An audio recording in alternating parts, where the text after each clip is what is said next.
It's just one of them things that I'm normally just like, well, yeah, okay, ready to go. Yeah.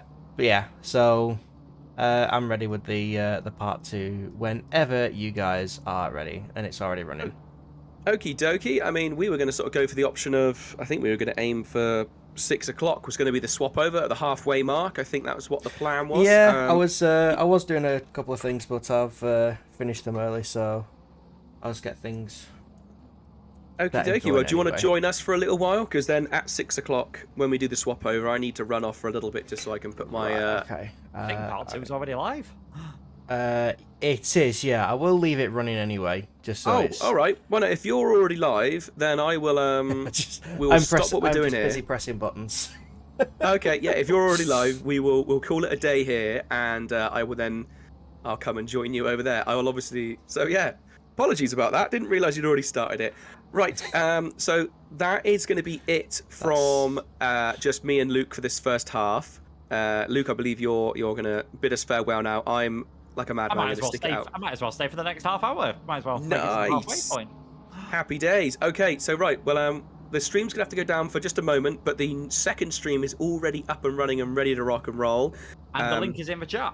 And the link's in the chat. So fantastic. We're going to jump across to there. Do join us on the other stream, and we shall see you on the other side. Okay, that's. I've been trying to find the one I've been looking at. Yeah, apologies about that. I was a little bit quick to hit the button, hit the buttons there. Oh, anyway, Laguna Seca. I am going to assume, with it being Laguna Seca, that I have missed a lot. Oh, it has all happened. It has all happened. We had incident between second and third on lap number 1, taking out the championship leaders who are trying to recover through the order. We've had cars reversing out on track, causing massive incidents. It has all happened. Everything apart from any rain, which doesn't look like we're going to get at the moment in California. Yeah, as we talk about incidents, the number 9 does run wide. Yeah, Laguna Seca's not my personal favourite track. I see the Van War SimSport guys are having a bit of a unlucky race once again. They didn't get too lucky last time out, did they?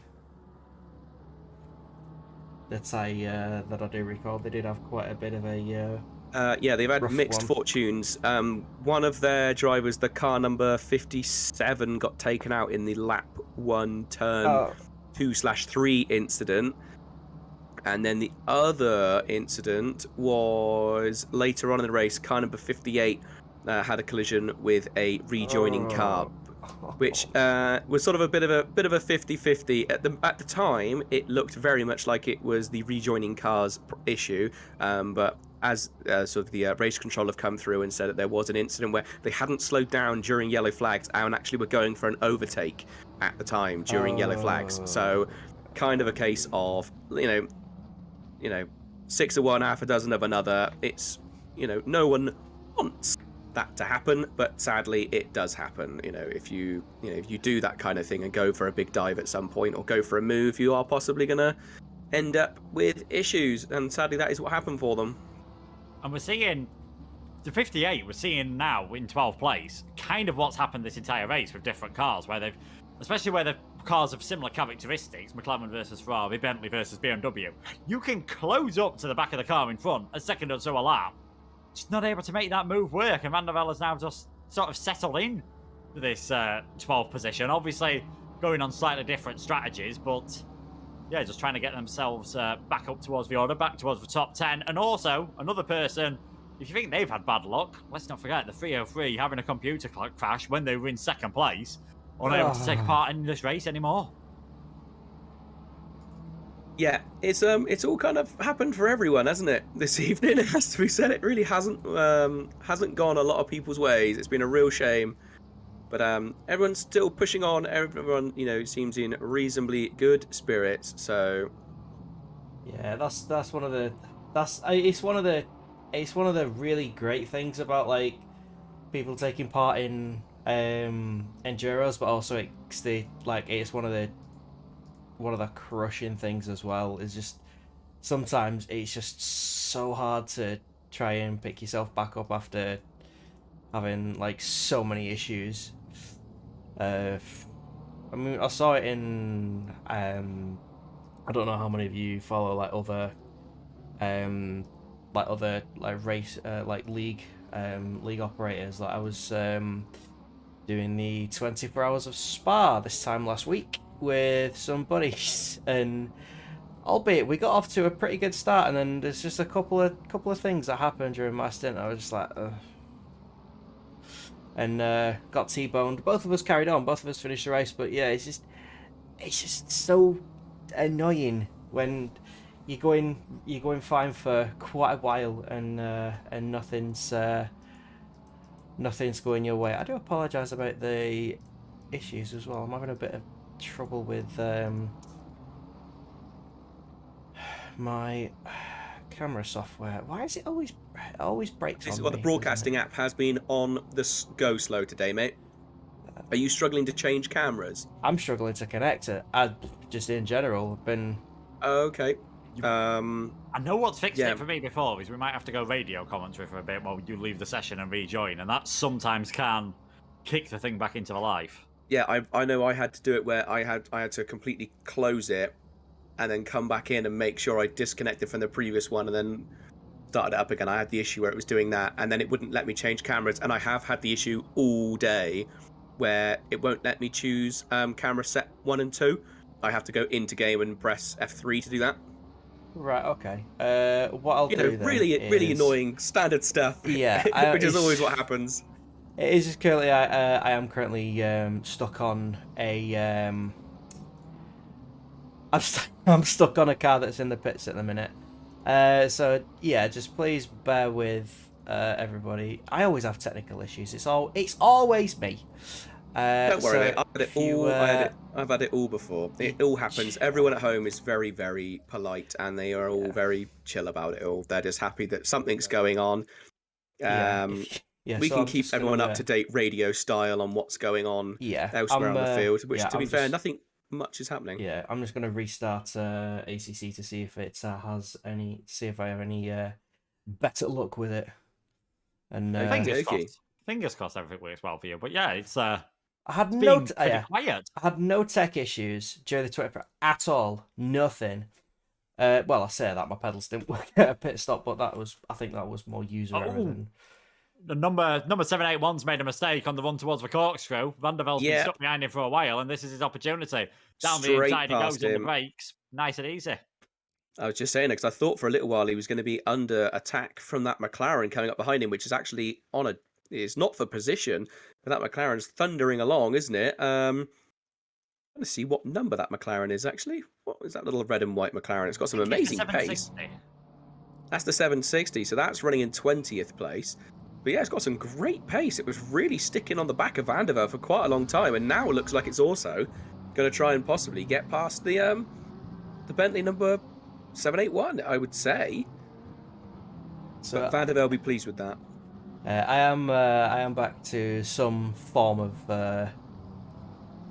operating. I need to also turn on.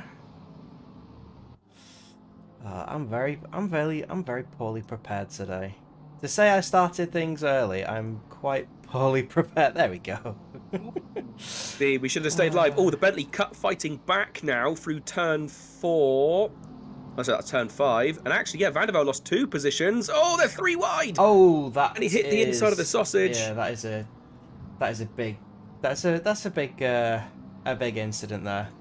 With a. Luckily, I think actually the McLaren's kept going. I thought that was going to be the one that would get hit the worst from that incident. The McLaren is now way out in front, but Van der Velde and Beeg in that 117 car. No, not the 117 car, is it? So it's a 781 car, sorry, Mulholland.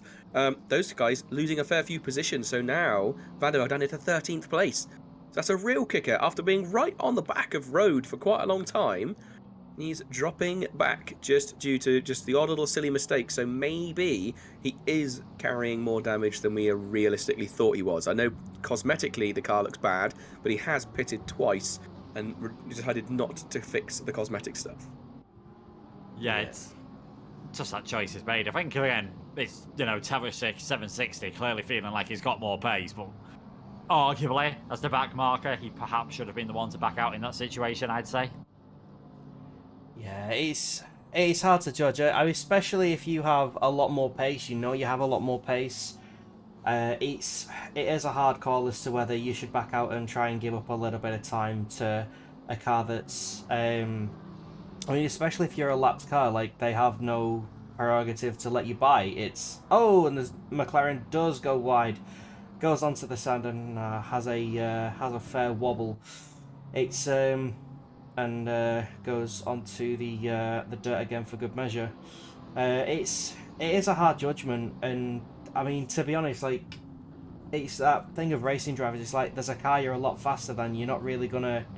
As there is a McLaren stopped right in the middle, I believe, of Corkscrew, the 169.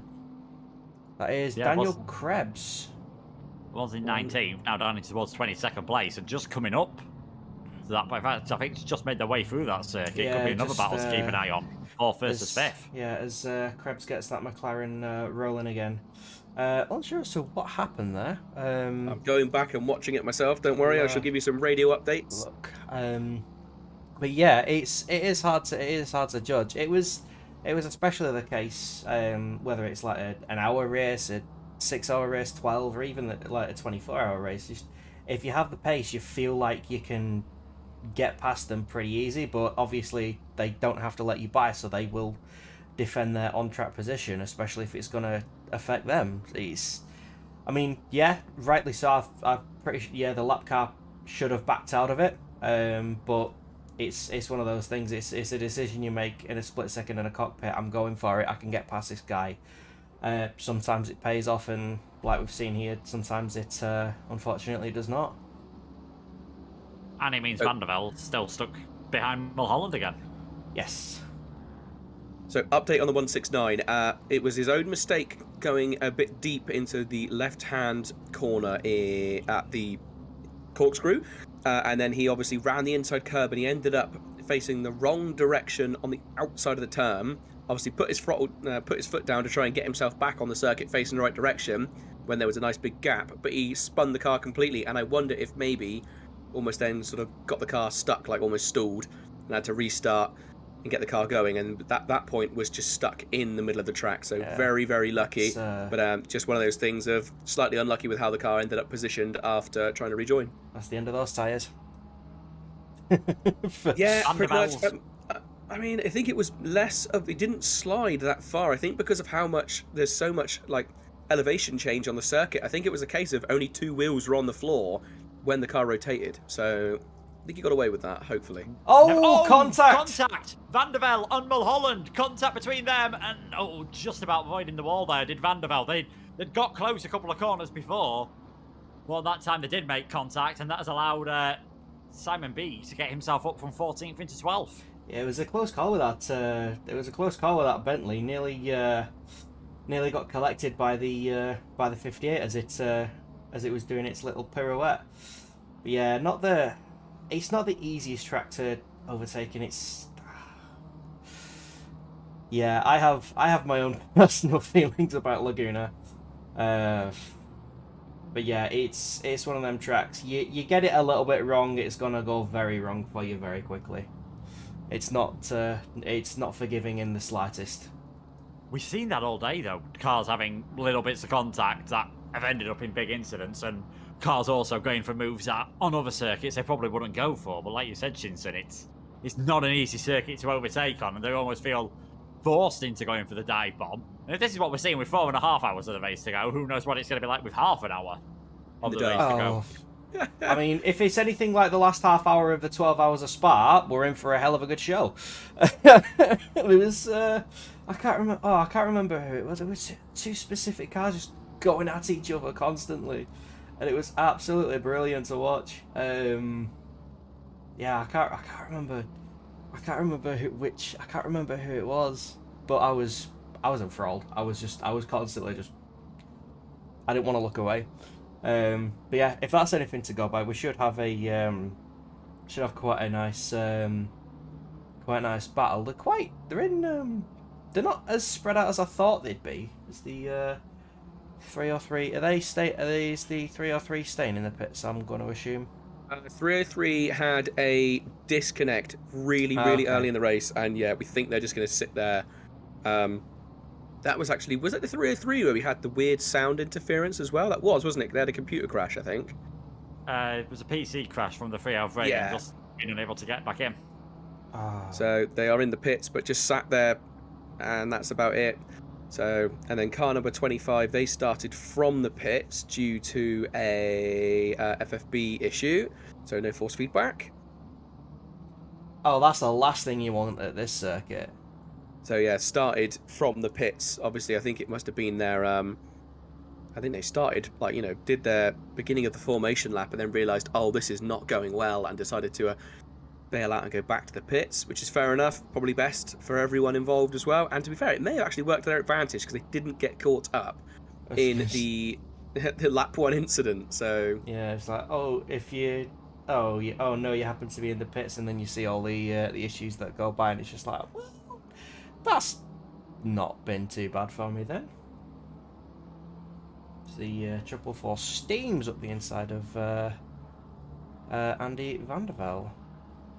There's a lot of cars, so I think, yeah, Van der Velde is carrying I'd probably say a fair bit of damage on that BMW now, isn't he? Yeah, but I think most of it still cosmetically from the incident earlier, but I imagine there's quite a bit more mechanical damage. Yeah, popped its way in, and they're just trying to deal with it as much as possible. Yeah, they'll definitely be missing a if I can speak in English. Might help. It's caught on already. He's already caught it. He's already caught my inability to speak. It's bad. It got Luke after maybe, I don't know, a couple of hours. It caught you. Oh, that's not too bad. Oh, who was that? Oh, no, it's right. Don't worry. That was one of the BMWs off. I panicked. I saw a car in red and blue and orange off the track, and I wondered if it was our leader, but it's not. Everyone breathe. It's fine. Who is our leader? It is Flying Estonians. Yeah, they have dominated today. They have so far put on a really dominant show. The gap, the first place, they pulled away, I think, nearly 15 seconds. At one point, it came down quite a long way, but they just consistently have then just kept going, and they haven't really put a foot wrong. And now, as you can see, they are miles ahead of the BMW 101. Another really good drive by them. It was 50 seconds. It's now 30. Oh, so car number 101, as we said earlier on, just slowly but surely has been making its way up through the grid and doing a really good effort. And dragging the 720 along with it. And Jardier's got into fourth all of a sudden. He's probably not that far off a pit stop, though, is he? No, it's normally been about, I think it was about 20 minutes to go in the Arrow when we saw Samir Hock come into the pit. So whether we'll see Yardier do multiple stints in this, or whether he's just going to do his stint and then we're going to see Malinovsky for the end. They don't seem to be having too many driver changes after the 2 hours, 40 minutes I've been keeping an eye on Mr. Honzit myself on YouTube, and he does have a fair few races to do, so I do get the feeling he will be in the car for his block, and then he will depart and leave it up to his teammates to finish. So he's going to avoid the night session possibly here at Laguna Seca, and we were saying earlier on it's going to be just down to headlights at that point, as there's no real light here whatsoever when the sun goes down. And it's a very difficult circuit to just be relying on headlights because it's so much of an elevation change, and it's such an aggressive elevation change as well, that a lot of the time the road is just completely unlit, or it's only about 3 meters in front of your car that is lit. So it could be a bit of a challenge. And I wonder if actually that is going to play against the number 58 Vanwall car. If they haven't repaired their cosmetic damage, are their lights working properly? Does that come under cosmetic? It will do, yeah. And one of the worst things about headlight damage is if it's too bad, your lights will go out when you brake. So it was flickering earlier. It was flickering on and off as he was driving along the flat earlier, and it definitely wasn't flashing anyone. It was completely on off quite a few times. So I haven't noticed it recently, but definitely earlier on in the race, after that incident there was some issues. Yeah, I think any damage like that will have been fixed, especially with it. I do believe that the sun is starting to lower slightly now. There are quite a few longer shadows on the track from both cars and trees, so it won't be too long before we do start getting a few headlights turned on, maybe. I think we've got a little way to go till headlights come on, but it's certainly, and it got dark earlier on, didn't it? We had a lot of cloud earlier. Maybe in the sort of the after about about half an hour to then an hour and a half, it was quite dark on the circuit. We were quite surprised how dark it suddenly became. But I know what you mean about the shadows, especially after the corkscrew. That area already very much covered in shade, and it's starting to creep across here as well, down towards turn 1. Luckily, all the brake boards are still dusky there. But you've said it now. Yeah, I don't understand the braking boards here. I genuinely do not. Like, 3, 2, 1, bang, there's your corner. It's like, no, where's your 150 meters, 100 meters, 50 meters? Like, it's American. What do you expect? It's American. COTA has them. COTA has them. Indianapolis, even does the Indy Road Circuit have them? I think Indianapolis just has like markers telling you the direction of the corner and roughly how sharp it is. Yes, because normally they're only turning left at Indianapolis. They go to the road course, they have a right in there as well. Dangerous. Yeah. Ooh, Indy 500s this time next week. Can't wait. And I do believe qualifying for the Indy 500 is starting this evening as well. So that'll be interesting to see where everything puts out. But anyway. Oh, yellow flag. That is for the number 7. Bentley is off with some big damage. Yeah. Not exactly got going too sprightly, and tiptoeing around the that is. It's I've been on the helicam, but yeah, that is quite a bit of damage to the front, and a little bit more than cosmetic, I'd say. I'm going to watch it back and see what we've got. I'm just in the replay now, just making its way around turn number 5. It looked like it was quite early on through turn number 6, so not quite sure whether it's just lost it under Brew. He's been hit by the 101. That was massive hit. That, I don't know what that was. It looked like the BMW didn't brake. I'm not sure, but yeah, that number 7 car, definitely the unsuspecting victim there. Unless he let off the throttle knowing he was a back marker and it caught the BMW by surprise. I don't know. That's definitely going to be one for the stewards to look into, because that is not good. But 101, I think that's the first time we've seen them caught up in an incident, though, isn't it? And that's a real shame, because they've been kept their nose very clean this race. Talking of which, you mentioned the stewards. We have had a report, gentlemen. Literally only just come through as well. So the 95 and the 500, a 10-second time penalty for the 500 for causing a collision and a license point. There is also the 500 and the 920, a 15-second time penalty for the 500 and another license point for causing a collision. And then between the 304 and the 781, 15-second penalty for the 781 for causing a collision and a license point to boot. So things have really gone downhill in the last couple of hours, I think, for the 500. I mean, they're in the. I'm not sure if they're actually. I'm not sure if I could actually see them in the lobby. They might have been another car that has left. They're not on my timing sheet that I've got. No, 500 has disappeared. I will do some digging and see what I can find out. They were looking so good earlier on, fighting for the top 4, and then yeah, it's just all seems to have gone wrong for them. And then seeing what happened earlier on, when we saw earlier on the number 9 go off with Alvarado in driving the Bamboo Motorsport car, he actually had a bit of a game freeze for a couple of seconds, and then just obviously by the time he took control, found himself heading towards the barrier. So oh god. bit of a shame for them. Thankfully, able to continue and still in a fairly decent place, but after being in second place, after being in second early on, I think they'd have wanted a lot more than 10th as things stand. I mean, you take what you can get sometimes, though.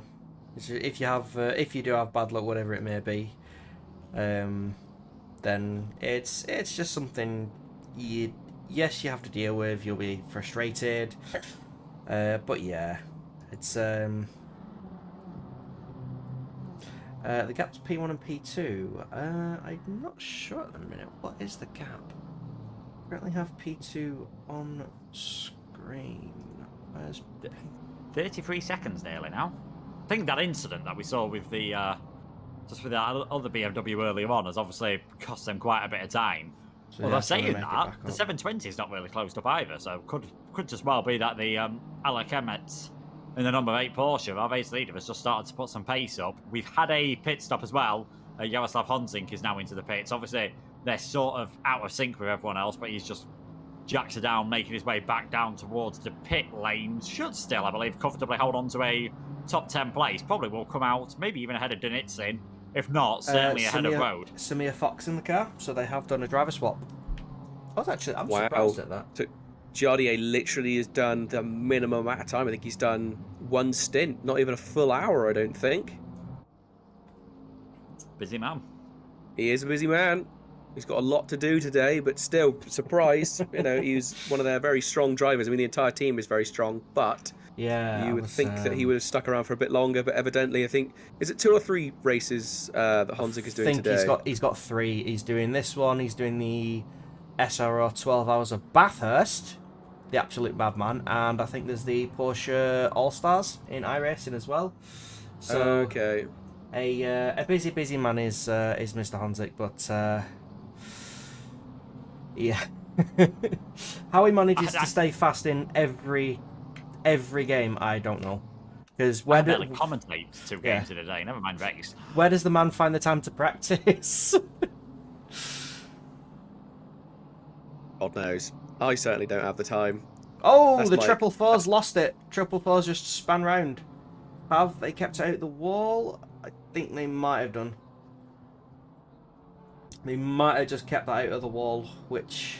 No, they did not. Big hit. Big front end hit on that car. Just cut back to it. Yeah. Didn't look... Well, to be fair, there's no actual damage visible to the front of that car. So whether or not it was one of those things where the game made it look a lot worse than it was... but yeah, it seems to be. Yeah, I think just ambition over adhesion. Maybe just the tyres getting a bit worn out. Didn't look like he lost it on the power. Just looked just a bit too fast coming through the corner. Yeah, ran a little bit wide, and as he did try to get on any sort of power, his left rear just got on the grass a bit, and that's a one-way ticket to the barriers. Luke, question for you that I know you'll be able to answer. Gap between P1 and P2. That's coming from the YouTube chat, they are wondering. It is now 33.775 seconds. So, just, yeah. The lead car just stretching it out at the moment. On that lap, Ratajczak was a bit faster, but doing a pretty decent job as the number 58, actually. Now makes his way into the pit. So I wonder whether we're going to see... Just trying to look at that car from my perspective. I know I said earlier on they'd fix for damage. That car definitely looks a lot nicer at the front end now on Van der Vel's number 58 Van Wall SimSport car. So maybe now that it is getting to night time, they've started to think this is when we'll get the damage fixed and then see what we can do. And hopefully have a clean final half of the race with Marlan Andrade now in that one. Yeah, and Andrade's shown like immense pace in the BMW. So Van der Vel possibly cutting the stint a bit short, but if it's got a fair amount of damage, then might as well get it fixed. Get every advantage you can from getting that, especially because I don't think the aero on the cars get a break around this circuit. It's pretty much just aero all the way. So even if you lose just a little bit, you need to readjust how you take each and every corner, because there's not many areas to run wide here at Laguna Seca. So you run even a little bit wide, you're gonna lose not just a bit of time, but a lot of time.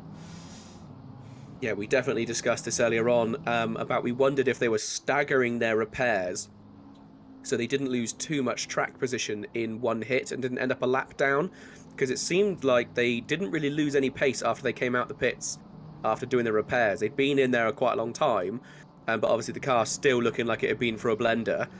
So we wondered if maybe they went for the option of fixing the suspension, brakes and tyres, get that working, and then at least they could still lap consistently. And to be fair, they hadn't lost much.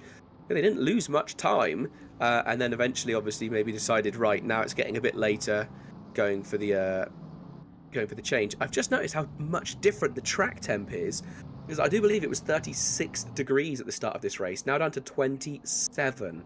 So that is an absolutely colossal difference. I imagine there's the drivers that aren't actually in the car are furiously trying to work out exactly what pressures to put in the tyres when they do a pit stop, because there's no way you could be running the same pressures as you were at the beginning of the race, otherwise you're going to be running around with very, very soft tyres. Yeah, certainly. And I think the final couple of minutes, I swear it was 29 not so long ago, and I think just continuing on what Chinson said, the shadows are really getting longer. It's 26 degrees centigrade, incredibly warm out there. We're talking, up and around high 70s, low 80s degrees Fahrenheit. Unsurprisingly, though, track getting a bit cooler, the sun not as powerful. Just maybe it means you can push for tyres a bit harder, but as you were saying, just can't quite go and run around with the same pressures. Otherwise, you're going to be sliding all over the place, and if you're running them too soft, you'll just overheat the tyres. I think this is where we're going to see possibly the more experienced and maybe slightly larger teams being able to, they have more people behind the scenes being able to work on tyre pressures and working out what's best. This is where we're going to start to see them being able to take advantage. Sometimes we might see soon. Oh, sorry, go on, Luke. I was about to say, second and third place is getting really close. That gap's down to less than a second. Let's have a look. Yeah, they're both just coming through the long left-hander after corkscrew. So Povalar is possibly taking advantage of that damage to the 101 car. It obviously had that front end damage when it collided with a Bentley. Yeah, the BMW, the new M4 doesn't seem to suffer as much with like little knocks and scuffs it has, because it is a very, very stable car. I think there's only like one or two tracks it's not as nice to run. I think Spa's one of them. It suffers a bit at Spa. But yeah, it's just, especially at a track like this, it's kind of like the replacement for what the BMW and Aston used to be, just an extraordinarily stable car, whether you got damage or not, and only like major damage like we've seen on the Van Wall SimSport does it then start to affect you. As the 117 Bentley runs a tad wide off to the beaches a little bit.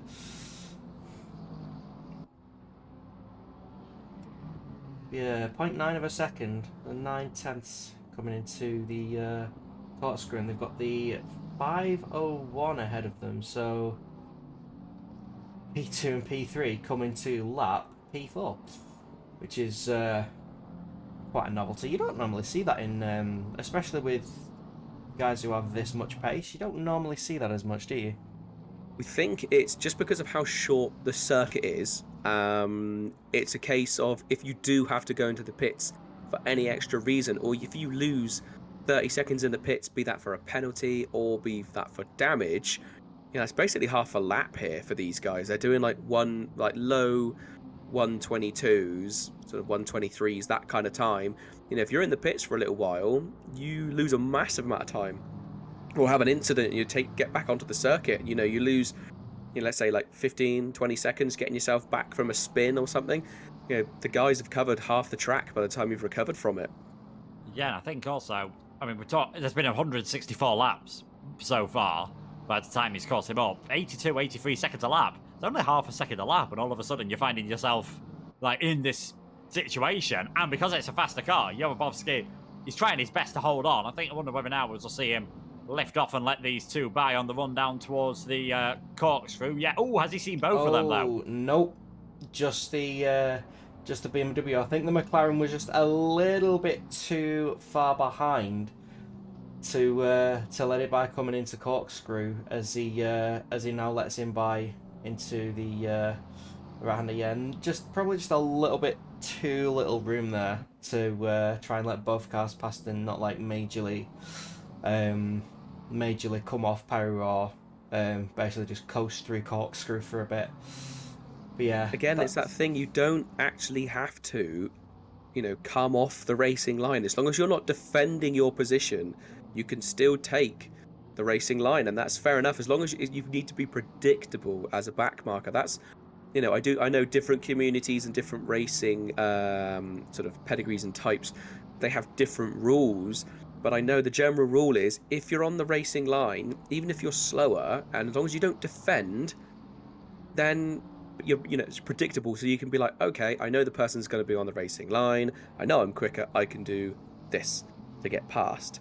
That's the main thing. It's when you're unpredictable is when it gets dangerous. If you're suddenly pulling off the racing line, or you're randomly, without making it obvious, letting off the throttle and losing a lot of momentum, that can be a real killer, because someone's looking forward and they're thinking, oh, I know what they did last lap. They were doing this speed at this point. I know I'm a bit quicker. I can go around the outside. If suddenly, just before that corner, while you're winding up to make that move, suddenly that car drops 20 miles an hour, you're on them instantly, and you've got nowhere to go. And so it's an odd one. It's an awkward one being a backmarker. It's not, as we said earlier on, it's not only stressful passing backmarkers, it is really stressful being a backmarker, because you never know what the person behind you is going to do either. Are they going to go for some bonkers lunge up the inside, or are they going to be a bit more clever about it, wait till you're on a short straight between the corners and make a pass easily? I think, that's a big problem with obviously the fact that there's so many different racing communities and different rules.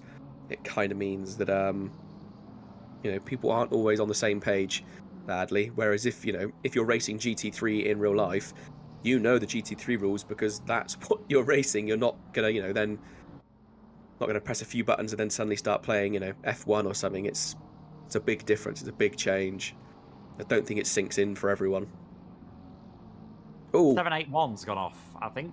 Just coming out of turn number 5. Yeah, I think he was in the wall, in the gravel. What position was 781 running? He was in 19th, I think.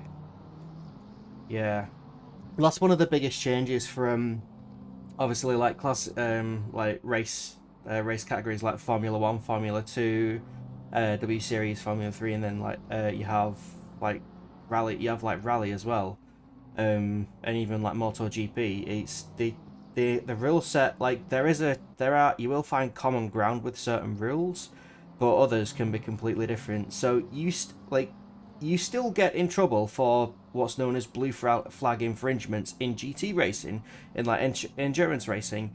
However, the conditions for those are very, very different, because you are not obliged to immediately let them past. One of the stipulations is you can let them by when it's like, obviously when it's safe to do so, but when it doesn't hamper your or their race, which, to be honest, coming into corkscrew is probably a good place to do it. You just you let off the throttle, and I do know some communities kind of have a it's not a hard and fast rule they can enforce, but it's kind of like a for lack of a better term, a gentleman's agreement. Use your indicators to tell the car behind which side you're going to. You can use the indicator. Why it's right. Oh yeah, absolutely. I mean, I've both been a user of that, and like I've overtaken cars using that, and I have used that myself. It's extraordinarily easy, because then it puts everybody, whether you're being overtaken or overtaking, it makes both you and the other car a lot more predictable. It's like, okay, I'm going here, he's going to do this, or okay, that car's doing that, I'm going to do this.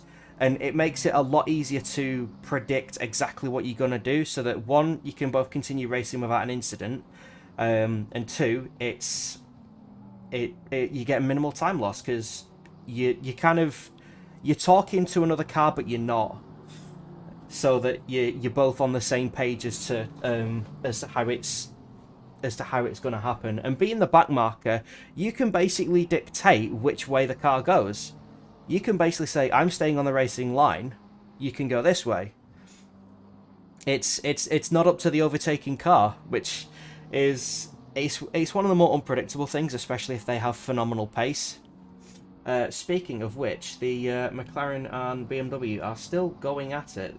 They haven't really moved from around 7 to 9 tenths between them, have they? Still kind of hold station, although that McLaren is coming back very slightly the last couple of laps. Yeah, we've seen this a lot. Carry on, Luke. I was going to say, lost a 10 for 2 earlier on, I think. Just getting stuck behind Joe Bobski, but since then, really been able to keep it calm and similar to how the 720 spent the entire race, stuck behind a car in front, although that is a mistake for 101, and this could just be the opportunity that the 720 needs right underneath the rear wing of that BMW coming up the hill. BMW is a very good car on the brakes, though, as we all know. It looks pretty decent in a straight line there, and Povolatis never really got close enough for that to be a serious attempt at an overtake. We saw earlier on, tried it at a few different parts of the track and was never really able, two teammates in these for Krakis and Nowitzki, was never really able to get that move done. And it looks like on this occasion, the BMW has just about got away with it, especially now we've seen Povolatis kick some dust up. My camera software has just crashed, so I'm going to take that as a message that it is time for me to leave, gentlemen. No, well, thank you ever so much for joining me for the first half, mate. Massively appreciated. Yeah, absolute lifesaver being there at the beginning. So massive bonus. Thank you ever so much. Yeah, Luke, it's been. I'm sure we will. If it's been as action-packed as it is, as it has been so far, then we've got a lot to look forward to. But yeah, have a nice rest, buddy. It's been nice to commentate with you this season. And with that, Luke leaves us. So I'm sorry, Tim, you're stuck with me for the next 4 hours. That's all right, mate. I'm at some point I'm gonna have to dip out very briefly to go down and just give my partner a quick hand putting my little boy to bed. Not a problem. You just like I will be with you. The 101's pitted. It has, and it's parked right on top of the 789 Ferrari on my screen. It's in the same box. So whether or not that's just my screen, I don't know. But something's like. I can confirm it's not your screen. I've just seen an extra set of tyres. That's a little bit. Yeah, and it's just pulled out of it. So that's odd. The game obviously decided you two can share a box for whatever reason. So standard stuff. Yeah, to be fair, it's been a pretty clean race from everyone. Any incidents that have happened, there hasn't really been anything that I would describe as malicious or dangerous, like moves by anyone. It's just simply kind of been a case of, just some basic uh-ohs and whoopsies, really, it has to be said. The penalties have been coming through. They've been pretty fair, I would say. Sort of, they've really looked at everything as much as they can. I don't think anyone feels hard done by the penalties. And I don't think anyone... Oh, that's a big penalty that's just come through, though. A stop-go 30 for Scheckerman. Now, I haven't seen anything not applied by race control. Race control don't give stop goes. That will be speeding in the pit lane. It is, yeah. Ouch! That's a rookie move. That is. Scheckerman was doing really well earlier in the race as well. Yeah. Scheckerman does have some decent pace. I was racing against him last night, funnily enough, in Barcelona. So. Scheckerman is a really good. He's a good driver and a quick driver, but just caught out there. But yeah, one of the unfortunate things about the speed limiter is it catches your entry speed and nothing else. So whereas a lot of categories will take the average of your speed through the pit lane, unfortunately, ACC cannot calculate that. So it is unfortunate, and it just gets your speed. I've been caught out by it a couple of times, just coming in a little bit too hot, and yeah, roasted the tyres and got to stop go anyway. It happens, doesn't it? It does happen from time to time. It's one of those things that sometimes all best efforts just don't quite Don't quite cover it, sadly. Yeah, and Shackerman's in serving that stop goal now, so it's to be honest, it's probably just best to get it out of the way and then just get on with it. To be honest, because I mean you've only got 3 laps. You might as well just serve it and get on with it. To be honest. Yeah, there's nothing really to be gained by trying to stay out an extra couple of laps. No, realistically, is that even if you're battling for position, you're gonna lose that position. That's just the simple fact of the matter. Especially with a stop go, like you said, you've only got a certain amount of time. It's not like with the other penalties where you can think, okay, well my next pit is 15 seconds longer. Never mind. But yeah, the stop go is a real killer. You know, drive into the pits, stop, and then you go again. It's not a fun one. And it now also resets the stint. I think it resets the stint timer as well, because you do come into the pits. I'm not sure how that works actually, because there's an option to serve a penalty. But I don't know, because I do know as soon as you enter the pits, the pit lane, the stint timer resets. But I don't know if that's true for penalties as well. I haven't seen it enough to actually take notice of it. I would imagine, because it has to be its own separate thing, doesn't it? The stop go 30. It's not even as if you can combine it with a normal pit stop. The stop go's just got to be a stop go because they're adding on the extra pit time as well. I'm pretty sure. Yes, I've seen it a few times. Ooh. Caracas, second place. The move's done. He's up into second place. I don't know when that happened, but he's passed Nowicki. The 101 has come in. Oh, the 101's. Oh, so they both pit. Okay. Yeah, we entirely missed that. Yeah, I've just gone back a minute as well, and it happened well outside of a minute ago. So not sure when that was. Coming up against coming up by the Van Walsen Sport, coming into Corkscrew as well. That's ideally how you want to do it from a lap car, is just let the 2 fast cars through and just take a little bit later on the brakes. But yeah, I don't think this fight is over though, Tim, because that BMW car doesn't exactly stick around. No, I mean, Povolatis has been very quick. Caracas has been very, very quick today. He's been a very, very sort of fair but aggressive driver out there today. He's obviously very much keen to get forward and keep pushing. Which one of the Van Wall cars is that they're behind, or have they just got past it? They've just got past it. It is the number 58. Okay, yeah, okay. Because I'm still on the one. I'm still back on the replay part, waiting for it to sort itself out. There's the sister Van Walsen Sport. He's currently sitting in the pits, so. Serving a pit stop there. We'll see how they come out, and hopefully, I mean, the past couple of races haven't been great to the Van Walsen Sport guys. They had a rotten race in Spa. It didn't go well for them at all, and I mean, apparently the BMW is not best suited to Spa anyway, so they were struggling from the start, but it just went a little bit wrong for them. So Connor Wright's now in there, coming out of the pits, possibly keeping P9. As let's keep an eye on that. Where's he gonna come out? Is he gonna? Comes out a shy ahead of the 199, but I think the 199's took it. Yeah. So 199's got more speed coming out of the second turn. So Connor Wright and the Van Walsen Sports into P10, but still top 10. So hoping the Van Walsen Sport guys can get their foot down and hopefully stick with it. Speaking I've just seen the outright top end difference between the 101 and the 720 on the pit straight is unbelievable. That BMW gained half a second just on outright top, like the top end was immense, especially on that last stretch down the hill.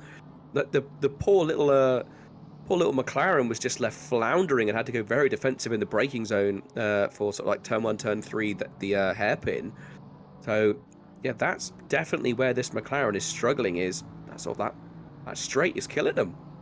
Yeah, I mean one of the things about the McLaren, it's very good in a straight line, but for Laguna Seca, you have to kind of give some of that up for a little bit more aero at the back. It doesn't have an adjustable splitter on the McLaren, which is a bit unfortunate, but yeah, probably giving up a little bit of aero at the rear, so it does lose a bit of speed. But the BMW, you don't have to change anything as the McLaren kicks up just a little bit of the a little bit of dust there. But yeah, it's not exactly having a little. Don't carry on, mate. Yeah, he's just not exactly running away with it, the McLaren. Although I think he did gain 2/10 on the last lap, so... Again, I think he gains a load throughout sort of sector 2 and 3, and then when it comes to that final pitch, that final straight, the BMW just seems to reel him back in pretty quickly.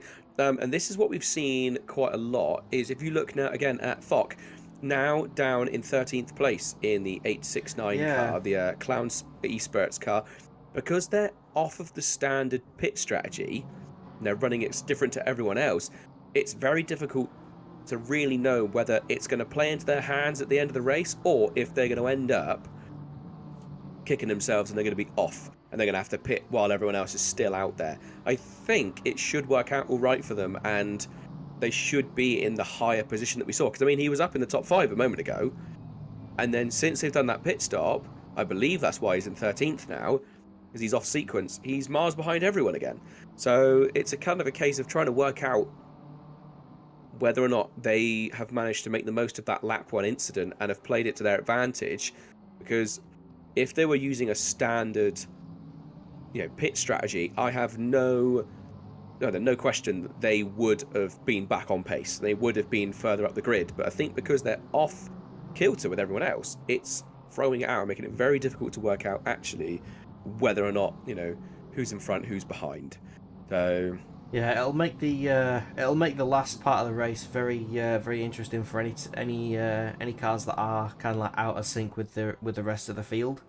Because if this is your first time joining, ACC has a stint timer for each driver. That is a maximum. Oh, the 101's lost it. 101's caught the curb and gone for a spin. So that is Nowicki well off the track, and that is that McLaren high and dry for a while. I mean, he'll be very, very pleased with that. Oh, that car is not moving quickly, is it? That BMW. I don't think he's picked up any damage. I think the car just did a pirouette. Okay. Oh no, it was just a pirouette, wasn't it? He managed to keep it off the track. Good, fair play. I only imagine that maybe he's trying to just work the gravel off the tyres before trying to rejoin at full speed. Yeah, the tyres will not have thanked him for that one. The rear's possibly a little bit warm, so possibly a little bit slidey at the minute. Oh, race leaders into the pit. So, as it turns out, I think the bulk of people are yet to pit. So we're going to see car number 869 climb back up through the order. It's really going to come down to that last pit. It's whether or not, because they're not going to have long enough to pit before everyone else and then go to the line on a pit timer. They're going to have to at least reset the pit timer. That's my only thought. It depends where everyone else has to do their final pit, whether they do a quick splash and dash just to reset their pit timer, maybe just chuck a small amount of fuel in so they've got light car for the end. But again, it's going to be a real case of working out the numbers, I think. Yes, when it comes to the final. Any cars that haven't pitted yet, any cars that have only just pitted, we're probably looking at another 3 stops. And then you'd be looking any that haven't pitted yet. Possibly could do it on 3. But again, it does depend how you stretch. So one thing you can do normally is you can kind of stretch like the 2 last stints to 45 minutes. So one driver does up to 45 minutes, and then they try and run it round to the clock. Especially if you are off kilter, that can be one thing you can do. So run a bit lighter fuel for a bit, just knowing that you're going to be pitting earlier, just so you got enough time to run the stint through. Because I have seen it, people in, I think it was last season, or the start of this, I can't remember. It's been a while. Someone literally just drove through the pits and reset the stint timer and they were fine. Fueled up for the end of the race, but the stint timer was going to run out, so they just went through the pits and reset it, and still kept it. 1 or 2 more cars coming in. Yeah, pretty sure I've witnessed what you're saying. Literally, just driving through the pit is enough to reset. So you can just do a drive through. But again, it's, you know, if no one else has got to pit around you and you need to do that short little, you know, excursion. Luckily, it's not too long of a pit, but it's long enough, especially because obviously you have to, you know, adhere to the white line and go all the way around that hairpin and then rejoin the circuit. You know, there is a high possibility that, you know, you try and do that. Just like, even if it's just a drive-through, as we said, it could still really sting you. Yeah. Again, it's hard to know what people's plans are, because we have no idea how much fuel is in the car. We have no idea if everyone, you know, who's met their minimum stint requirements, all that kind of thing. Obviously, you know, we're kind of just trying to work it out as we go. Whereas these guys obviously are all doing it just for themselves. They're not worrying about too many other people, or they're only going to be worrying about their rival, you know. I'd imagine possibly the 720 car is keeping a close eye on what the 869 car is doing. Oh, there we go. 3rd place in silver class, just diving into the pits. Yeah, very good. The silver class has done a really good show this season. They've been really fun to watch. So we'll see how that turns out. The 101 having a little bit of a bumpy ride again through turn 3. Or is that turn 4? I don't know with this. Some tracks they always class. I always think you've got the start finish line, then you've got that slight left hander which is turn 1, and then the hairpin is turns 2 and 3. Okay. From what I understand of looking at track maps, that's like turn 2 and 3, because they rather than 1 hairpin, they class it as 2. And then then it kind of goes on from there. But again, it's really odd. It doesn't look, every map seems to number them slightly differently. I think it depends on what age the map is. Yeah. And what discipline of racing as well has done that map. Yeah, because you'll have some that it's like the Bahrain circuit. The kind of like slight right hand is classed as a turn, even though you basically run wide on exit there, so you're basically going straight to the line. It's really weird. Going a little bit further back down the field, there's a 3-way fight currently for P6. So between Horenz in the number 5 BMW, Szymanski in the 199 Honda, and Connor Wright in the 57 Van Warsum Sport. So, and I think they got a back marker in front of them as well, playing into it. They do. So this is going to be. Oh, there's a collision. That was I do believe that was the back marker. I think it was 199 and the back marker getting together. The number 16. Which, way down the field, P31. So. Yeah, the one, what was that, the 199 getting a little bit out of it there? It was the 199, I don't know whether maybe they just went I'm not sure, I'm just on board with them now, just having a little look. Trying to go around the outside. The back marker wasn't overly close to the apex, but it did seem like 199 maybe thought they were going to get past sooner, and they cut in and collided with that car. So, I mean... kind of a, you know, close kind call, of half of one of the other. You know, it's an awkward one to try and call. You can understand the position from the Honda. They might say, well, you know, we were going around the outside and they didn't give me any racing room, but there was a lot of room to his left. There was plenty of space. And then you can obviously understand from the back marker's point of view of saying, well, you know, one car was already going around me and he had enough room, so why didn't the Honda? Yeah, I mean, that's one of the things about Laguna Seca. Some of the corners seem wider than they actually are. Oh, 115. That is... Who is that? 115. I've just seen you go off. That is one of the Audis. That is 5th in... Well, no, that's lower down than that, isn't it? It's a bit further down the grid. Yeah, but it's one of the Audis in Michel one of the Rizzo. silver class cars. Yeah, Michel Rizzo in the 115 Audi. Yeah, that's the thing about it's extraordinarily unforgiving, this circuit. which it kind of puts me off wanting to. Oh, I do believe the number 5 BMW in this three-way battle had a little bit of a wiggle there, as they do have the 444, right? So once again, it's 4 cars, but 3 are fighting for position, and 1 being at the head of it, as the 444 very gently lets off and allows all 3 of them very kindly to go through, as they are going up into the corkscrew. And it is still as it was.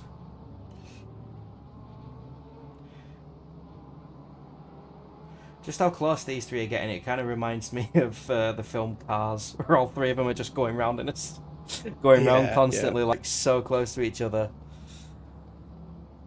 This is where you look at the Honda. Look at this speed this Honda has on the pit straight. I don't know if it would be as obvious here. But yeah, look, winding it up. Look at that gap just coming down. That's against the BMW. That's a quick car in a straight line. Yeah, the BMW and has to be better on the brakes. Oh, that's close. So close. Oh, and then there's a contact. A little bit of a hit there. And I think the Van Wart SIMSOK car's lost a bit of time there for its trouble. I think it just backed out slightly, didn't it? I think it thought better of getting too close. Basically came to a sudden stop because of that. But yeah. Not lost too much time actually, because the other 2 did have to get going. In fact, I think the Van Wart SimSport's closer to the NSX than it was previously, although that NSX is looking very, very dicey with the number 5 there. And I believe they have our race leader right behind them as well. So at some point they will have to jump out of the way, but I don't think the race leader's going to be expecting them to do so just as quickly as you'd probably want them to, although it does have quite a gap to the car behind. In fact, are P1 and P2 on the same lap, or has P2 been lapped? I wonder. I think that NSX is having a look. Ooh, that's a good move. And that's lost. Well done. Oh, and the number 5 has lost 2 positions there. Running a little bit too deep. Yeah, I think that no, the leader can't have been lapped. I mean, the second place can't have been lapped, surely. No, I think there was 50 seconds between them, wasn't it? It was down to 30 at one point. Yeah, it hasn't. So then, it states 1 lap at the minute, but they are not on. Yeah. They're not currently on the same lap. So as the 720 comes across the line, it will then go to its relative delta. Or at least the +1 lap will disappear as it does there. So yeah, I think there's only a couple of cars in the lead lap now. Yeah, I think it's literally like the top three. Are I on think the that's same lap. about it. Everyone else, say, car number 8 has just been on it in its own class the entire time. Right, I'm gonna have to dip out for a little bit. I will be back. Don't worry. Yeah, I will leave you to it, Chinson. You are the main man when it comes to the old solo work. So I'll be back in just a minute. I'm going to go and help put my boy to bed. Not a problem, buddy. Not a problem. Cool, I'll speak to you in a bit. So, everybody, first of all, if you're only just joining, welcome. We're currently 4... Nice voice crack there by me. 4 hours into the 8-hour race here at Laguna Seca. Yeah, from what I've been hearing, the number 8 Porsche has seemed to have quite a commanding form this afternoon, which doesn't come as fresh news to me, as I have heard a few times that the Porsche is quite a powerful car around this particular circuit. I do know that the 869 crew have run the Porsche here in another racing community league, also at Laguna Seca. So they do. If anyone knows how powerful it is, it would be the 869 crew. Nothing new from the Stewards, which is nice to see, although I do think the number 8 is getting a little bit impatient now with the now 2 cars that are remaining in front of him. That'd be Hubert Szymanski and Connor Wright, as the Porsche gets quite close to the BMW there. And yeah, I don't think they're going to be. The 199 has jumped into the pits, so will the Van Walsum Sport BMW let the Porsche by on this lap? I would probably expect them to just try and not impede race leader and just try and hook onto the back and try and get as much time out of it as possible. But yeah, I mean, around Laguna Seca, there are a couple of places you can let people buy. Run up to Corkscrew is one of them. As I was saying to Tim before, just let off the throttle a little bit and just let the car coast up a little bit. The guys behind you are obviously still full throttle, so they will coast by, and you can take a little bit later brake in, not lose as much time. Another one is through the hairpin at turn 2 and 3. You can just run a wider line and have whoever is lapping you just go through the on the inside line as Connor Wright does let the Porsche through, and then run up to Corkscrew, not losing too much time, and I do believe the number 5 is right behind them on track as well. So it was very important for Connor Wright to let the Porsche by and lose as little time as possible. BMW is amazing on the brakes. Oh my days! It's got I don't know what them brakes are made of in that BMW. The McLaren's brakes are made of bottle caps. The Porsches, it depends what track you're at as to how good the brakes are. Ferrari, it knows what brakes are, and then flips a coin as to whether it wants to use them. The Bentley, that doesn't have milk bottle caps. That has like whiteboard erasers for brakes, so a little bit better than bottle caps, but not much, especially with the Bentley size. What else we got? What else we got running? Lamborghini. Not much really to say about the Lambo. It's a nice car to drive, but it's short, stumpy, quite light at the front. So it's got all its weight in its at its rear. So not the greatest thing for great for turning though. You basically turn in, you're where the nose is, so that's where it is. Very easy to get the car turned in, or to try and get it to as close to the lines as possible. Skidinov in a 920 BMW is also catching the number 5 BMW at 0.8 of a second, as we do come behind to Sergey for Armamentario Skidinov Racing. Has just pulled out a little bit of time across the line there. Has Harens, so we'll see how they get on.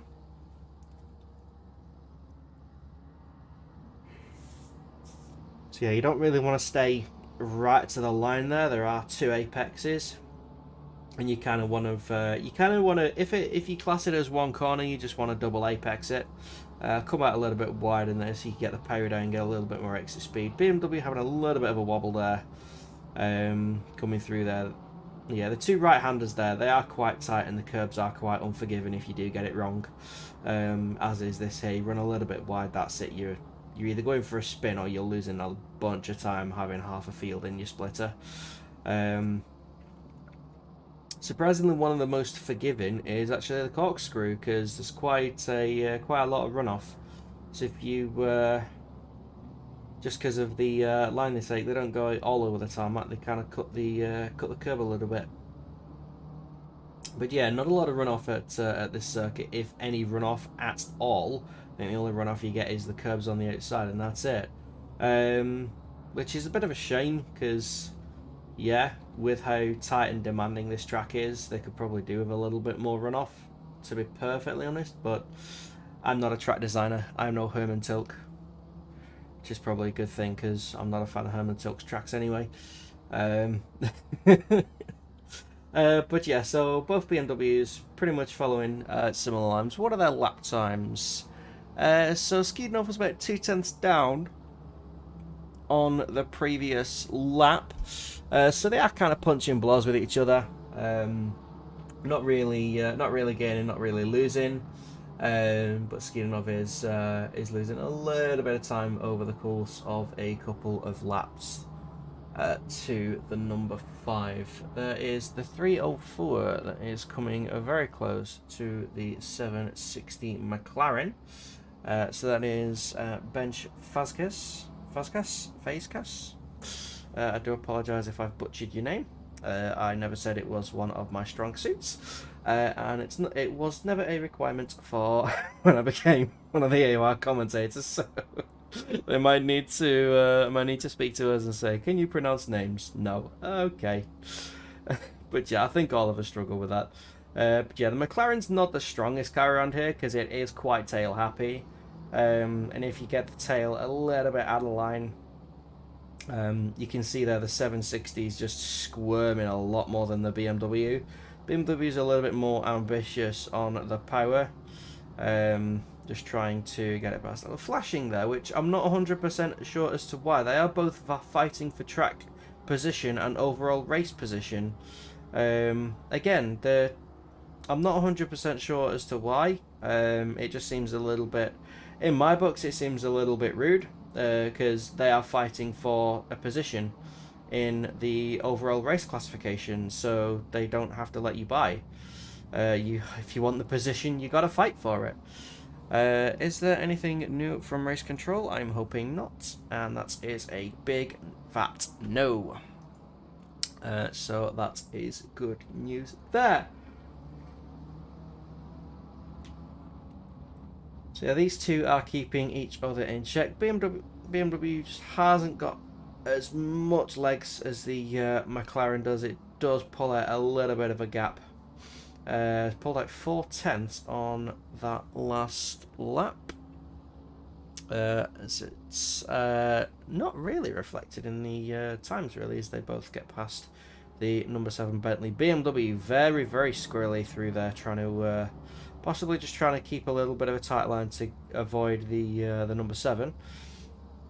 Well, that will definitely have helped the McLaren. We have a new report coming through. So, the two cars, the 199 and the number 9. Car number 9 held the brakes once a spin was unavoidable. And I do believe that was from the Honda and... what is the number 9? The number 9 is... Where is the number 9? Number 9, Steve Hughes in P9. So yeah, Semyafok in the 869. Ferrari currently up to P10. So they have gained a couple of positions. Conor Wright is still in P6. Florian Heren's close behind in P7.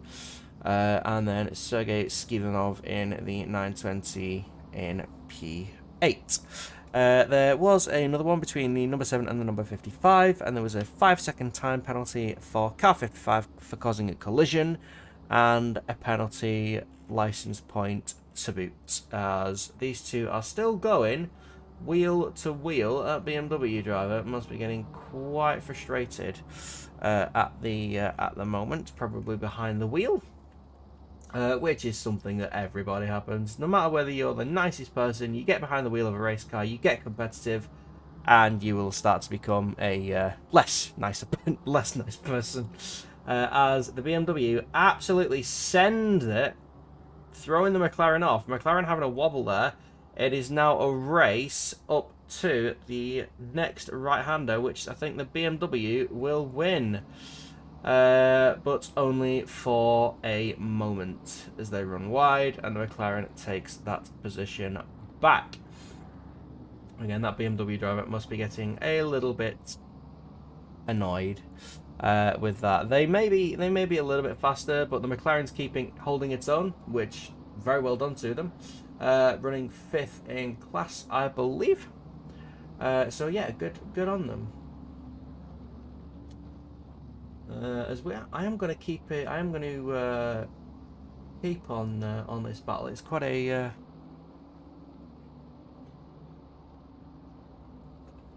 It is quite a close battle. The BMW Does he sell him the dummy? Oh, BMW very hard on the brakes. And is that job done? No, it's not. The McLaren goes through on the inside again, and that is contact. And both cars end up off the track and have damage for their trouble. McLaren suffering from that damage a lot more, and the BMW goes by.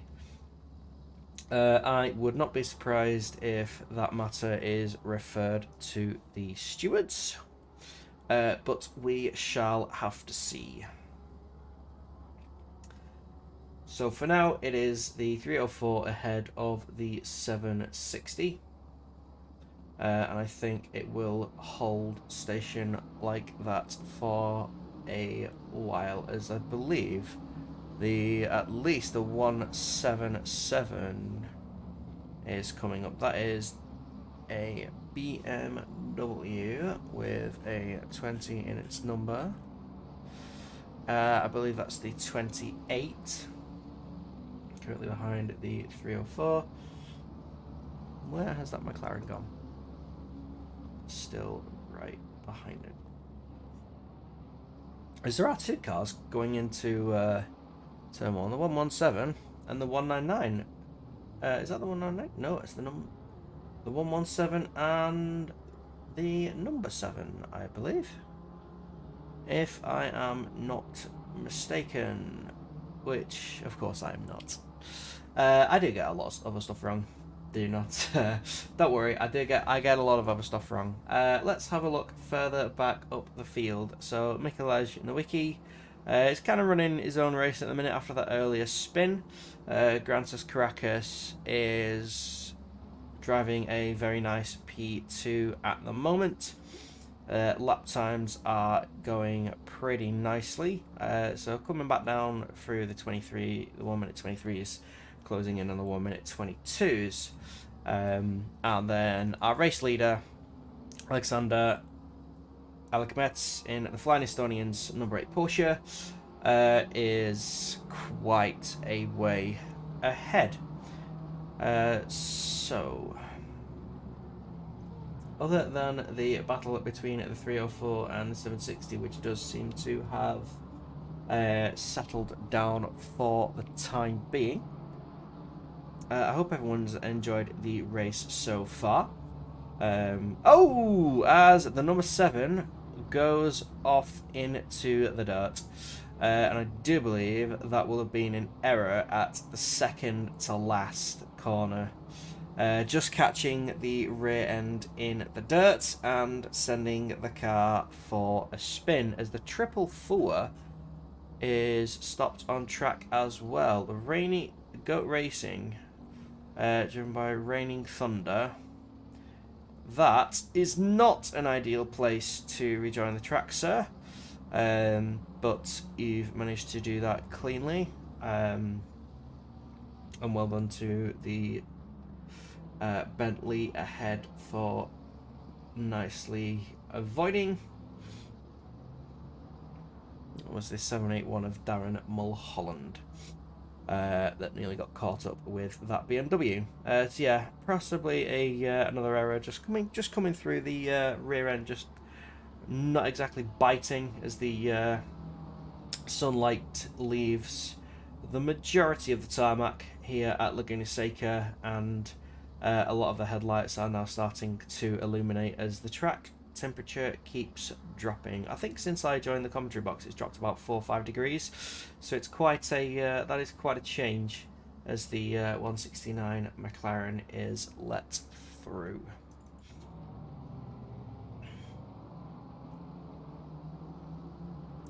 But yeah, don't worry, there will be food talk coming later. We will get there. 1, because I'm here, and 2, I think Tim enjoys talking about snacks as well.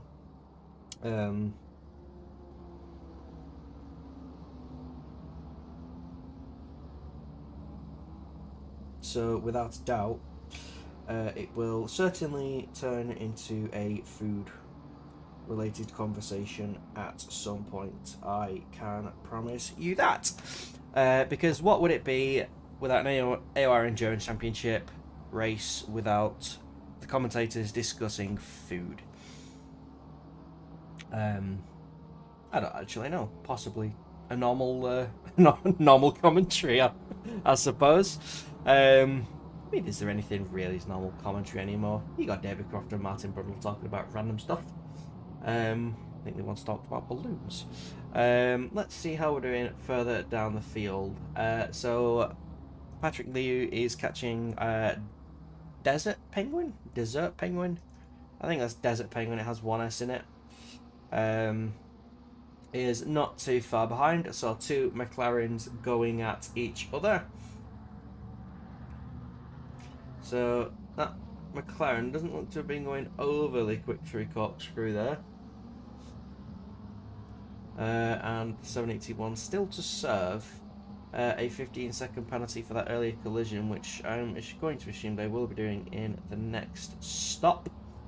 And speaking of stops, we are coming to a point where they should be happening fairly soon for some of the drivers, as P13 Cooper in Ryan Cooper, this car currently holds the fastest lap of the race, which is a 1:22.075.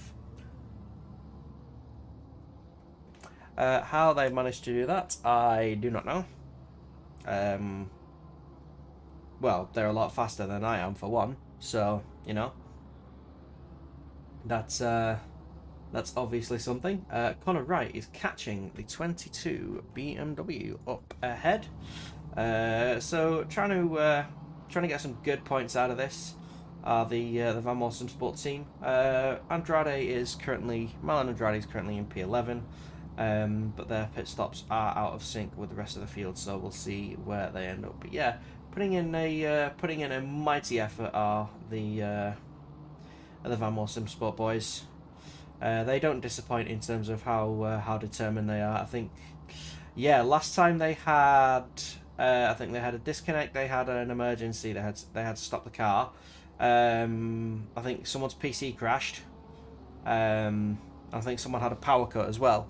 So, I mean, compared to last time out, this will probably be not too bad for the Van Wall guys. Which I'm personally happy to see. They're not doing too bad this time out, considering all that happened last time. But yeah, half a second is the gap. Christian Stanhauser and Connor Wright in 2 BMWs, so this is pretty much an even match. As well as the number 5 for Hurrens is a little bit further back, just coming through corkscrew now, so not too far back. A couple of back markers to negotiate if they want to get into this little battle. So you do have the Rev Sim Racing BMW ahead, as Connor Wright is quite a lot later on the brakes there. Let's see how much time they gain on the last lap. Couple of tenths, only the 1. They were 3 tenths quicker on the last lap, so lost a little bit of time, I think, on the exit there. But we'll see how it plays out over the course of this lap. As they, yeah, the BMW is probably one of the strongest overall cars now at the moment in ACC. There are rumours of possibly a couple of other cars being changed or a couple of new cars being brought out, but nothing concrete from KUNOS. They do keep that very quiet very well. There is a track pack coming at some point. But exactly what's in it, no one knows. Again, there's rumours and things floating around the internet, but we will have to wait and see. I'm hoping for the Indy road course because that is fun. I've done that in I've done that in iRacing. That is a lot of fun. And oh, what's the other one?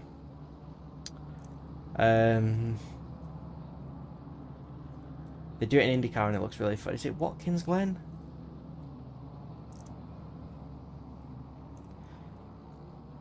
I'd love them too. They'd be quite fun. Ooh, so Connor Wright's having a look. He can see a gap there. Is he going to have a look down the inside? He is. He's going for the move. But I think the 22 just has it. A little bit of a bump there. That was only a friendly bump. So like, you're right, mate. How you doing? So bumping their elbows a little bit. Nothing too nasty. And both of them carry on. I think that was probably the better outcome of that for the Van Motorsport guys, as they do take a much tighter line. Possibly contact, but don't think it was. Extraordinarily close though, as it's definitely less than 0.2 of a second between these two cars. It is 1/10 in it as the Van Motorsport car goes up the inside of the corkscrew, and that is moved on.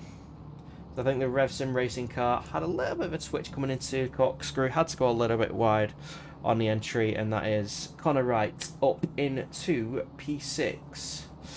Meanwhile, SIMSOK in the 869 Ferrari, not really making as much progress as they probably would have liked. I do know these guys are incredibly fast, so we'll have to see where they end up at the end of the race, as both Luke and Tim have mentioned they are out of sync from the rest of the field. So Connor Wright is now pulling a nice little gap to Steinhauser behind, and we are going to have a look at Vasquez and Scheckerman a little bit further back, as this does look like quite a nice little fight. So you got the 370 BMW going through, followed by the 95 Porsche, and then followed by the 304 BMW as they all come into corkscrew. Scheckerman's taking a lot tighter line on the entry, trying to get a wider line on the exit, trying to get a little bit more speed, but a little bit wobbly there on the exit, having a little look on the inside, and losing a little bit of time for his trouble there as well, as they all come into the final turn. So it is a BMW followed by Porsche, followed by a BMW. It is an all German manufacturer affair, but which German manufacturer will come out on top of this little battle? The Porsche is very powerful here, as long as you can make it stick. Now, the Porsche can definitely get on the pyro a little bit earlier. Brian not too impressed with the BMW at the moment of Zoricic. I was fighting them yesterday as well, actually. Scheckerman and Zoricic. As the 304 goes wide off into the dirt and loses a chunk of time as the race leader is coming up to lap them. So coming into corkscrew, coming up to corkscrew, how close are we? Are we still 210? So we're a little bit closer. We're still at 210s. So coming into corkscrew, Scheckerman, oh, Scheckerman brakes a lot later there. Hits the BMW, and the 304 going for a wander at corkscrew, it seems. I may have to ask Tim to have a look when he gets back. So what lap was that for them? That was lap 198. So I'll have to have a look and ask Tim to have a look at the 304 when he gets back. And hopefully I can remind him. So the 370 and the 95 still going at it. 95 taking a much wider line, trying to get all of the use of the rubber and the road, and trying to make the move stick. The BMW is still fighting it, but I think the Porsche has the inside line and the speed as well, as I think that is job done, at least for the moment, by Brian Scheckerman. I say that, well, both of them have decided to take a little bit of a trip to the dirt, but we shall see how we get on much later, as we do try and move a little bit further up the field to see how the action is playing out. So we have Steve Hughes catching Florian Horens in the number 5 BMW. Again, it is another Honda NSX versus a BMW. There's a lot of BMWs. There's a lot of BMWs going around the circuit today. There's only a couple of Hondas, a few McLarens, a couple of Bentleys, and such. Only a couple of Ferraris as well, and I think like the odd Porsche. I think I've only seen like 2 Porsches today, and that is by Mr. Scheckerman and our race leader. As a couple of cars do start doing their pit stops, we'll see where everything gets reshuffled to. The NSX is going in on the inside. Number 5 is sticking it around the outside. Can they keep the line? I don't think they're going to be able to on that one. And the number 9 has the move done.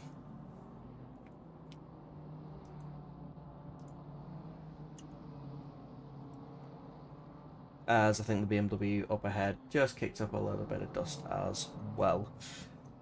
So they are within half a second of each other. They are about 7 seconds down the road from the next car, which is the 22 BMW. I might give the Honda a try actually at some point. I know one of my good sim racing buddies drives the NSX a lot. I think he's driving it in SRO at the minute. Yeah, I'll have to see what he thinks of it. And how fun it is actually. Doesn't look too bad, to be honest. There are worse looking cars, but yeah, yeah, not too much at the moment. Dan Mulholland is currently serving a pit stop as well as that 15-second time penalty, which that's like a quarter of a lap, I believe. Is it? No, more than a quarter of a lap. Less than quarter of a lap. I can't do maths today. I'm just going to say I can't do maths today and leave it at that. And I'll only say today. Because,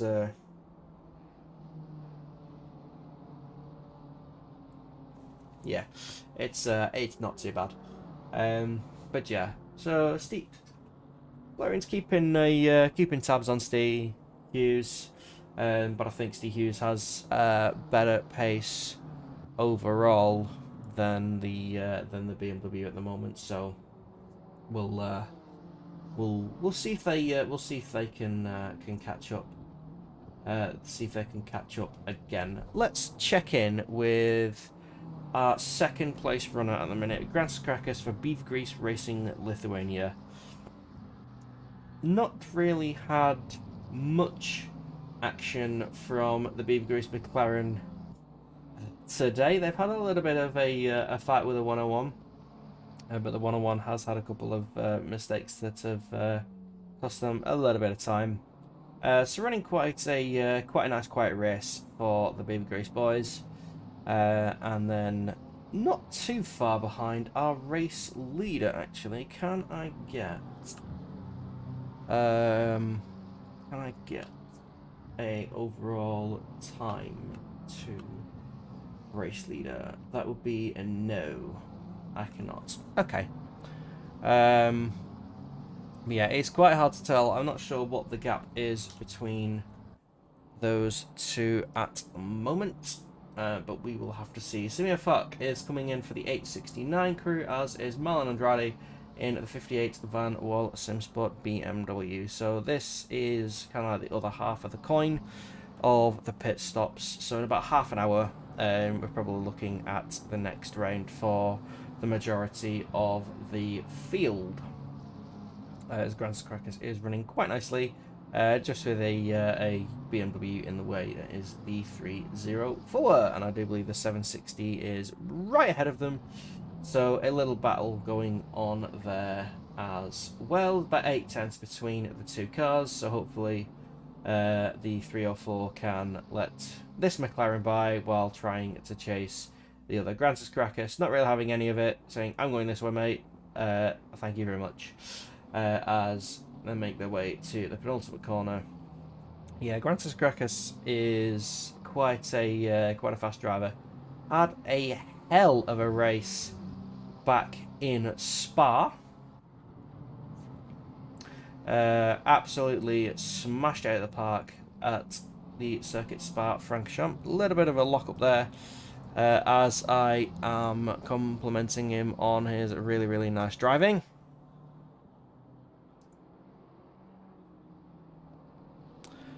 But we shall have to see on that one as to how they get on. But yeah, very solid race from both the 720 and the number 8 as well. What I'm going to do is I am just going to have a quick look at the old results for the 12 hours of Spa. Yeah, so Grancis Caracas came in, and the Beaver Grease Racing guys came in second in the 12 hours of Spa last time out. So a very, very, very good performance from them last time out, and they are continuing that trend today. The gap with P1 and P2 is still around 33 seconds, so it is holding station for the moment. They are pretty much trading lap times at this point. They are pretty much matching each other's pace, so I wouldn't expect the gap to change much any time soon. There was a brief yellow flag there, very quickly cleared, which is awesome. So have we got anything happening further back? Let's have a look. We have the 304 against the 760 once again, as these two come into the corkscrew for the, I don't know how much, the 204th time. We see them rattle through there. 0.2 of a second is the gap. Let me just see if I can switch to a different camera set. There we go. My controls are working for the moment, and touch wood, they continue to work. Oh, both of them got a pretty poor exit there. So I think this is going to be a drag race down to turn 2. So let's see who... Oh, the BMW is going in on the inside, hot on the brakes. The McLaren, a little bit of a bump there as the BMW goes a little bit wide. And I think the McLaren just about keeps a position there. But by a fraction at most, 0.09 of a second as they came across the line. So this should be a pretty good battle. The McLaren might have a tiny bit of damage on the front, but that's just like paint work. It's fine. It is a bit of the paint. Don't worry about it. There's nothing to worry about there. There is a little bit of a battle further back between the 169 and the 781. So that is Marcel Chico, and I do believe Dan Mulholland. Nope, it is not. It is Menno Crozen, still in the 781. So the 781 crew have done a driver change as well. Get a fresh set of tyres on there, fresh driver, and whack it around the track. Now we're approaching a quite interesting part in the race. So anyone that is pitting now can make it to the end with 2 more stops. So you get 65 minutes. So that's an hour and 5 per stint. You can make it to the end as the BMW absolutely launches it into the hairpin and goes 5 miles west of California there. And giving the McLaren plenty of breathing space. So we will see if they can regain the composure and get back on it and get back up behind that McLaren.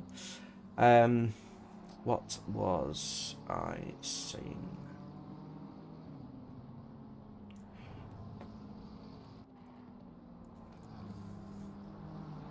Yes, that was it. I was on about the stint timers. So yeah, 65 minutes. You reset that every time you go into the pit lane, not when you stop in your pit box. So you can spend around 65 minutes on the track before you have to enter the pit lane again.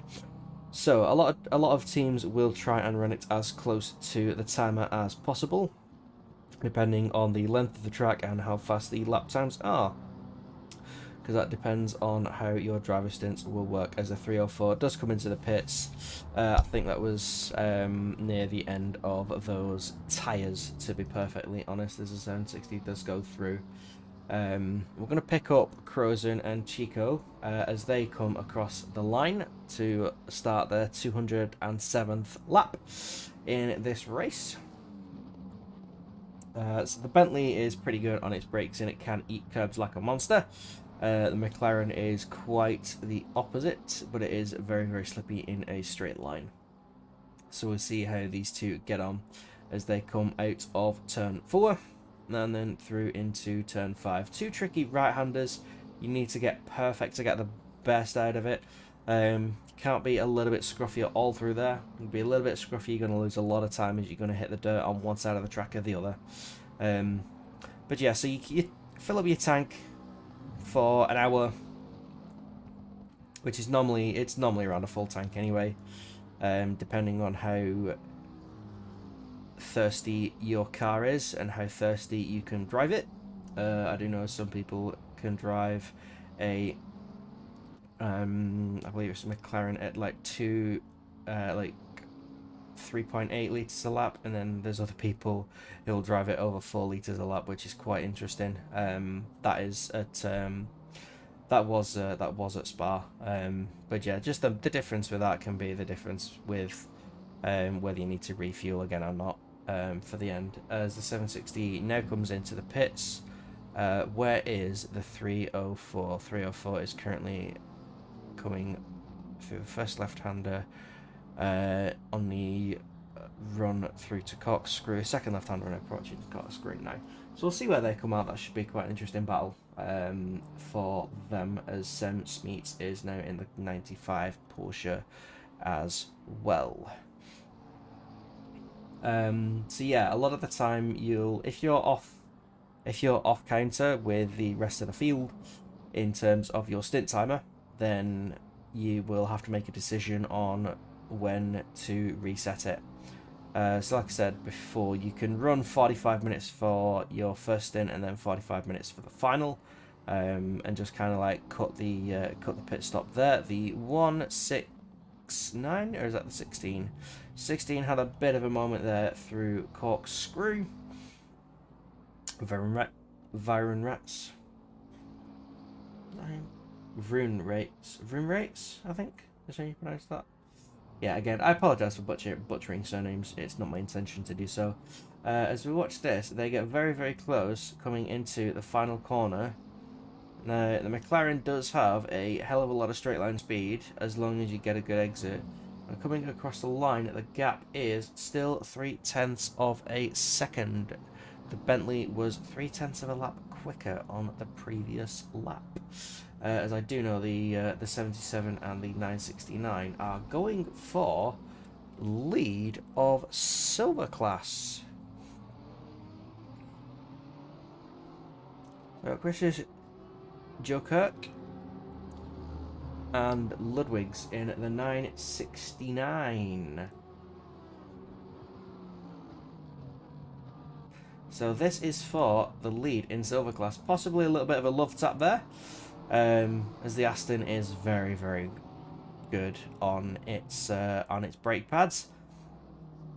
And both of these cars are pretty nimble, to be honest. The Aston's probably got a little bit more turning with the engine being in the front, and I think, are they going for the defense? Nope, the 969 has let them through, so possibly to combat a upcoming pit stop. It's not as exciting as I was hoping it would have been, but that is sim racing for you. So I'm expecting to see that Bentley was a little bit wobbly out of there, so the McLaren will get quite a bit more on that, and it's come down so a little bit quicker on the previous couple of laps. So where this is where I try and find some exciting stuff. I mean, at the minute it is kind of there are a fair few things that are holding station at the moment. Just with how it is as the Bentley goes into the dirt and off to the side, so giving that McLaren some nice breathing space. Is there anything happening further up the field? As we do check in with the Van Wall Simsport guys, the leading Van Wall Simsport car in P5, so they're doing very, very well for themselves. And it's nice to see them doing a very solid job. Again, considering what's happened to them in the previous round, but we will have to see how it goes.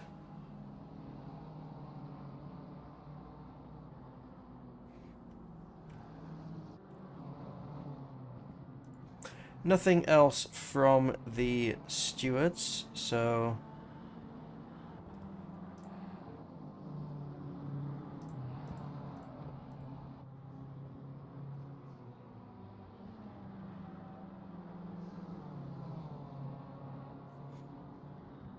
yeah, it's all holding station at the moment, so we'll have to see. As who is Connor Wright chasing currently? Is that the 871? Yes, the 871.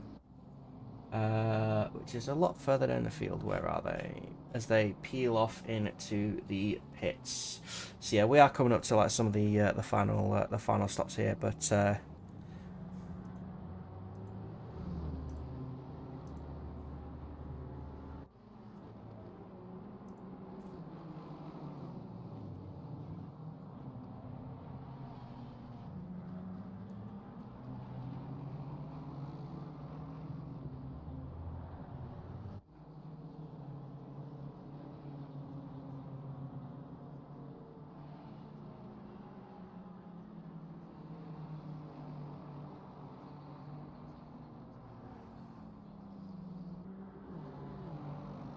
yeah, it is kind of starting to calm down a little bit.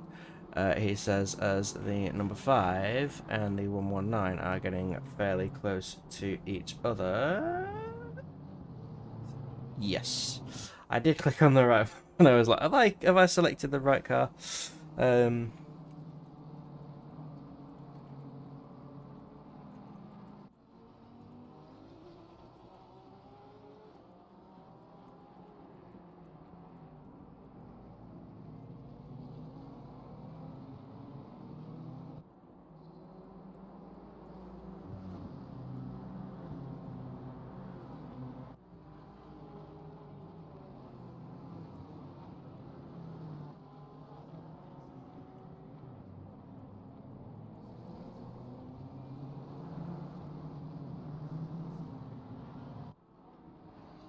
'But yeah, it all seems to be holding station at the top, especially Ps 1, 2, and 3, as P2 Grantis Caracas comes into the pits.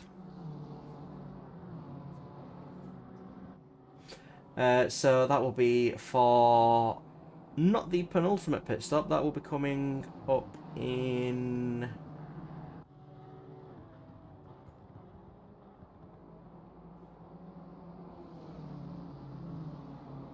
2 hours time. 2 hours time. I'm trying to figure it out. I'm trying to figure it out in my head, and I am absolutely failing.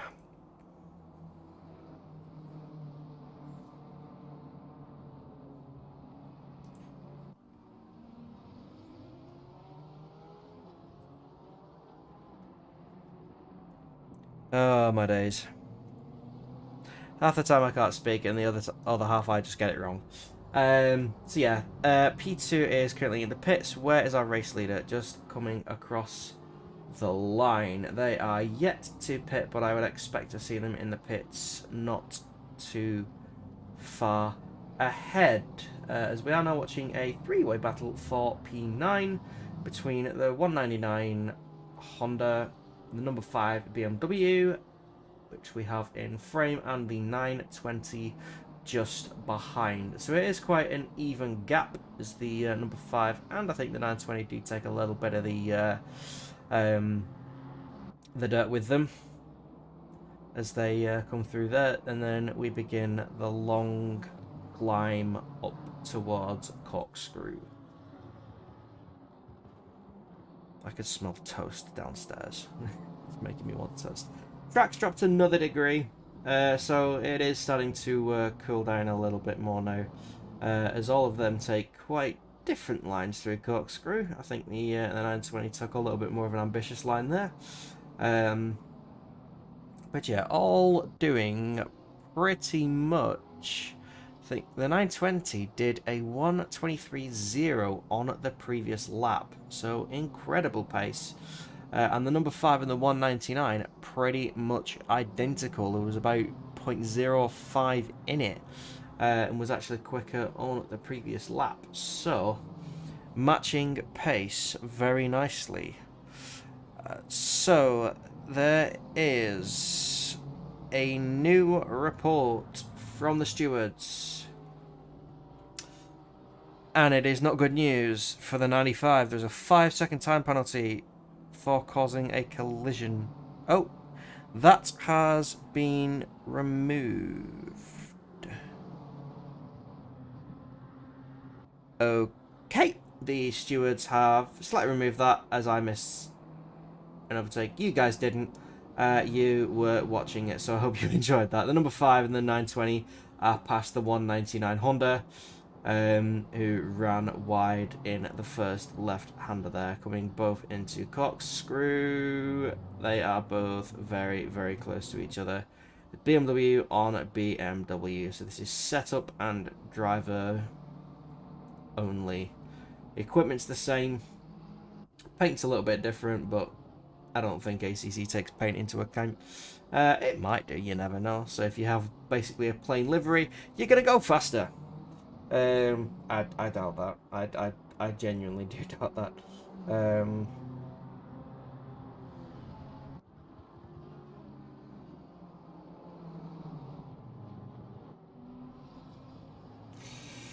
But yeah, we'll have to see how everything gets on.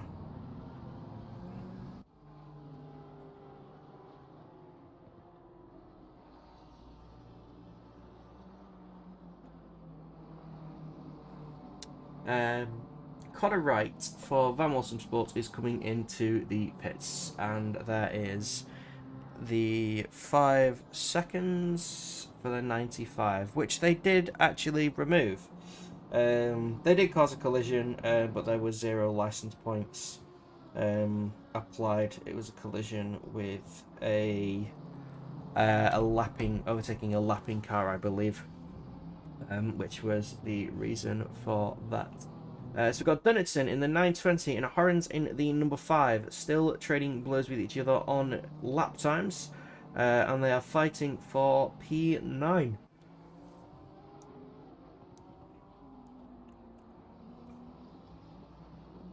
So just inside the top 10 is where they are fighting for. As they come across the line, the gap is 0.5 of a second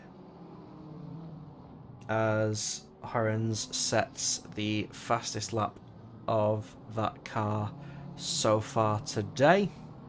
The 920 is about 0.3 behind, so gaining a little bit of time there. There we go, and they've republished it. So yeah, that was a 5-second time penalty for the 95, and then there'll be a 15-second time penalty, which you can see on your screens, for car 58 for causing a collision, and a license point to boot as well, unfortunately.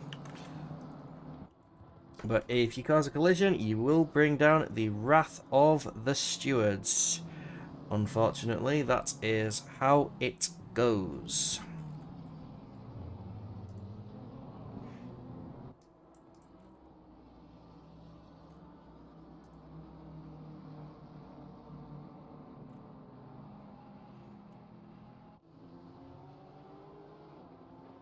As both BMWs, the BMWs are tending to follow quite similar lines at the moment. So it's definitely, I mean, you don't really want to be,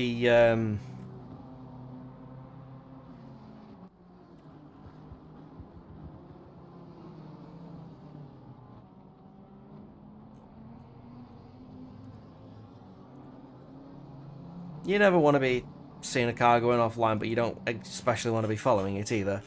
To be perfectly honest. But yeah, it's something that we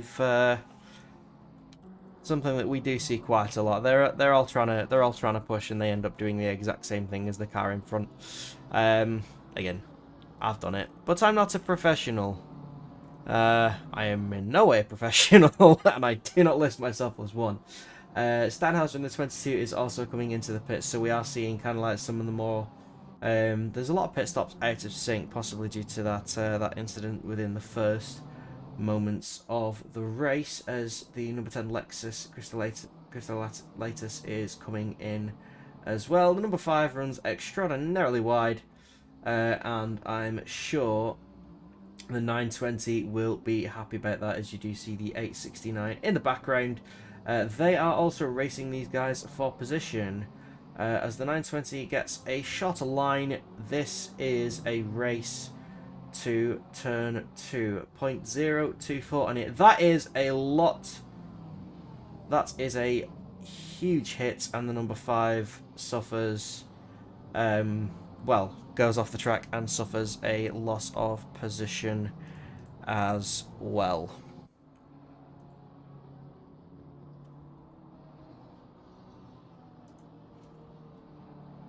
And it seems that is that for the moment. The 199 is trying to catch in the background. We are on 222 laps as our race leader is now coming out of the pits. I missed them going into the pits. But it is now just Parek at the wheel of that Porsche that could probably do with a bit of a clean. Maybe they should do that thing in IndyCar where they spray it with water, or something to try and clean it a bit. The 501 for the Forza Italia team is also coming into the pits now as well.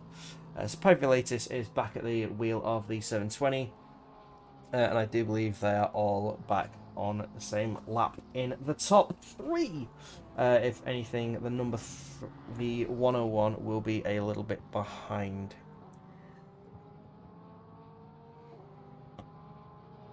Just over 24 seconds, the gap between P2 and P3. Not too much, as I do believe the 999 at the 117 has gone off in the run up to Corkscrew, and 169 has sailed on by 117. I think that's, I believe that's the N7, boys. It is indeed. So they had a little bit of a moment coming up to Corkscrew. Jarzabowski in the 501 in P5. Is currently on his way out of the pit lane, as they have not done a driver change. So Jarzabowski is still at the wheel of the Ferrari as the 101 goes through once again.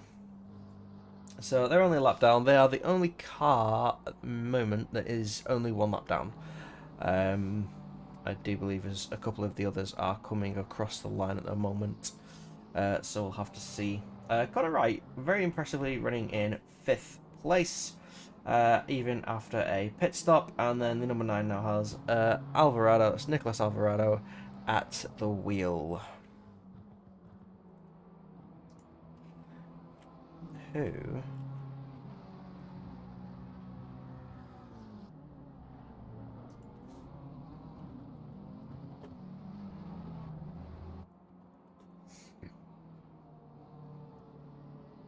So who will we see next fighting for position? Oh, let's jump to SIMSOK and Ilya Dudnitson. Currently fighting for position. So the KW Clown Fiesta Esports team. I will always say it like that, and I do not know why.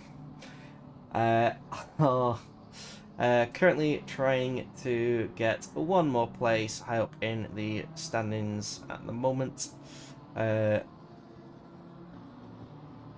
And are currently 3.5 tenths behind, although I do think it is a little bit closer than that now.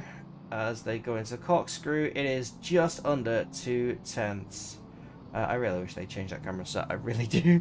Let's try a different camera set instead, see if it will play ball with me better. So they are pretty close coming through there, backing off a little bit for corkscrew, understandable. And as they come down to the penultimate corner, I believe that's the 969, coming in, so P3 in silver glass.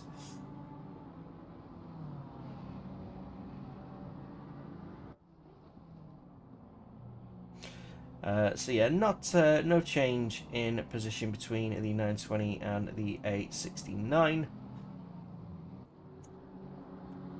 Obviously, with the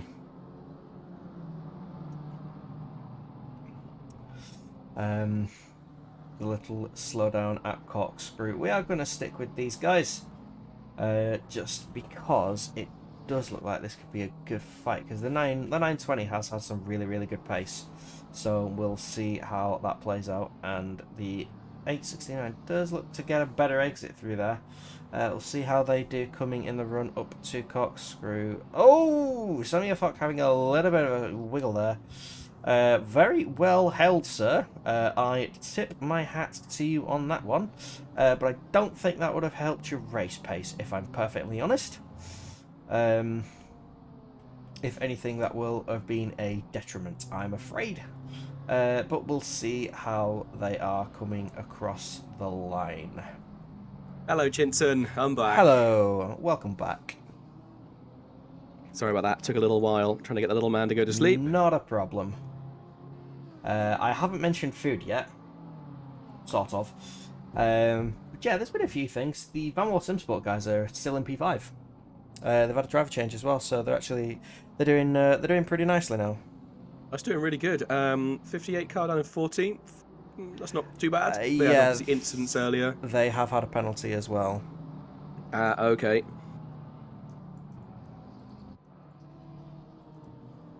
They've had a penalty, I believe. Let me have a look. What was it? I see the Clown Spurts car still sort of floating around the top 10. Yeah, he just had a bit of a. He's been chasing the 920 for a bit. Had a bit of a wiggle coming up to corkscrew. Kept it and has kept the. And has kept the distance. Maybe losing like a tenth or two, maybe just a tiny little bit, but nothing, nothing horrendous, to be honest. Well, I mean, the 920 car starting in 10th place on the grid, so that's a little improvement for them. They'll be pretty pleased with that. Anything that's not backwards is always an absolute bonus. Yeah, I mean, there's been a couple of spins, a couple of knocks here and there, but it's been a good, I think, good half an hour, 45 minutes overall so far since you were last here. So we'll. I mean, the entire race has been pretty tight and tidy. Obviously, been a few incidents, some silly little things, some completely accidental. But again, it's a really tight circuit, and it's very hard to go evasive here and not completely write off your race completely. You know, you think about other circuits, there's lots of runoff areas where if you're saying, you think, oh God, okay, I'll go completely evasive and leave a massive gap to avoid an incident. Here, you're very limited, so you end up running a bit closer to whatever you're trying to avoid, and that can sometimes cause incidents themselves. We've seen it a couple of times where people have come together, and it's just the smallest of glancing blows, but it does make a big difference. And I say, since I did go away, got a lot darker here on track, hasn't it? It has. Now The really see there's no sun left, really. No, the temperature's dropped as well. I think since I joined, it's dropped about 5-6 degrees. I think it was about 30 degrees when I joined you guys in the comms box, and I was busy trying to do technical stuff. But yeah, it has dropped quite a bit. We've still got 2.5 hours to go, and all the headlights are now firmly on.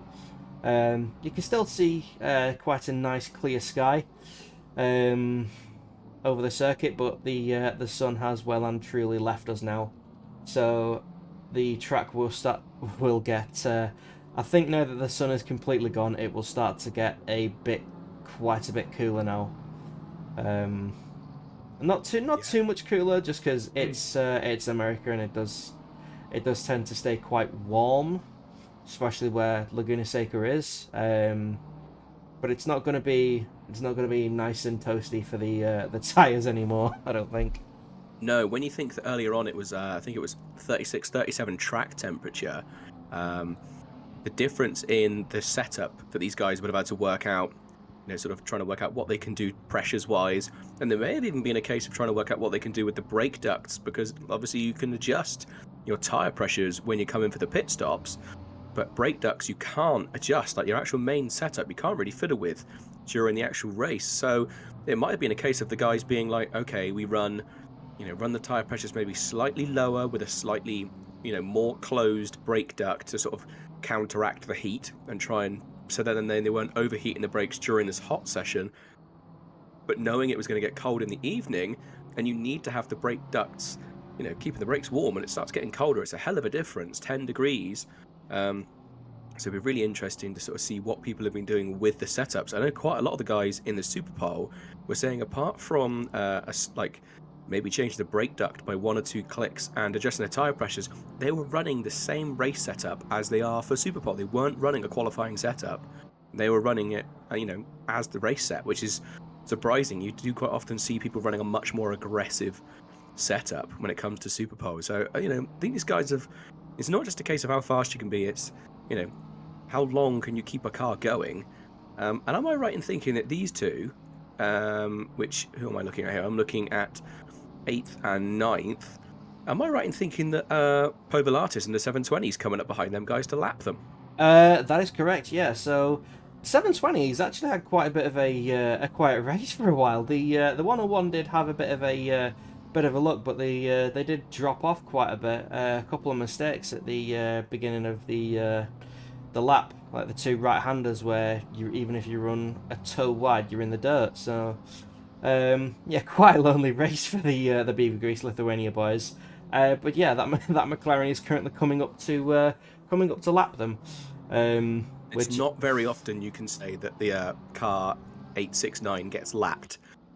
Really, no. Is it? It's not an overly common thing. No, I mean it's already been lapped a couple of times. Our race leader and the McLaren are currently on lap 230, and these guys are on 228. So they're only a couple of laps behind, but yeah.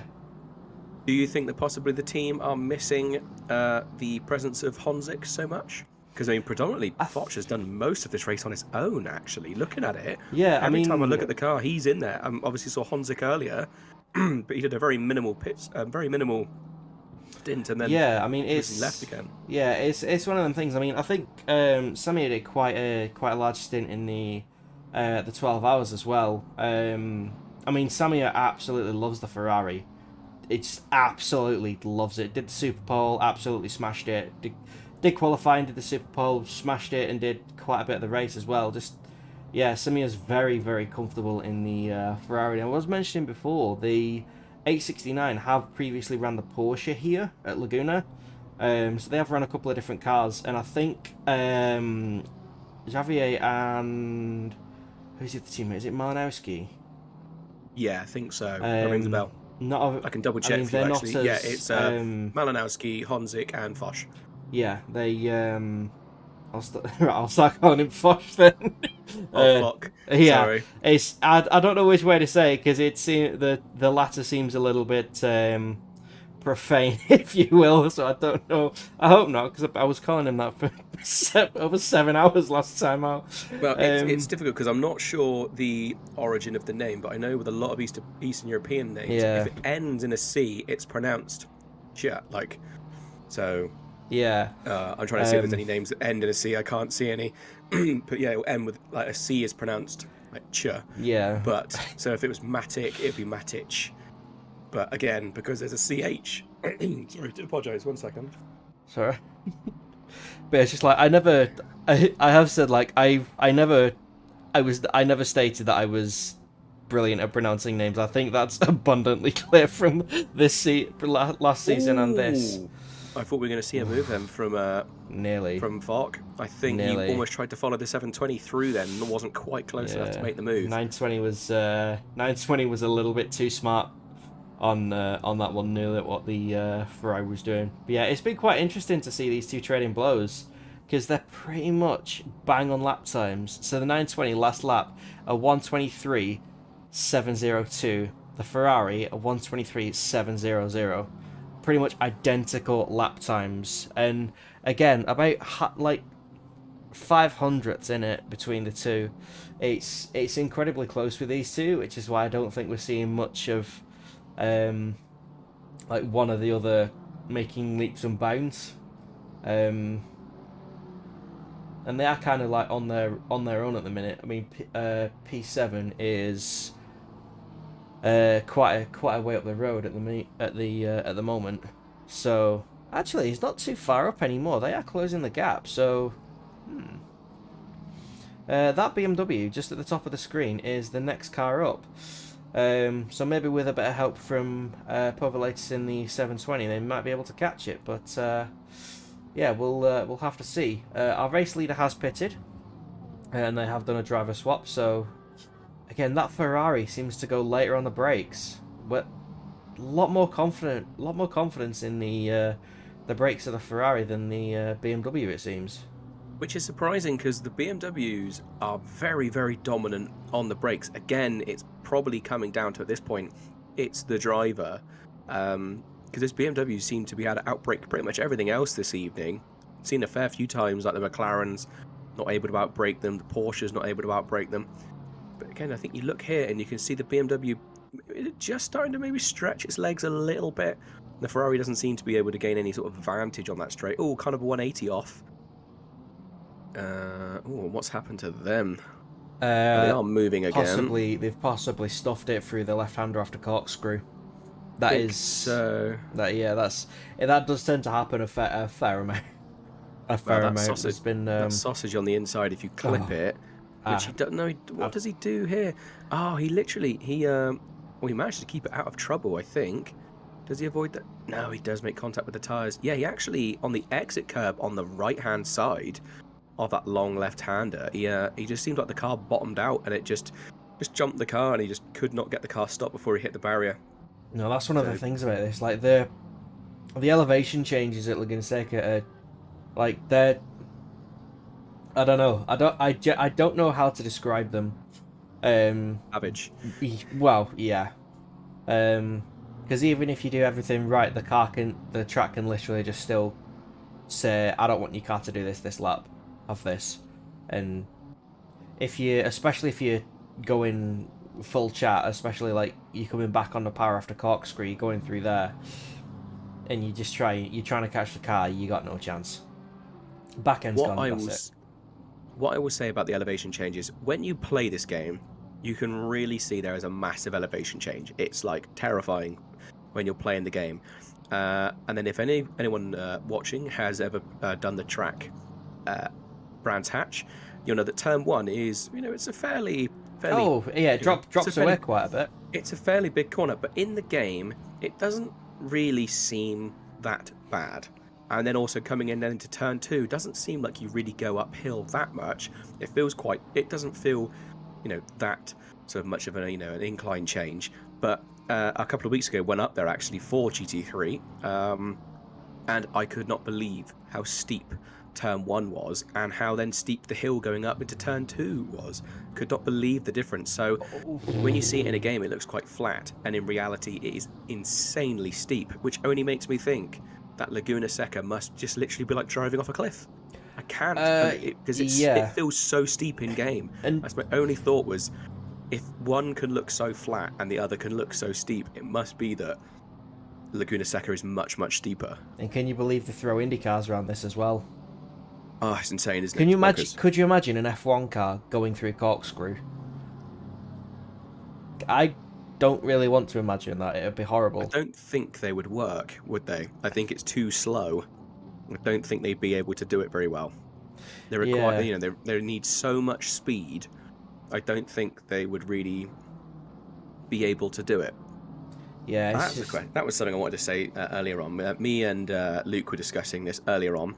Now, do you think that even though this is a optimum track, and obviously you've raced here before yourself, do you think that Laguna Seca has less grip than any other circuit in optimum conditions? Yes. And I was wondering, yeah, because I agree, I do think it has much, much less grip. And I've never really understood why. I wonder if it's almost a case of, in-game, they are almost artificially accounting for the fact that obviously it's a very sandy, dry environment that's dusty.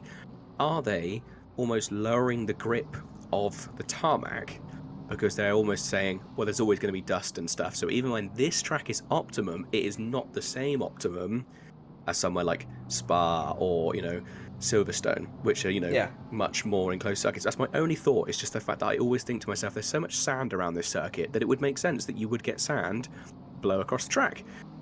So yeah, because and a couple of times you've seen cars and you've had the slightest touch and they just go flying off, and I just kept thinking to myself, I don't think it would be the same at every track.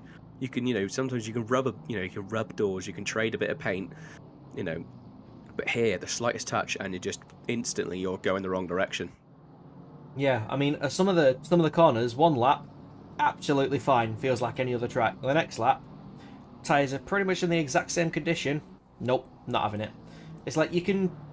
There's a distinct difference. The only difference you'll probably notice is when you put on a fresh set of tyres. It's a fresh bit of grip, but that Ferrari's very eager to get past the BMW, and the BMW's trying to flash the cars ahead, desperately trying to make sure they're out of the way. But yeah, it's just like, I don't know. Like, you put a fresh set of tyres. So, okay, so let's take Spa as an example. When your tyres are worn, you cannot go like full beans into All Region Radion.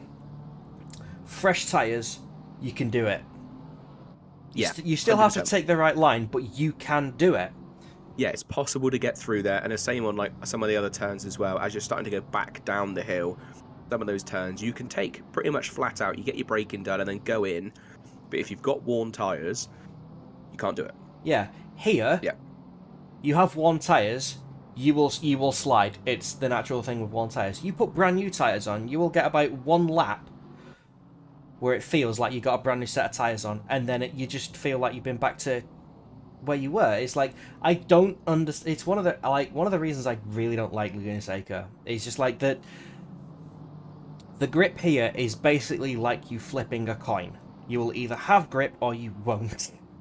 And that, it doesn't even matter if you stay on the track. So obviously if you go off the track, kick up dust, you're going to lose grip. If you stay on the tarmac, it is a 50-50 chance as to whether you will have grip going in the same amount of grip going into a corner that you did previously. Oh, we might be about to see a change of position here. Battle for 13th place. Car number 199 Honda, yes, gets past our second position AM car. Oh, no, they don't! No, they don't. Commentators curse. Switch over just as they come through corkscrew. They have recovered. They've got themselves back going. Oh, big jump. Yeah, that was a fair bounce, and the 781 BMW is right behind them. So that was oh, that's the 177 Bentley, I think, isn't it? Oh no, it's not. It's the 781 Bentley. Yeah, it's right behind them on track. I don't know where they are position wise. I guess as that would make them 16th, I think. No, so it looks like they are. The 199 is still at least one lap ahead. Hello there, yes, Nikita. it is. But yeah, I've it's... hidden the chat. Apologies. Tim, why would you do that? Well, to be fair, I had a lot of information up on my sheet, so I could work out where people were. There's lots going on the old sheet. I'm not commentating any like the main commentator, so I'm just doing all the behind the scenes, looking at numbers and reading spreadsheets and stuff. That's what I'm doing now. That's my excuse anyway. That's what I'm saying. I'll go with that's that. a thing. Lap. What was it? Oh, there was something I was going to ask you to check. I can't remember what it was now. I think it was to do with the 304, but I can't remember what lap it was. Oh, Okay. I'm gutted. So I was going to say, because they lost an immense amount of time, and I saw them on the yellow, I saw them become a yellow dot, as the race for P8 now becomes a three-way race. Try saying that 5 times fast. For P7, so we have the 22 Beamer, the 920 Beamer, and the 869 Ferrari. So we'll have to see how that plays out as well. Because I think... Quick one before this kicks right off. When I first came back, you said, I haven't mentioned food, but I'm going to. What are you having for dinner? Because I knew you were going to do it. I knew at some point you were going to mention food. I don't know the minute. I'm currently snacking on Jaffa cakes. I had Jaffa cakes as well. They were really cheap earlier on, so I had a packet of Jaffa cakes to myself. There's a Tesco in my work, and they do bulk buy stuff. And they had a box, you know the box of 100. Yes. It was like £3.50, so I was like, oh, I can't say no. Other supermarkets are available, but yes, also that's where I got mine. And I'm now eating a microwave curry as well that I'm quickly shoveling into my face while chugging on Red Bull. Is that like like what happened to be the Iceland ready meals, would it? No, it's from the same shop we just mentioned. Okay. So I lived as a student for 3 years. I know what the ready meals are. Wait, you could afford ready meals as a student? I just ate pasta and pesto with frozen peas. That's all I ate. I literally bulk bought a giant bag of pasta that I kept in my room, and I just pick up jars of pesto and frozen peas, and that literally would be like lunch and dinner, and I just didn't have breakfast because I used to be like, can I live off £30 a week? Yes, I can. And I included fuel. I mean, you see, I didn't have to pay for fuel. I do now, and oh my god, I hate driving a car right now. The cheapest I see it at the minute is like 176 a litre, because I drive a diesel, and it's just like, it costs me about £30 to £40 more to fill my tank, which is why I don't fill it anymore, because it's brutal, isn't it now? It's awful. It is awful now, but man. It's like I wonder if Formula One have calculated the cost of petrol in the cost cap now. I think they're playing with much different numbers. I think that's that kind of thing of, if you have to ask how much it is, you can't afford it kind of thing. You know, it's the same as if you go and buy, like, you know, they always say that thing, if you go to like a Ferrari dealership, if you ask how much the car is, you can't afford the car. Yeah. So yeah, I think it's one of those kind of things. It's. This is why window shopping's a thing, because then you don't have to ask, you can just admire the car.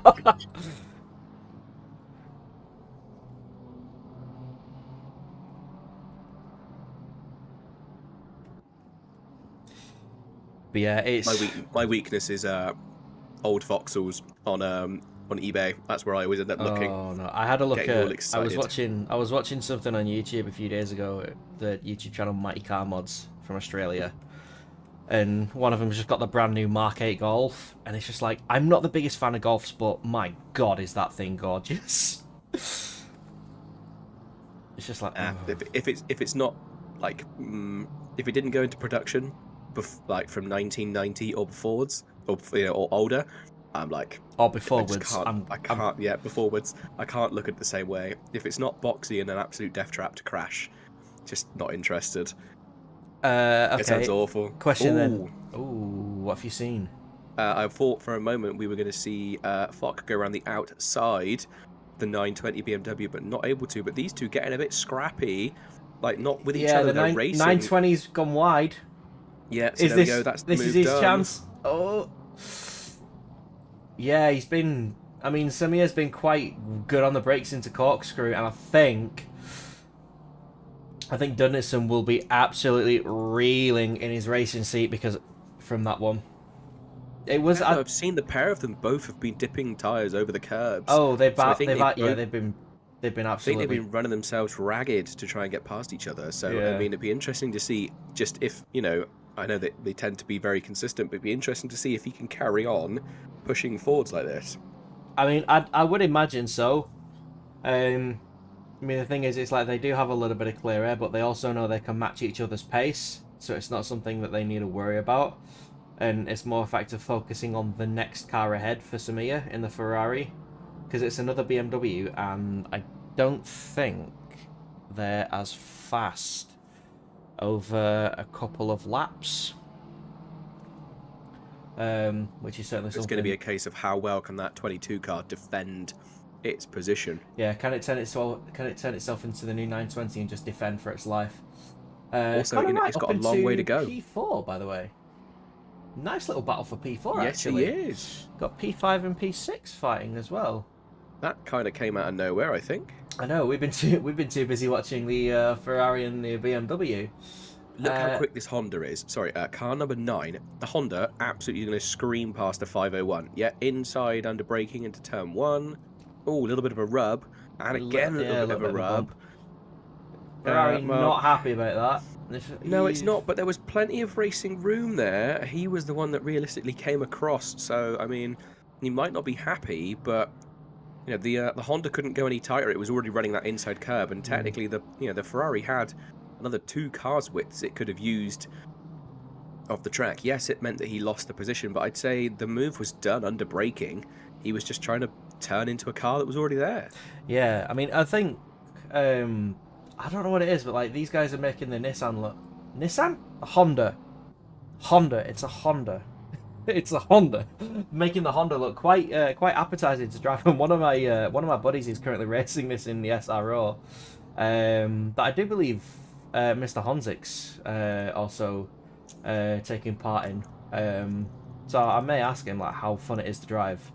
And have a go. I mean it is Bathurst, so it's hasn't it? It has been updated. It's been updated a few times, I believe. Because in the most recent update, it's now technically the Evo 2, but for some reason they didn't change it in-game. I think it's because the Evo 2 isn't necessarily that much of a sort of prominent real-life car, and so they just decided they just tweaked to the numbers on the car that was already in the game. Oh, who is this coming up behind Yaraboski? It's car number 58. So that's he the is Andrade in the so he is lap the trailing down on these guys at least. So he's behind, but he's massively outpacing that them. Ferrari has a bit of damage on the front. The bonnet's up. Bonnet's got a tiny little gap at the front. Yeah, I can see that. I wonder if that little bump that we saw with the Honda maybe did more damage than. I'll tell you something though, the Van Wall SimSport guys have just come alive in the last couple of hours. They've absolutely been flying. I mean, Connor Wright in P4 at the minute is a good testament to that at the moment. Yeah, their pace has been really good. They just had really not either bad luck or getting penalties and stuff. Oh, another hit for. And again, oh, that he's is under blue flags, is he not? The 95 will be. Yeah, the 95, and it's going past. He's flashing, he's angry. 501 is not happy that that's going on, but again, that'll be a matter that's referred to the so far off that the 501. They're not fixing the damage as well, so they're just going to the end of the. They're just going to the end of the stint. That's Presumably, there's a couple of matters that have I'm expecting to see referred to the stewards, in terms of on-track conduct. Number 9 is miles ahead already. It's what's that gap between them now? It's 9 seconds. Is it not? Wait, let's see if that sorts itself out. I'm sure it's 9 seconds between the number 9 Honda and 501 already, and it was, only a moment ago we saw that overtake actually happen. 10.4. So that 501 either picked up a lot more damage than we knew about in that turn 2/3 hairpin incident, or he was already carrying the damage, but I can't say whether he was or not. I think I don't think the car looks any different than it did before that incident, but it is obviously damaged. Yeah, I mean, it'd explain how they've managed to catch the 501. Because the 501 was running very, very comfortably in P4 for a long time, and it's whether they've had an incident with a back marker, I don't know, but they've the pace has just dropped. One thing, it's 501, isn't it? It's 501. I'm gonna have a rummage back through the replays and see if I can. We'll say. Do you remember? I do believe did you pop in during the 12 hours of Spa? I honestly cannot remember because I've slept since then. It's like I am happy to see the Van Moor SimSport guys doing well, despite the issues they've had. Which, I mean, I've mentioned already today, is like it's nothing compared to the amount of issues they had last time out. I think one of them had a power cut. One of them had to stop the car because they had an emergency. One of them had I think they had a disconnect. And they just had like incident after incident, and I think something didn't work on one of them. So they had the race from hell at Spa, and they still went on soldiered on and finished the race, which I admire them for. And yeah, just today they've had a little bit of a bad start, but they're definitely coming back at it, especially Connor Wright in P4 at the minute. So definitely something to watch out for with the Van Moors. But it is the last round. Do you have the tables actually of where everyone is? Because I do not. I may be able to pull that up for you in just a moment. I'm just having a little fiddle with car numbers. I'm trying to see. Sorry, I do apologise. I'm trying to work out if I can spot whether the Ferrari had damage on the bonnet or not. I think it already had that damage before the incident at turn 2/3. Pretty sure it did. Very hard to actually see from the replay. But yeah, I think it was already struggling with damage because it had already gone deep quite a few times in different corners. So I think it was already there, and I think it's more a case of maybe that flash was a frustrational flash, as opposed to actually, annoyance that the person's winning. Let's try and get the results up, shall we? Let's find them. So, you've got them? Yes. So currently, the 169 guys are in the lead with 135. You then got Beaver Racing Lithuania, who came on to a very, very strong P2 last time out in Spa. And then you do have the two Van Moor SimSport cars on 97 and 94 points, respectively. So yeah, the 57 is doing very well. So looks like they are going to take P3, providing they can keep the speed up. But I don't think the 869 is going to get challenged for the championship win. They won 2 rounds and they came P5. Could you show second part of the grid? Yeah, let's have a look. Let's have a look further down the grid. What's going on? Let's check in with. Who do we want to check in with? Let's see who that. Matthew, is there any particular cars you want to see in particular, and we'll try and get them on? There is one car that I've currently got on screen. It's the 999. Have you noticed who's driving? 999. Oh, is it Ersk? It is Ersk. I'm not. Hey, Mr. Ersk. So Mr. Ersk, he's essentially daddy. Okay, he's daddy. Okay, that is what Tim's called him. I will call him Ersk. You're just too shy to say it. You know it's true. He's daddy. I am going to quote you on that and put it in our commentator chat so that everyone can see it. But yeah, it's quite a. The rear of the field's actually quite spread out. Yeah, I mean, I'm trying to have a little look at the back. Obviously, we lost a few of the guys. Obviously, 305. I'm not sure what happened to them. That's obviously saying they did 0 laps. Car number 55, I believe we've lost. 73. Hang on, what's going on here? Am I reading the right numbers? I'm not reading the right numbers at all. Car 303, obviously, that was our Porsche that had the disconnect. Sorry, not the disconnect, the computer crash earlier on. I think it took them a really long time, and they're back in the pits, but not going anywhere after that.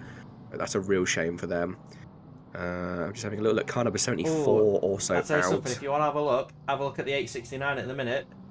They're going down. They're having a look down the inside of the 22 into turn 2. They got the inside, and that is job done. Oh, and actually, car 10. No, sorry, the 920 BMW also looking to take advantage of this. And he's going to be on the outside, but he might be able to get the job done. Getting very close there. The 199 is coming to join the party, so it's like I'm not fighting for your positions, but I want some fun as well. I just want to sneak through, and that as well. That is. Oh, this is not a good train going up to Corkscrew. There are 4 cars within less than a second of each other. And I think that NSX is flying. The NSXs are really, really fast on the straights. Or anywhere there's no corner, they are insanely quick. It's I wonder how they are around Monza then.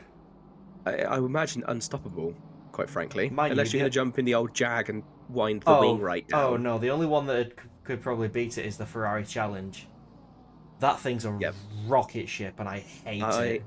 I did a... Ooh, but there you go. Its speed nearly outdid itself there. It's so much quicker. It didn't get on the brakes early enough and nearly collided. But again, smart move. Went to the outside. Didn't try and aim for the apex. It knew it was outbraked itself, and it just got itself out of the way. Yeah, I did a race at Spa the other day. It was only 90 minutes, but it was... Was it 82 of us on the track? So there was 40 GT3 cars. Oh my god. Oh no, sorry, 42 GT3 cars, and then there was 20 of the different challenge cars, you know, like STs and all the other bits and pieces, and then there was GT4s as well, another 20 GT4s. It was absolutely bonkers. There was not a single bit of the track that didn't have a car on it. Yeah, I mean the thing is, like, as you can imagine, you can get I did awfully. Yeah, I doubt that. You can get the best possible run you could want, but any straight, the Ferrari Challenge, as soon as it gets into like a high rev range in a gear and you whack up, that's it. You're gone. Like, no matter what, just because we were outpacing them through Eau Rouge. Oh yeah, and so then we'd Kemmel. Have loads. Yeah, and then you get on the Kemmel and you'd be like, okay, I'm about to go past before the braking's over. Oh, mistake from 920, big sausage strike. That was a... Oh, that must have been painful. That was lucky, though. That was really lucky to get away with that. Managed to keep the car straight. That was... Good save. Good save by him there. Oh, 781 just coming out of the pits, which is Crozen. Done in 22nd place. It might drop further than that once the time sorts itself out.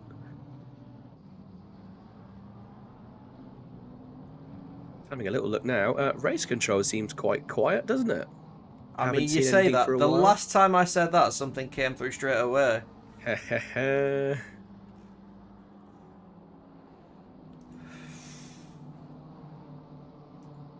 Yeah, just having a little look. That battle for 4th is heating up, I think, though. Connor right under attack from the number 9 Honda. But I have just noticed that the Honda's ping is all over the place. Oh. That's very high. And I think in qualifying it was very high as well, but at least it was stable. But that is up and down quite a lot, isn't it? This is where you have the issue. You get really close to someone, but if you're experiencing issues with the connection, you get what they call rubber banding, and the issue can be... I hate that. Yeah, I say more mainly, I suppose, for viewers and things if you're not used to playing simulation games. Obviously, you need to get really close to the back of someone before you can realistically make a move.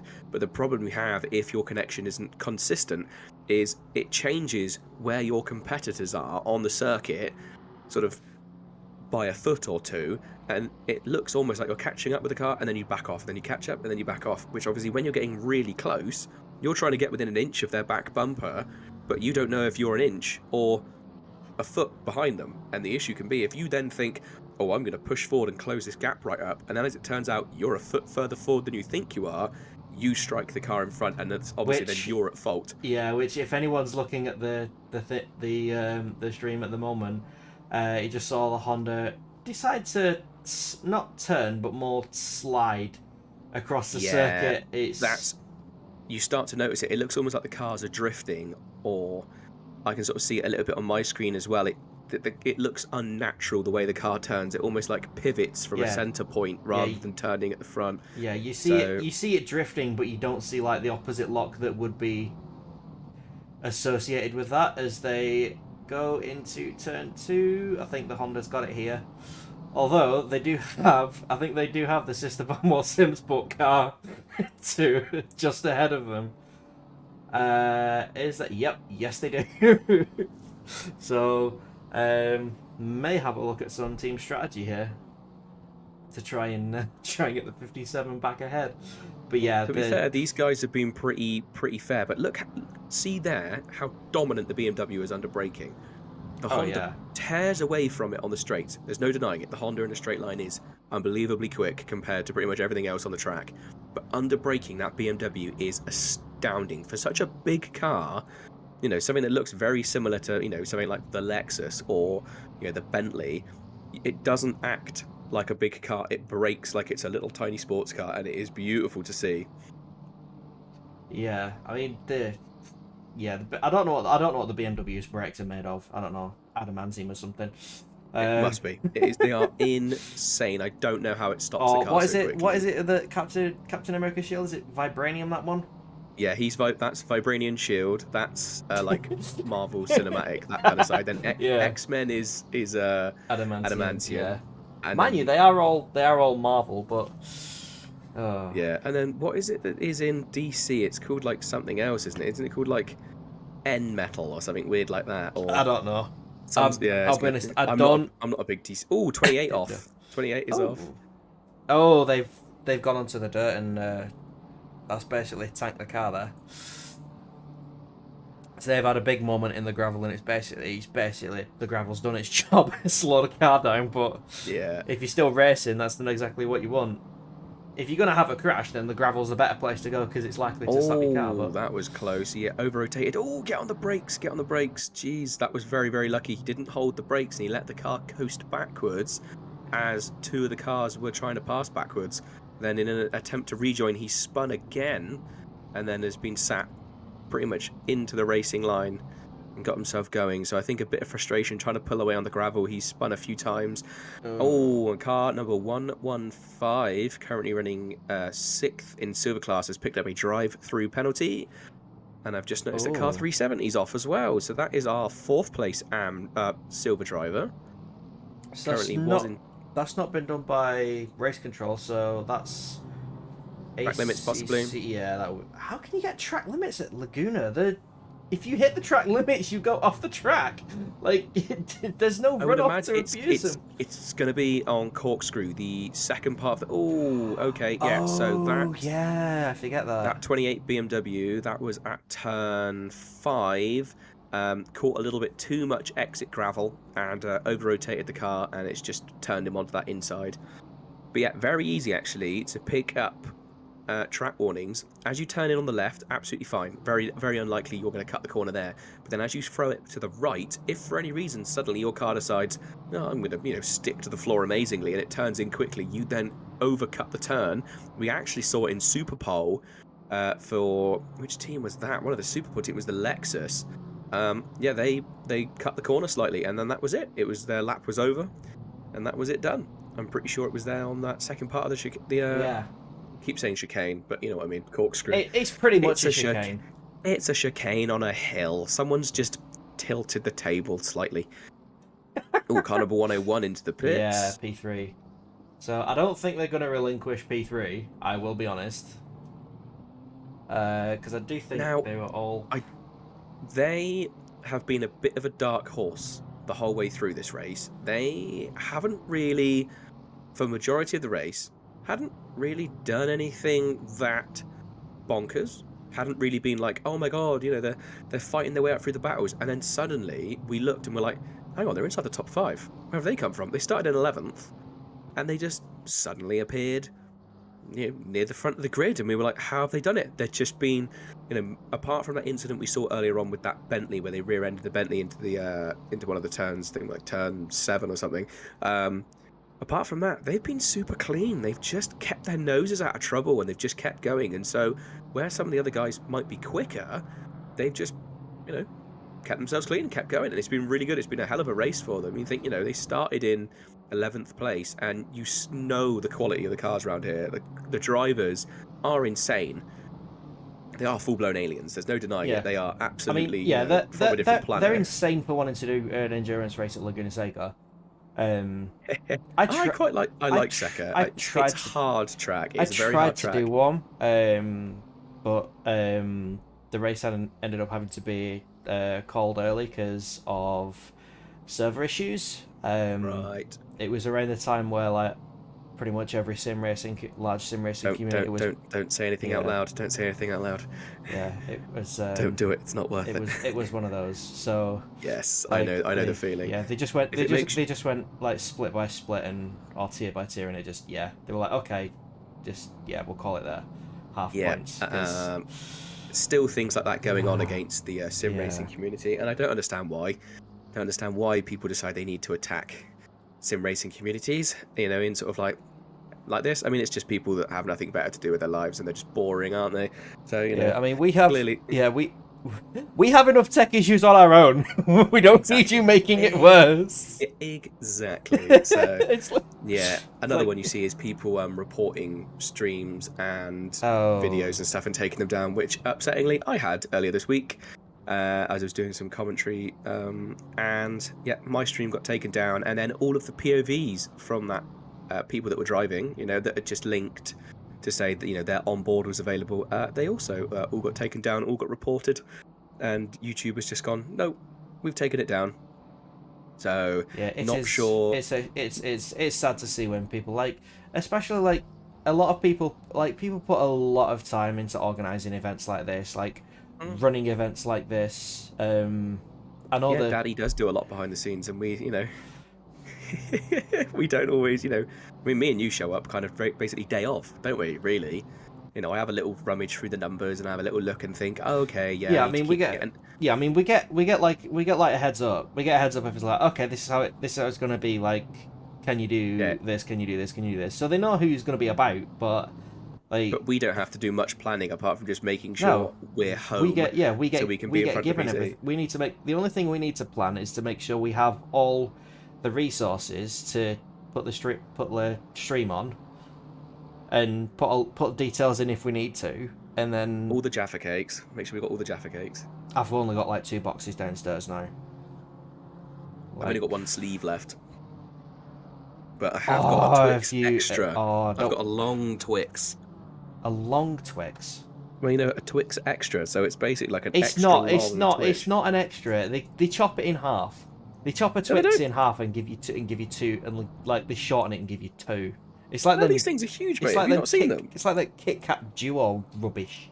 No, right there. The Kit Kat Duo, that is rubbish because that's like a bar and a half, but cut in half. This is 2 separate long sticks next to each other, and I would say they are about the length and a half of a normal Kit Kat, and then there's 2 of them in a packet. What is it? Twix Extra? It says Twix Extra, and it's like a twin pack. How big are these? It says 37.5 grams. Oh no, sorry, 2 times 37.5 gram chocolate bar. Yeah, it's a beast. It's a beast. Yo, who makes Twix? Come on, where's my extra long Kit Kat Chunky, man? It's Mars. It's Mars, isn't it? Oh, come on. I know. I'd love an extra long Kit Kat Chunky, and especially the peanut butter ones. Mars. They do Galaxy, don't they? Yeah, I think they do. Where's my extra long Galaxy Ripple? Eh? You can just buy a big bar, mate. Just buy a big bar. Just indulge yourself. I want a Galaxy Ripple. It's the one that just you can. The Ripple. Yep, the Ripple. Sorry, everybody, about the food chat. It's got to that point in the day. I did say it would get here. And it's me and Chinson. It's gonna happen. Yeah, the only one we're missing. The only one we're missing is Rage talking about food, but he is having a well-deserved break. But I do believe he should be back at some point. He did say he's in just the near taking a break future. this season, and he may come back to the endurance seasons. But he is back for the sprint again. Apart from round 1, I think he's missing. The first opening round, I think he's away somewhere for that one, so he's not able to do it. But quite understandably taking a well-deserved break. I mean, I can't say anything because I've barely been here this season just due to technical issues and moving house. How dare I? How dare you? How dare you move your living accommodation to somewhere better? I know, ridiculous. Because things, I'm not even under the stairs anymore. How nice is that? I'm not hiding. So you're under the not Harry stairs in my- Potter anymore. Okay, you're I'm not in the not- cupboard I'm- under the stairs. I'm not. I'm in the like loft conversion-y kind of thing up top, which Oh. makes it sound like I've like real rich and posh, but actually it's a house that needs loads of renovation and every bit of the roof leaks. So it's a case of we bought a bigger house because it was just falling apart, and now we're just doing it bit by bit. So, Yeah, but the satisfaction of finishing that'll be amazing. though. yeah, 100%. It's just quite funny when you're downstairs and you're suddenly like, I can hear a noise, and then you're like, oh, that's water. Like, okay, cool. The best one was if you flushed the toilet, the water would come out the toilet cistern and run down the wall behind it. God. Yeah, I hope you that was fixed a good that. one. We have, yeah. That got fixed very. No, not dirty water. It was clean water from the toilet cistern. You know, the flush bit at the back. That filling the tank. Okay. Yeah, Got when you. the tank was being filled, there was a bit missing, so the water was Oh, spraying into the no. tank, hitting the inside of the lid and running out. No. I'll tell you something. If you have holes in your roof, just put a paddling pool up there. Got a bowl, got a mixing bowl there. No, put a paddling There's a pool. You'll mixing- cover more surface area. I don't really think the house could be able to withstand the weight of that. I'm amazed I'm not falling through the floor. Paddling pool's not that heavy. It's that rate it would fill up. So I got a kick out of my mouth now. Yeah, I've got Jaffa cakes. I've got 2 empty boxes of Jaffa cakes next to my desk. I am trying to eat more healthy, but like I had 3 McDonald's this week in a row. Jeez, it happens. It happens, doesn't it? Okay, here's my justification, okay? I had a bad start. I'm just going to check action on track before I do get into this little story. How are we doing further back? We're doing okay. Okay, alright, back to... Next chat. Yeah, so we're just going to leave it on race leader for now. I don't know. Do you want to keep an eye maybe on Honzik and Crystallartis? Oh, Mr. Jardier has joined us again. I genuinely didn't think he'd be back in the car. Okay. No, I did not think he is, but maybe he hasn't done a minimum amount and he's had to come back. Either that or he's done his stints in a couple of other things, and because you know the Porsche All Stars does start quite late. Okay. Because there are. I'm going to come out and say it. This silver class driver, so car number 10, is doing a great job of hanging on to his position. He doesn't have to give up. He doesn't have to move out of the way. He is more than you know, okay with defending that position, because overall position he can defend it. Yeah. And to be fair, And going up against someone like Jardier as a silver class driver, that is a really good effort. He's held on to that position for quite a few laps.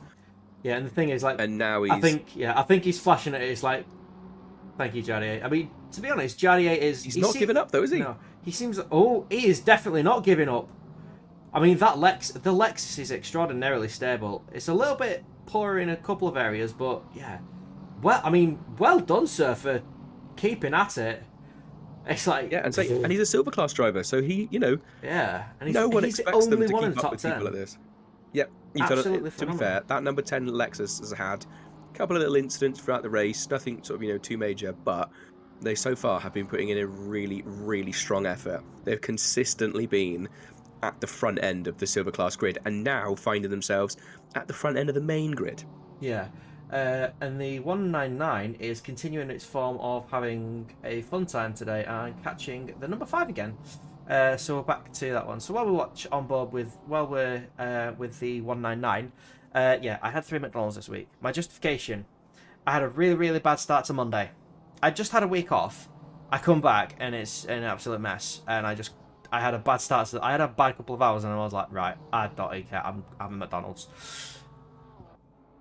Tuesday, I picked someone up on my lunch break and they offered to buy lunch. And I was like, okay, where do you want to go? And they said McDonald's. I was like, well, I'm not going to argue. Like, someone's offered to buy me lunch. I'm not going to say no. It's like, all right, where do you want to go? It's like, yeah, we're going here. Okay, I'll accept that.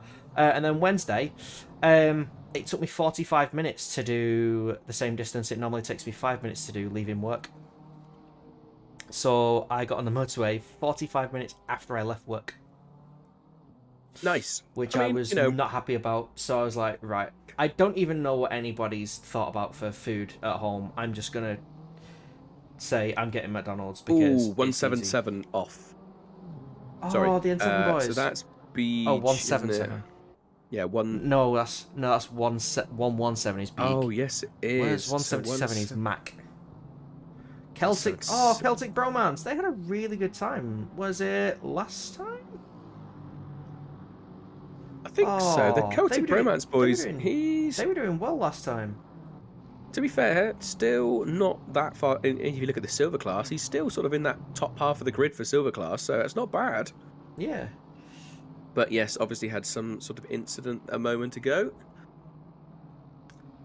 Here's one for you. I've just learnt how to do custom liveries. Very pleased. I'm very rusty at them. I'm not very good. I've seen I tried to do something for McLaren for the guys we're doing like a world tour thing with, and I had a look at it, and it's like I used to do 3D modeling. I learned how to do that at university, so I'm not a stranger to like all the net, like the spread out net. But for a minute, I thought you were saying like the net, as in the internet. No, not. No, like you know what I mean. So that's strange to the net. So anyone who doesn't know, when you come to do like textures and liveries and things like that, you basically, if you've ever been in school and you've had a cube, you basically have a cube, but it's flattened. So it's kind of like a T, but with a little nubbin on the top. I couldn't think of a better word. I'm friends came into my it's a nubbin. Nubbin. So it's basically flattened out, and that's what you call a net. And it's basically the exact same, but for every single curve and straight edge of the car. And you basically the whole car paint gets that. like basically covered in like it looks like someone's thrown a net over the car, doesn't it? And then they've flattened it. Yeah, it's kind of like if you put like a plastic wrap over it and then just heat it up and shrink wrap it. That is, and then you flatten it out on a table. That's basically what it is. And you have to paint. I say paint, like you color it. I'm not making this sound any more professional. I either go with paint or color in. They're gonna sound childish. You have to apply the livery. Yes, you design the livery. Yes. Up. But the annoying thing with this is like you don't have like a preview thing, so you can find out what each edge is, and it doesn't list it. So you basically have to do a change, load it in, have a look at it, and see if and find it, and then try and get the line straight. So like whoever makes the liveries on these, they are absolutely phenomenal. And just like getting the lines right. So for the BMW, there's multiple lines here, like for the yellow, for the number 5, that match up. It is not as easy as that because the door will be separate. The back will be separate. The front fenders will be separate. But even just the parts of the front fenders and stuff, like the inserts are separate, everything is... So, the guys that do the proper professional ones, they are amazing. The BMW M2 is possibly the easiest one to do, though. You know, the little tiny M2, like the new stuff that came out in the Challengers pack, because the side of the car is just one. The whole side of the car, so the front wing, the doors, quarter panels, everything, it's just one big panel. It's super easy to paint, which is what I'm learning to paint on, just so I have an idea of what I'm doing. So, because I want to make... there is the is it beef snacks? King's Meat Snacks. Martin. Yeah, King's Meat Snacks. Yeah, there's that one. Rage's King's Meat Snacks. Yeah, that's what made me think about it earlier. And then obviously everyone knows Bovril. Everyone loves a bit of Bovril. If you don't love Bovril, don't come at me. You're wrong. I mean, James might have words to say with you. But there is something that was around the similar time to when Bovril began. And that is called Vimboss. And I'm making a Vimboss livery, and as far as I'm concerned, Vimboss, the Prince of Fluid Beef, they call themselves, that is the best livery in the world, and it's an ox and a teacup. I can say all this because it's not a thing anymore, so it's not as if I could be done for advertising a product because it doesn't exist. Race Lee is in. He is in. The penultimate stop. Must be, yeah. So now, do you do 45 minutes and then do the last hour? Run lighter fuel for 45 minutes. This is a thing that like the leader doesn't have to do. As I'm going to switch to the number 9 as they are catching the 22, I believe. Of Papali. Or Papal. Tried to gut the inside, chose not to that time. And they have a Van Wall SimSport BMW on exit. That is number 57. That is a close pit stop. The 57 keeps the position, and the Honda takes...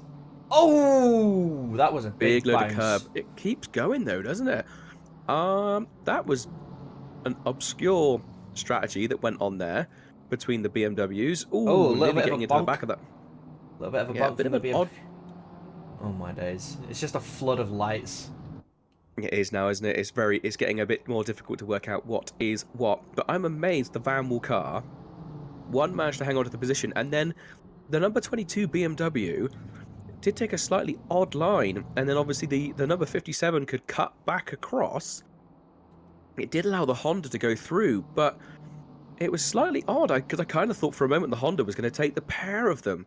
Was that a little bit of BMW favoritism going on there from the number 22? Maybe thinking, I know I'm going to lose my position, but I can save you? So... Who knows? you know how the 869 is currently in P7? Yes. They got a 15-second time penalty. Oh, has it just come through from race control? Has it? Dangerously rejoining the track. I mean, it can happen. And it gets worse for the 101. 25-second time penalty for the 101 for causing a collision and a license point. Oh.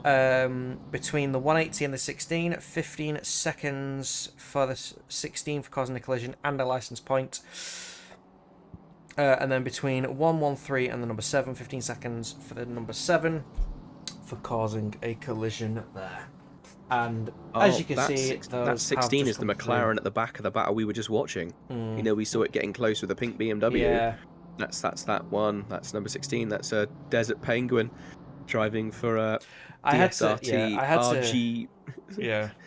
Yeah. Goodness gracious. So, yeah, not going well for them. They'll be probably a bit disappointed with that. But I don't think they can realistically lose much compared to... Oh, no, there's a couple of guys behind them still lapping, actually. I thought everyone else had pretty much stopped. Yeah, I thought... Lapping I had to like read the name a couple of times in my head. It's like, is it desert? Is it dessert? Oh, that's a good point. I thought it was just desert. Yeah, it is. Dessert has 2 S's. It's like I was trying to figure that out. I was like, I'm just blaming the fact that I am grossly dyslexic, and I'll just go, yeah, it's fine. Yeah, I don't have that reasoning.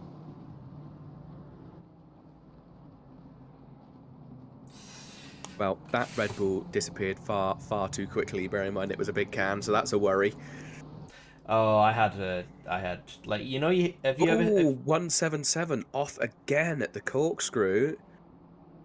So, from bad to worse for those guys. That is Kiki Mack, isn't it? Mm-hmm. Oof, that's not great for them. Trying to see if I can see it. What happened? Going back on the quick replay now. Up towards the top of the corkscrew, gets on the brakes. Yeah, again, it's people trying to get on the throttle, and the car just over-rotates and continues on round to the left after they've turned in. Yeah, like they need to make sure the car's actually pointing down the super hard though, isn't it? It can be really difficult. I know whenever I drive the Mercedes here, I always actually short shift on the turn. I can't drive the Mercedes. That car is horrible. I did like it, and then I tried to drive it at Spa the other day, and it really was annoying me. Let's say that. I was getting very annoyed. So I'm thinking about maybe having a little bit of a change, so I'm getting fed up of turning the car in and nothing happening. Was it Luke who was trying to like get... There was some... No, I think it was Benny Cage. Benny Cage was like looking to like get back into ACC, and he wanted to drive the Porsche. I was like, no, don't do that. And he's like, why not? It looks fun. It's like, yes, but it's hard to drive. If you can do it, it's so fast though. If you could, it's such a risk-reward car, the Porsche. Yeah, but it's one of those things. I wouldn't say it's the great car to learn ACC again with. But I mean, why not just go straight in? Because it handles differently to every other car. So if you're going to go in and try and learn to play ACC and you want to drive the Porsche, you might as well do it rather than getting used to driving. Let's say you jump in and decide, I'll drive the Macca. I'll learn the McLaren. No, that's a bad idea either as well. That's a bad idea. I like the McLaren. I think the McLaren drives really nicely. As a first car, the thing is with the McLaren, it's very tail happy, which especially if you start... since the update, not since the 1.8 update. Even in the wet, I was driving at wet tyres, standard dry aggressive wet setup at Silverstone, and I think I spun once, and I think I went up started I think in 21st and I ended inside the top 10. Couldn't believe it. It drove fantastically. And normally I drive the Mercedes, which is like, big, front-engined, heavy car. And I jumped in that and I was like, this is incredible. This is like the best car I've ever driven. And it was absolutely piddling it down. It was wet as anything at Silverstone. I now salute the McLaren as an amazing car. I mean, if you're coming into it, like, McLaren's, again, Porsche, McLaren, Mercedes, Ferrari, not the best cars to learn in. BMW... Ferrari was my main for a long time. That's what I learned to drive ACC on. Yeah, BMW, Aston, Bentley, Lexus are probably your best bets to get started. Because those cars are forgiving. The Audi's nice though. That's pretty good. The new one. Oh my, the new Audi. Oh, haven't driven it yet. Number 9 had a moment and it nearly was really ended up closing up on that pirouette. Vanwall car, wasn't it? It was really, really close, and then suddenly after a few little incidents, I think it's really pushing itself to try and catch that Vanwall car. But again, no wiki with that 25-second penalty. Not going to lose a position to Road, but No. it's a kicker to have to be sat there in the pits for an extra 25 seconds when they do their stop towards the end of the race when you really don't want to be. Yeah, that all again, depends same on when with, the next stop is. Same with Jardier, and I wonder if he's going to stay in to the end or whether it's going to be Malinowski who comes in and finishes it off, because I don't know if I've seen Malinowski race yet today. I think I have. I'm pretty sure I've seen Malinowski get in a car, but I can't be 100%. I can't remember reading the name. I remember seeing Fock lots, and I remember obviously seeing Honzik come up. But I don't remember reading Malinowski, which, if Malinowski doesn't drive, then it doesn't matter how good these guys have been. It's all for nothing. Yeah, their race is done. Yeah. It'd be DNF because they didn't all finish. I mean, unless, sort of they have already said in advance that we're a two-man team this time round, which may be the case. Maybe if you let them know in advance, it's okay. No, there we go. Malinowski hasn't been in yet. Yeah, he hasn't been in yet. So he's got to surely do the last stint, because he's still on the spreadsheet as being part of the team. If he doesn't do the final stint, then all this work from the eSports car is being for nothing. Like, what was the point? Did he take? He took part in qualifying as well, I believe. Malinowski. Yeah, I believe he took part in qualifying. So, yeah, as far as I'm concerned, that should be. Yeah, that should be something. I've just realised how close all these people's times are in qualifying. It is disgusting how incredibly close these guys are. It's like, what? How do you do that? How are you that close as a team? Ridiculous. Bah. Let me have a look at the... Is it in the thing that Ertz sent me as well? The EC commentator sheet is what I am on, looking at the teams, and it gives me the grid. Oh, what is that? That's just... What? Are you looking at how close the times are? Mate, P2 and P3, come on, man! That's disgusting! Insane. Okay, my northern side's coming out right now. It's like, that is actually disgusting. Had not noticed. Yeah, insane, isn't it? That's disgusting, man. That's crazy fast.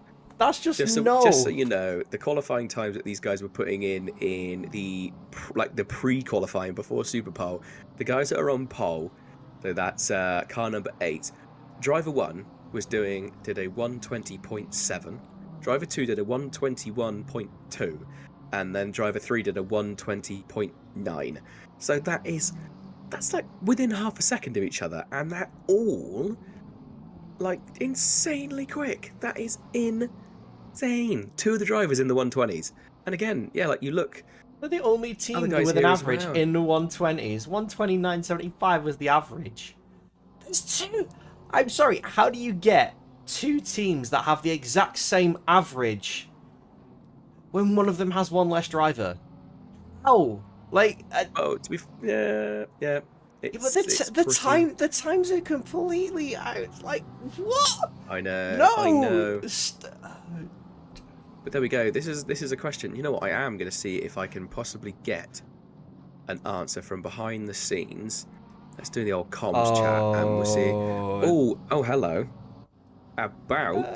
There we go. We're going to possibly get a chat from the main man himself. Daddy's going to join the chat. Erzg has said he can join the chat in a few minutes. Please do not call him that when he joins. Yeah, I will. I'm going to call him it. I am proud to call him Daddy. Oh, pray for me, chat. But he also like he's the Tier 2 Sprint Cup coordinator, and I cover the Tier 2 stuff on Tuesday nights. So I feel like we're fairly close. You know, he should be as my daddy. Oh, God. But yeah, I mean, like, that is my first question I'm going to ask him: is if Malinowski does not get in that car, is any of this worth it? In which case, yes, it has been great to see them race, but to a certain extent, why even bother showing up? I mean, that sounds awful. I mean, but, the thing is, if my teammate said they can't, it could technically be a last-minute thing.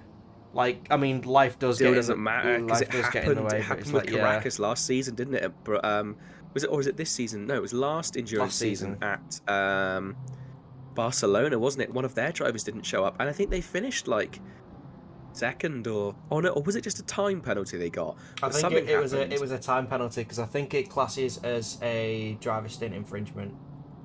Right, but it was a hefty penalty, and they lost quite a few positions. It is a fair penalty that which actually, to be fair, it does make sense that they bothered to show up, because obviously, as long as they score a significant amount, they could still take the win. Whereas if they score nothing at all, and let's say the car 720, which I think is second in the championship, if I'm right. Yeah. They came second. Came second at Spa, so they've got a good few points.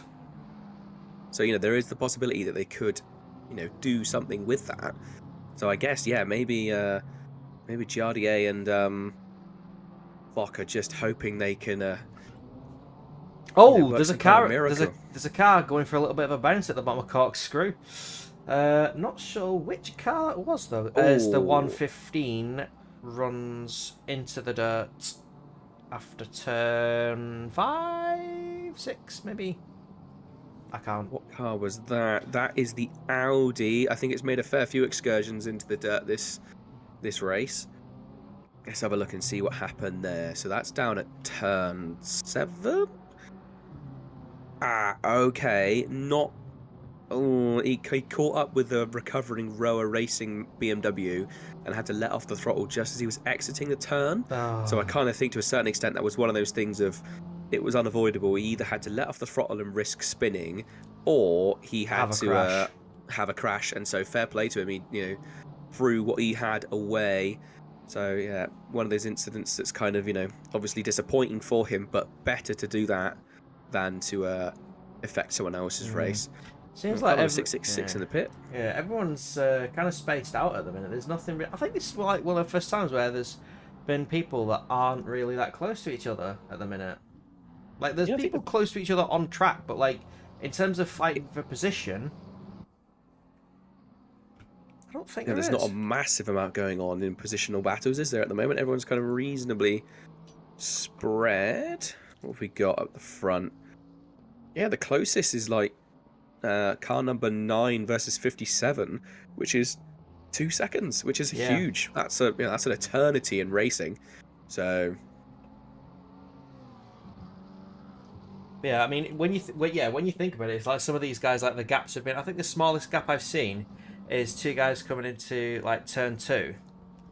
So as they come across the line, they're basically like exactly the same. It's 0.024 was the gap when they came across the line, because they're fighting for like the braking zone. And then 2 seconds is just like, it seems like half a mile off when it comes to racing. It's not half a mile off, because I think the track's only probably 1.5 miles, something like that. I don't know how long this circuit is, actually. It's not a circuit I know a massive amount. I still just refer to it as Mazda Raceway. So I refuse to call it 1.9 miles. Race lap record 52 seconds. That is disgusting, sir. Who did that? Mario Andretti, of course it was. We're not surprised. What was that in? I'm trying to figure out. I'm trying to find out actually. Okay. It was the original circuit, and it was. Right. Oh, it was the Lola T87 in 1987.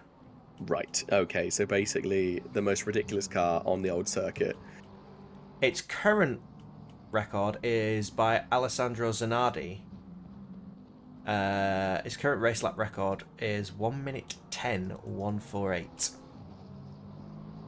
Oh, okay. Right, we've got a couple of people ready to rock and roll. So we've got Richie B, who is from Goat Racing #1. And then Urs from Goat Racing #2.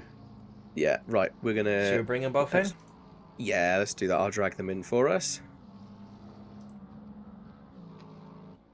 Richie, can you hear us? Yes. Fantastic. I'm going to come out and say it. I've come up with a new nickname for you. For me or for Lucas? What did you do? What did you do? I pressed the wrong button. Okay. I was just going to say, it's like, I thought Works might have had an inkling about it and just disconnected you from... No.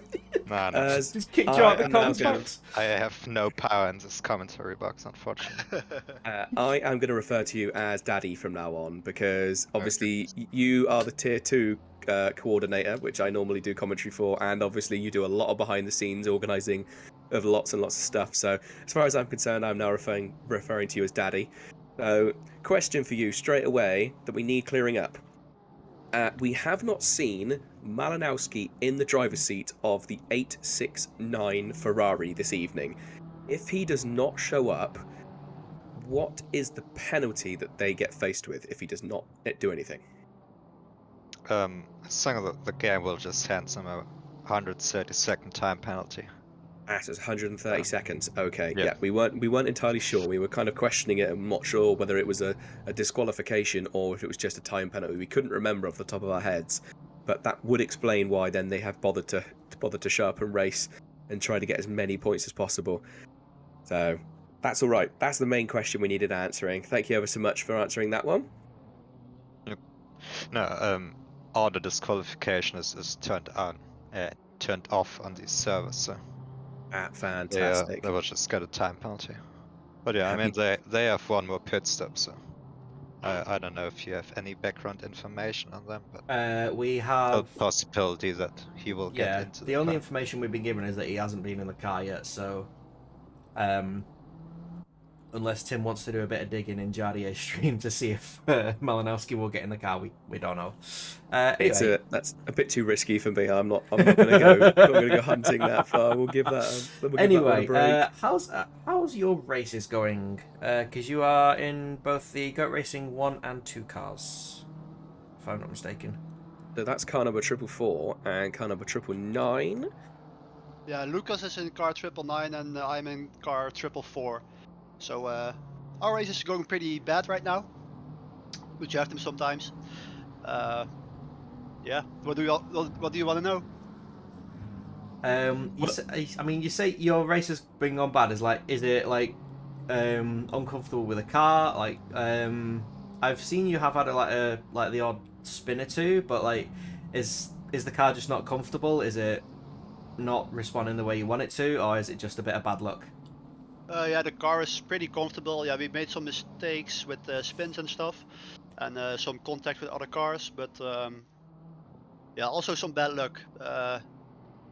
Speeding in the pit lane, which gives you a stop go. Oh. And actually, at my first pit stop, apparently I have the first pit stall, and I came around the corner and I didn't see it, but it was immediately to my left. So I drove right past it, so I did an extra drive to, and then had to come in again the next lap to see where it was, and it was right around the corner. You can barely make that pit stall in this on this track.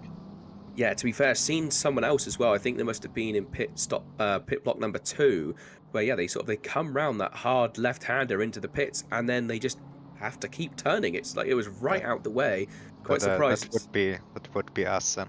Yeah, but we're in pit stop number 1, so yeah, we cannot get it straight into the pit. So you lose every pit stop, you lose a few seconds at least.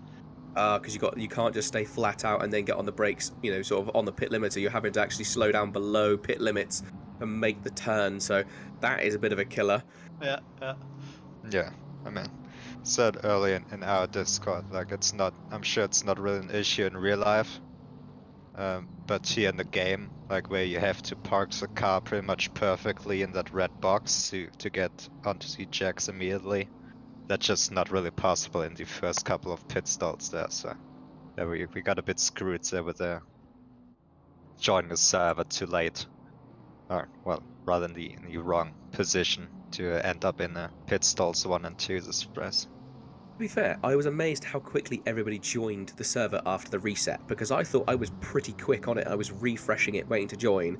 I joined back in, and there was already like, 30 cars in there, and I was like, how? How did they do that so quickly? Nobody Maybe they were aware of maybe they were all aware of the pit stall issue around here. So quite possibly. I think everyone was sat there desperate. Well, I mean, for next time now, don't you? Or we might have to work some server magic in the background and be like, oh no, there's a server issue. Everyone, hang on, we'll kick everyone out and we'll reset again, and then you can just be like, we'll let you know when it's up, and you can join straight away. Get yourself a nice pit stop. Yeah, but I wasn't there for the restart, unfortunately. Otherwise, I would have done it, but I didn't know it was restarted, so I joined right at the wrong moment. Nothing worse than joining it just as a restart comes round, and then you end up thinking to yourself like, hang on, what happened there? And then you realise in trouble. So I'm having a quick look at where you guys started. So the triple... why am I being blind? I'm being very blind here. Where's the number gone? So car number 444, you started in 22nd placed. And so you are now running in 29th. Again, just because of the mistakes you reckon that have happened, or just everyone else's pace around you?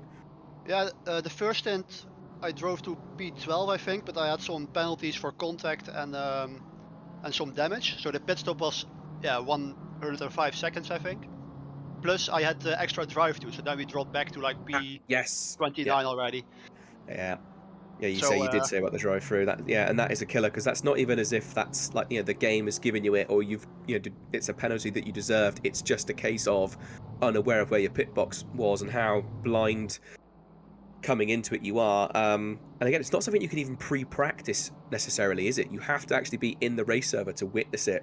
And even this is the first time me doing this track, so I didn't know anything about the pit stalls and stuff. So. There was no way for me to know. I didn't expect it at all. So yeah. Hang on. So this is the first time you've ever raced at Laguna Seca. Yeah. And you, all right. I'm amazed by the lap times you guys are doing. Bearing in mind you've never raced here before. So your average between you guys was 1:22.48. I don't think I've ever gone quicker than like a 23 here. I've never gone quicker than a 23. So that is amazing, and that's been like the perfect lap that I've somehow put together and then immediately crashed afterwards. So that is, for like you said, for someone that's never raced here before, that is unbelievable. And even if it's a case of not finishing where you wanted to, that's still a really, really strong effort. You should be very proud of that. And then obviously car number 999, so that's you, Ersk, isn't it? Where did you start? Why have I lost what I wanted to see on my screen? Want to borrow my glasses, Tim? Yeah, I might need to. God, I've got mine on, but I'm absolutely losing my mind. So you started in 26th place, and now you're in 27th, so only 1 place lost. Do you feel like you guys are going to be able to push forward and regain your grid position and possibly go further? Or are you sort of settling in for the last hour and 20 minutes and just hoping that maybe someone makes a mistake in front? Yeah, no. I think we are quite far behind P26, so it's more about holding on to P27 now and beating the other Go team. That's the main focus going into the final hour. Yeah, just making sure you beat your mates. I will say though, car number 177, that is I think that's Bromance car. That's coming up behind you guys pretty quickly, so you might have to make that car as wide as possible. That 999 car might have to open the doors and try and hold them back. Otherwise, there's nothing between you and number 44. Although it looks like you're Is number 44? Sorry, 444. Is that a couple of laps down on you at this point, or is it on the same lap? No, we're about like half a lap down, I think. Okay, Yeah. so that's totally doable in an hour and 18 minutes, I'd say. It's not impossible for you two to scrap it out towards the end. Yeah, Not that obviously Ersk wants that, but about a quarter of a lap behind. Yeah, well, if it's gonna happen, I'm gonna fight very hard because I want to beat them. So we have nothing else to fight for anymore. So that's my goal right now. it's a bit of friend right. Oh, there's been an incident at the top of the corkscrew. And that Yeah. actually was car number 999 that went into the back of the Roa Racing BMW, and I can't remember which number that is, but yeah, The 87, we won't 8701. we won't say anything too much there. We'll keep it quiet and not say anything because There we they are go. actually in. Another few seconds, sorry. The pressure is on. The pressure is on. Yeah, the pressure is on. So are you guys back in the car before the end, or are you both now done? I do the last stint, so the last hour I will be in the car. Cool. And you're going to be sitting for about an hour, last hour stint, so in about 17, 18 minutes. Yeah, exactly. Okay. And yourself, Ersk? No, I'm done for today. So You're done for the day? gonna be Okey-dokey. to work finishing off the race. So. That's fair enough. So you can sit back and have a couple of minutes of a breather, have a quick cup of tea before you have to get to work on all the post-race malarkey that you have to deal with. Yep. But so far, I think it's been pretty good from these guys. It's a very, very tight circuit. There's no runoff. We were saying earlier on that even if you're trying to go evasive and avoid an incident, it can be very difficult without then ending up either on the gravel or hitting into a wall, which is why we think some people have maybe made some questionable tight, close avoiding lines. But realistically, for the type of circuit this is, it has been quite a clean race in our opinion. We've seen far worse racing on far bigger and wider tracks. So I think maybe Laguna Seca's maybe sort of whipped a few of the boys back into shape, and they've kind of gone, oh god, hang on, I can't use the runoffs anymore, this is a bit scary. Yeah, I think people get more careful with these tighter tracks because you're more aware of it. For example, in Paul Ricard, you're just like, oh, I can push the limits, and you might go over the limit a few times, where here you are a bit more careful, I would say. Yeah, it definitely helps that it's a final race, so fewer cars on track. But I think from the narrow tracks that are in the game, Laguna Seca is one of the ones more suited for racing than some other tracks like Zolder, Zandvoort and so on. And Laguna Seca is a classic track. I think most people have heard of it, whether it be from real life they know about it, or whether it was back in the day playing it on Gran Turismo 3 or something like that. Everyone kind of knows Laguna Seca. Most people probably still remember it as Mazda Raceway. I personally refuse to call it is it WeatherTech Raceway now? I've forgotten what it's called already. No, you're right. It is WeatherTech, Tim. You got it. Yeah, it is WeatherTech. I still refuse. I'm like, no, it's Mazda Raceway. In my mind, it's still Mazda Raceway. I know it's not, but I refuse to call it anything else. So, yeah, I think it's a classic track that lots and lots of people know, and it's just known for being a dominating circuit. It's up there with Bathurst. It's up there with like Le Mans as being one of these tracks that is the most challenging in the world. And so, for the fact that you guys have all managed to do just shy of 7 hours of it already, and there's still another hour and 15 to go, really shows sort of the level of racing that everyone here has managed to do, whether you be at the front of the grid or the back of the grid. I would need a separate grid. I'd be hundreds of positions back. So you should all be very proud of yourselves. They have to make a tier 3 for you, or Oh no, they need. I think it would have to be the same as the Sprint Cup. I'd be probably beyond tier 10. I'd be way down the order, I'm afraid. I think they need to have a completely, I don't know. We'll call it the Tim tier. Yeah, it'd be Tim tier, my tier, T tier. There we go, we'll call it T tier. Just call it tier, but with a capital T, and it'll be for me, and I can just buddle around a little bit and just like have a laugh. you can also just keep on commentating. I think you're doing quite well at it. Yeah, I think that's probably the best bet for me. That's what they say, isn't it? If you can't do it, teach, or if you can't do it, speak it. So that's what I'm doing. I sit here and judge other people's driving while thinking, oh my god, even though that was a bad lap, they're still 4 seconds quicker than I've ever been. So yeah. Maybe I'll have to get Daddy to try and put together a league where I can be in a GT3 car and everyone else can be in GT4s, and I'd probably still not come first because something would go wrong for me. Oh, that's So- rough. Yeah. Right, guys. Thanks for having me. I'm going back to my teammate. Yeah, thanks for having me. Fantastic. enjoy Thank the you ever rest so of much the for joining race. us. Good night. Are you shooting on as well now, Ersk?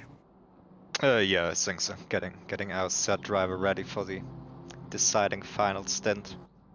Fantastic. Thank you ever so much for joining us, mate. Always a massive pleasure to talk with you. And obviously, as we said before, loads of behind the scenes stuff that you deal with and sort out for everyone here at AOR. So always massively appreciated. And hence why I will forever call you Daddy from this point onwards. So apologies, but that's how it's going to be. Yeah, we will see about that.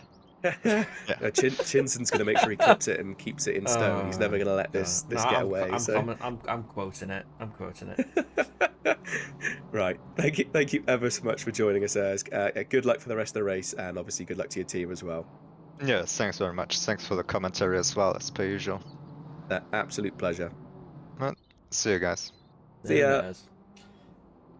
Okay, so while Tim has been fantasizing over us, let's see. Matt York in 58 is currently fighting the number 10 Lexus on track, and they are very close. They are also being pursued by our current race leader. Please say current. Please don't jinx it, because I don't think there's not been like a single full lap they haven't led, apart from obviously pit stops, but they haven't, no one's overtaken them. And you're telling me not to jinx it, really? I'm not the one actually. That's a bit rude. It's like, please don't jinx it. Immediately goes to jinx it. Like, yeah, I mean, I'm not even the person in control of the cams. I'm just talking at this point, so it's fine. I'm the co-commentator, so it all comes down to your curse. Okay, so you blame me. All right then. Yeah, pretty much is how it works. But yes, someone in the chat does make a good point. Driver 61. Driver 61 is one of the sponsors of AOR, along with SIMSOK. They help us do many things, including keeping the servers on. So if you have a look in the description of the stream, you will find both links to Driver 61 and SIMSOK. With Driver 61, you can get 25% off a consultation fee and a free coaching session when you use AOR Driver 61. I have to plug it at some point, so I will do it then, because I don't think I've done it so far today. Have you got any SimSocks, Tim? I don't have any SimSocks, but I am very tempted to buy some. I do keep thinking to myself I need to get myself some SimSocks. I currently have some socks from a trampoline park that I wear that are grippy on the bottom, but I do think something slightly better and more appropriate might be needed. Yeah, Oh, was Nowecki's penalty 25 seconds earlier? Is that something new that's come in? No, Is that? that's been there for a while. That has been there for ages. I knew he had a penalty. Yeah. I just couldn't remember what the penalty was. So. Causing a collision. Came through half an hour ago. Causing between the number 7 and the 101. For causing a collision. Are you okay, Tim? are you still with us? I'm still here. My brain's a bit broken. I'm sorry. My brain's always broken, Tim. Don't worry about it. I've got the lurgy off the boy. I was stressed because it's the first time I've done a big stream like this for AOR here in the new setup. So it's just all new. It's all new and exciting. So I've just been trying to get used to it. Oh, don't worry. I'm sure there'll be plenty of opportunity for you to flex your commentating muscles. Love it. It is an absolute pleasure. I will also say, just while we've got a little bit of time, just Perek has just come on. Don't commentators curse us. We've had too many unlucky moments already this season. 2 retirements because of in real life mechanical issues. Okay, so maybe we won't look at car number 8 for the rest of the race. Tim? What's this we? You're the one who told me not to curse him, and then you immediately went to I'm blaming you. I'm just gonna outright blame you. Yeah, I mean that's fair enough. Okay, yeah, go for it. You can blame me. So we just won't look at them until they actually cross the line at the end. Oh, is that your solution? Yes, we just don't talk about them. We don't say anything. we ignore that they exist until the very end. So even if something's going on track and we're like, you know, they're like technically on the screen, we'll just stay silent, just absolutely stoic, won't say a word. I mean, I think it's the only way to ensure it. It's not a bad idea. It's not a good one, but it's not a bad one it's either. not a bad idea. It's not a good idea. Oh, apparently that's even worse if we just ignore them. Oh God. What do you want from us, Parek? I mean, I'm currently watching the Van Wassen Sport number 58. I almost said number 12. Then it's number 58 in 12. Currently they're still chasing number 10. after that. Yeah, they had a bit of a wobbly, and someone that's making good grounds though then is Papin in that number 77 car. That, these two Silver Cup drivers definitely pushing their way forwards. I mean, I'm waiting for the timing screen to show me. Yeah, he's about 5 seconds behind Matt York at the moment. Matt York is half a second behind Civitas. So that's not an impossible thing to do. Yeah, if you look, they're both really quite close on the track. So, you know, they've got an hour and 7 minutes left to go. That's plenty just under of 5 time. seconds. There is time to do that. There definitely is time. Matching lap times as well. In fact, faster on 2/10 faster on the last lap. So yeah, so I've got number 10 doing a 1:23.79, and then a 1:23.58. So yeah, it's doable. It's definitely doable, and depending on how traffic plays, it is possible that they could catch up, which would be a real shake-up because that number 10 Lexus really has been, you know, pushing its way forward. Oh, 871 I've just seen gone off. That was at the corkscrew. Yeah, so I'll jump back on with them and see if I can spot what happened.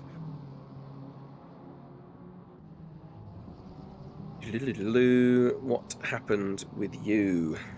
Can we see what happens? It's very, very dark.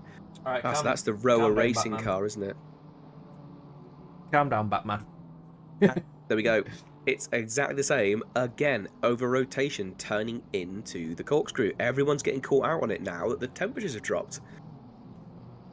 All these front-engine rear-wheel drive cars, they're throwing themselves in, and they're just over-rotating. Yeah.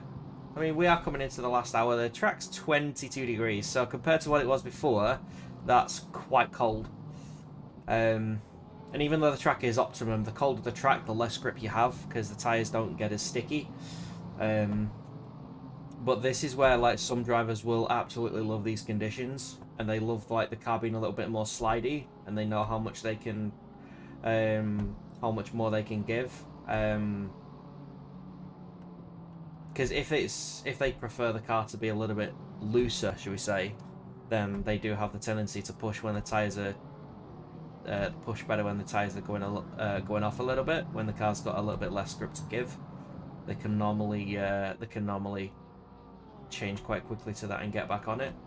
But yeah, like it's when it comes to like dropping quite a few degrees, it is a completely different story. Just because, yeah, the sheer amount of Jesus, Papin, 3.6 seconds.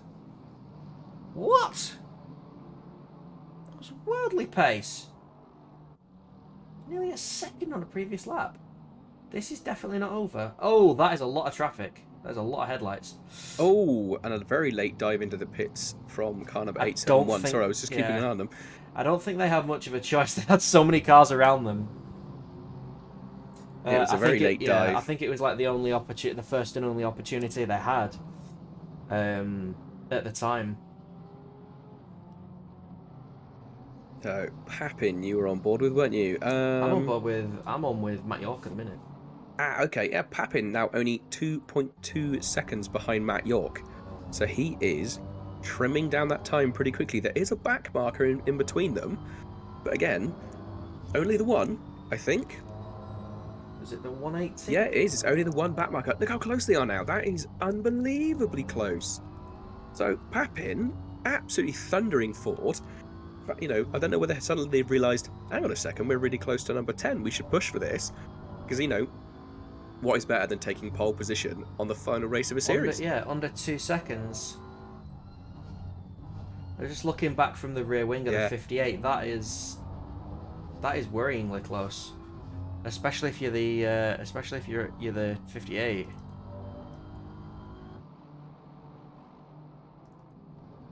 Well, the 58 is going to be number 10 saving grace, really.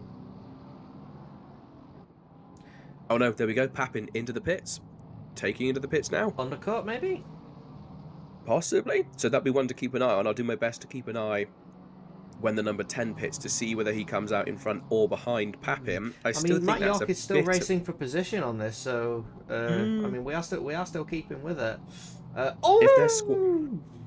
was a hit. That was a fairly sizable hit, and the Lexus driver making his frustration known to Matt York there. Not ideal with how that. He did sort of seem to cut the nose off him then, didn't he? Yeah. Not just that, there was a little bit of a hit going into turn 2. Oh, there was a turn as they went in, is it? He's still flashing his lights, isn't he? Yeah. He's still flashing. He's still saying, like, you know... I think it's more the fact that they see that move as unfair, because they did hit them up the rear and they ran wide, and then Matt York went through on the inside. Proshnika in the 501, they're in P9. They've really not had a great second half of the race, and they are currently in the pit. So I think they're doing their final pit stop. I don't know if they've had a drive. They're having a driver change. Yes, they are. Yarabowski back in the car. Yarabowski is a fairly quick driver as well. One of my tier 2 sprint guys. Always mid to front of the grid. So I would expect to see that car maybe not lose too many more positions once it comes out and it's up to speed again. Just trying to work out now where car number 10 is going to be once the timing board sorts its life out. So it's the 77 pitted. They are going up towards Corkscrew now. Okay, so... Oh, yeah, that's why I'm confused. Yeah, number 10 didn't go in the pit. Number 77 went into the pits, didn't it? 10's not pitted yet. No. So we're waiting to see what happens with that number 10 car. The number 10 might have damage to repair now because of the little hit with the 58. Yeah, quite possibly. But even then, at least it's not... Yeah. It's not front-end damage, so sometimes you can get away with a little bit of, like, diffuser damage. As long as the wing isn't too damaged...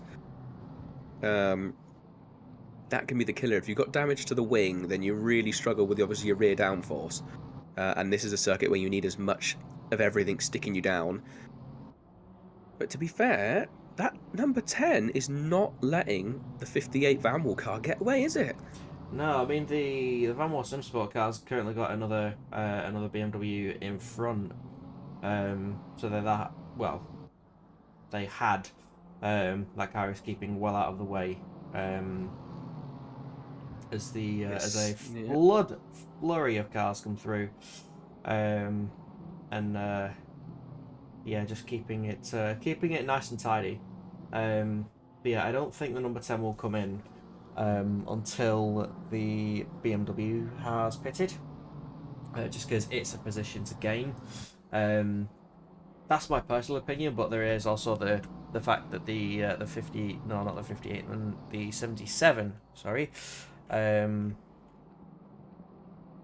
is definitely coming down a bit. It's now showing the 77 as 5 laps plus. So, so why is it doing that suddenly? But definitely, I was sure they were on the same lap as the number 10 car.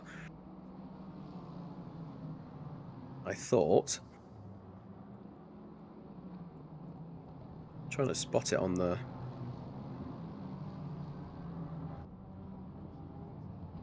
Yeah, it's actually the number 199 is the next car, the only car that's in between them on the track. For position now. Matt York into the pits. And He car number is, 101 has spun. Our third place driver spun at the corkscrew. That's a absolutely devastating moment for them. Let's go back and see what happens. I almost guarantee this is going to be the classic over-rotation on the left. Yeah. I'm on Helicam and waiting to find out. Where does that bring the 57 into this? Exactly as I said. That over-rotation, it's a bit darker. I don't think people are spotting their track position quite as well. And it manages to recover, but that's a long time in the gravel. It takes a really long time. And it's in the pit now.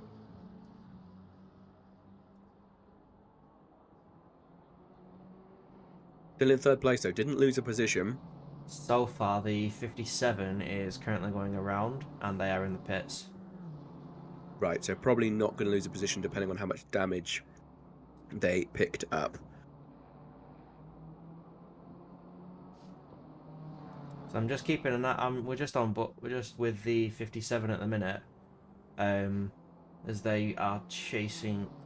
They will pretty much be chasing the 101 to the end, I think, because I don't. Have the Van Moor SimSport guys pitted for the last time? They're through the corkscrew. The car number 101 still stationary. It's still in the box. Hasn't moved yet. Still in the air. Final corner. They're going to take the place. Van Moor SimSport are going to get third place here. Or are they too many laps down? It's saying... No, they're on the same lap. Oh, they are. No, they are, aren't they? Yes. There you go. Space lap position gone. In fact, where's car number 9? Car number 9 is 297. Also, no, so they're not going to get the position. I wouldn't imagine. No, but it might end up being a little bit close, depending on what that car can do. It will be fairly close to because the 101 is going at reduced speed, whereas the number 9, as we know, the NSX can absolutely fly. As our race leader is coming up to complete lap 300. Okay, car number 101 definitely out the pits in time. It's already down into turn 4. Yeah, but the number 9 is not too far behind. No, it's not, but I don't know whether it still needs to pit itself. The thing I think we need to keep an eye on as well here is car number 10, obviously running in 10th place, our leading Silver Cup driver. And the other one is going to be the Malinowski car, 869. That needs to pit again, doesn't it? That has to pit, at least just to reset the stint timer. I don't think it does.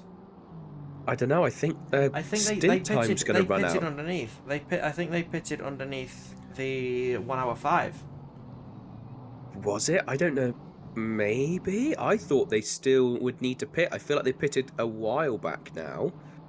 No, but at least Malinowski is in the car, so they're not going to get in trouble. Yes, that's the thing. At least Malinowski has showed up for that final stint. So, yeah, they're not going to get the penalty, which, sadly, I mean, does pretty much say to the 720 car that they're not going to win this championship. They might come second, but the first place is pretty much out the window unless something devastating happens for them. Something that I hadn't seen this evening, car number 22 being driven by Christian Steinhauser, another one of our sort of veteran racers, been with us quite a while. Hadn't actually seen his name pop up yet, so there we go, another one of the guys. Yeah, so a lot of work to do for the 101. They are 5 seconds behind. No, not 5 seconds. They're 20 seconds behind. Sorry, I'm getting all muddled up. 20 seconds behind the Van Moor SimSport. I don't know if this SimSport has to pit again. I don't believe so. As the 920 does come into the pits, so another place gained for Steinhauser. At least for the moment. The number 9 holding the fastest lap of the race. A 1:21.932. I'm sorry. I can't do that. I can't do 23s in quali, let alone a 21.9 in a race. That's I find that offensive. And you know what? They did that super early on in the race as well. That was literally in the first within the first hour, new. I think. That's a fairly new one, that, because the race lap record, like the fastest lap of the race was a 22 flat for a long time.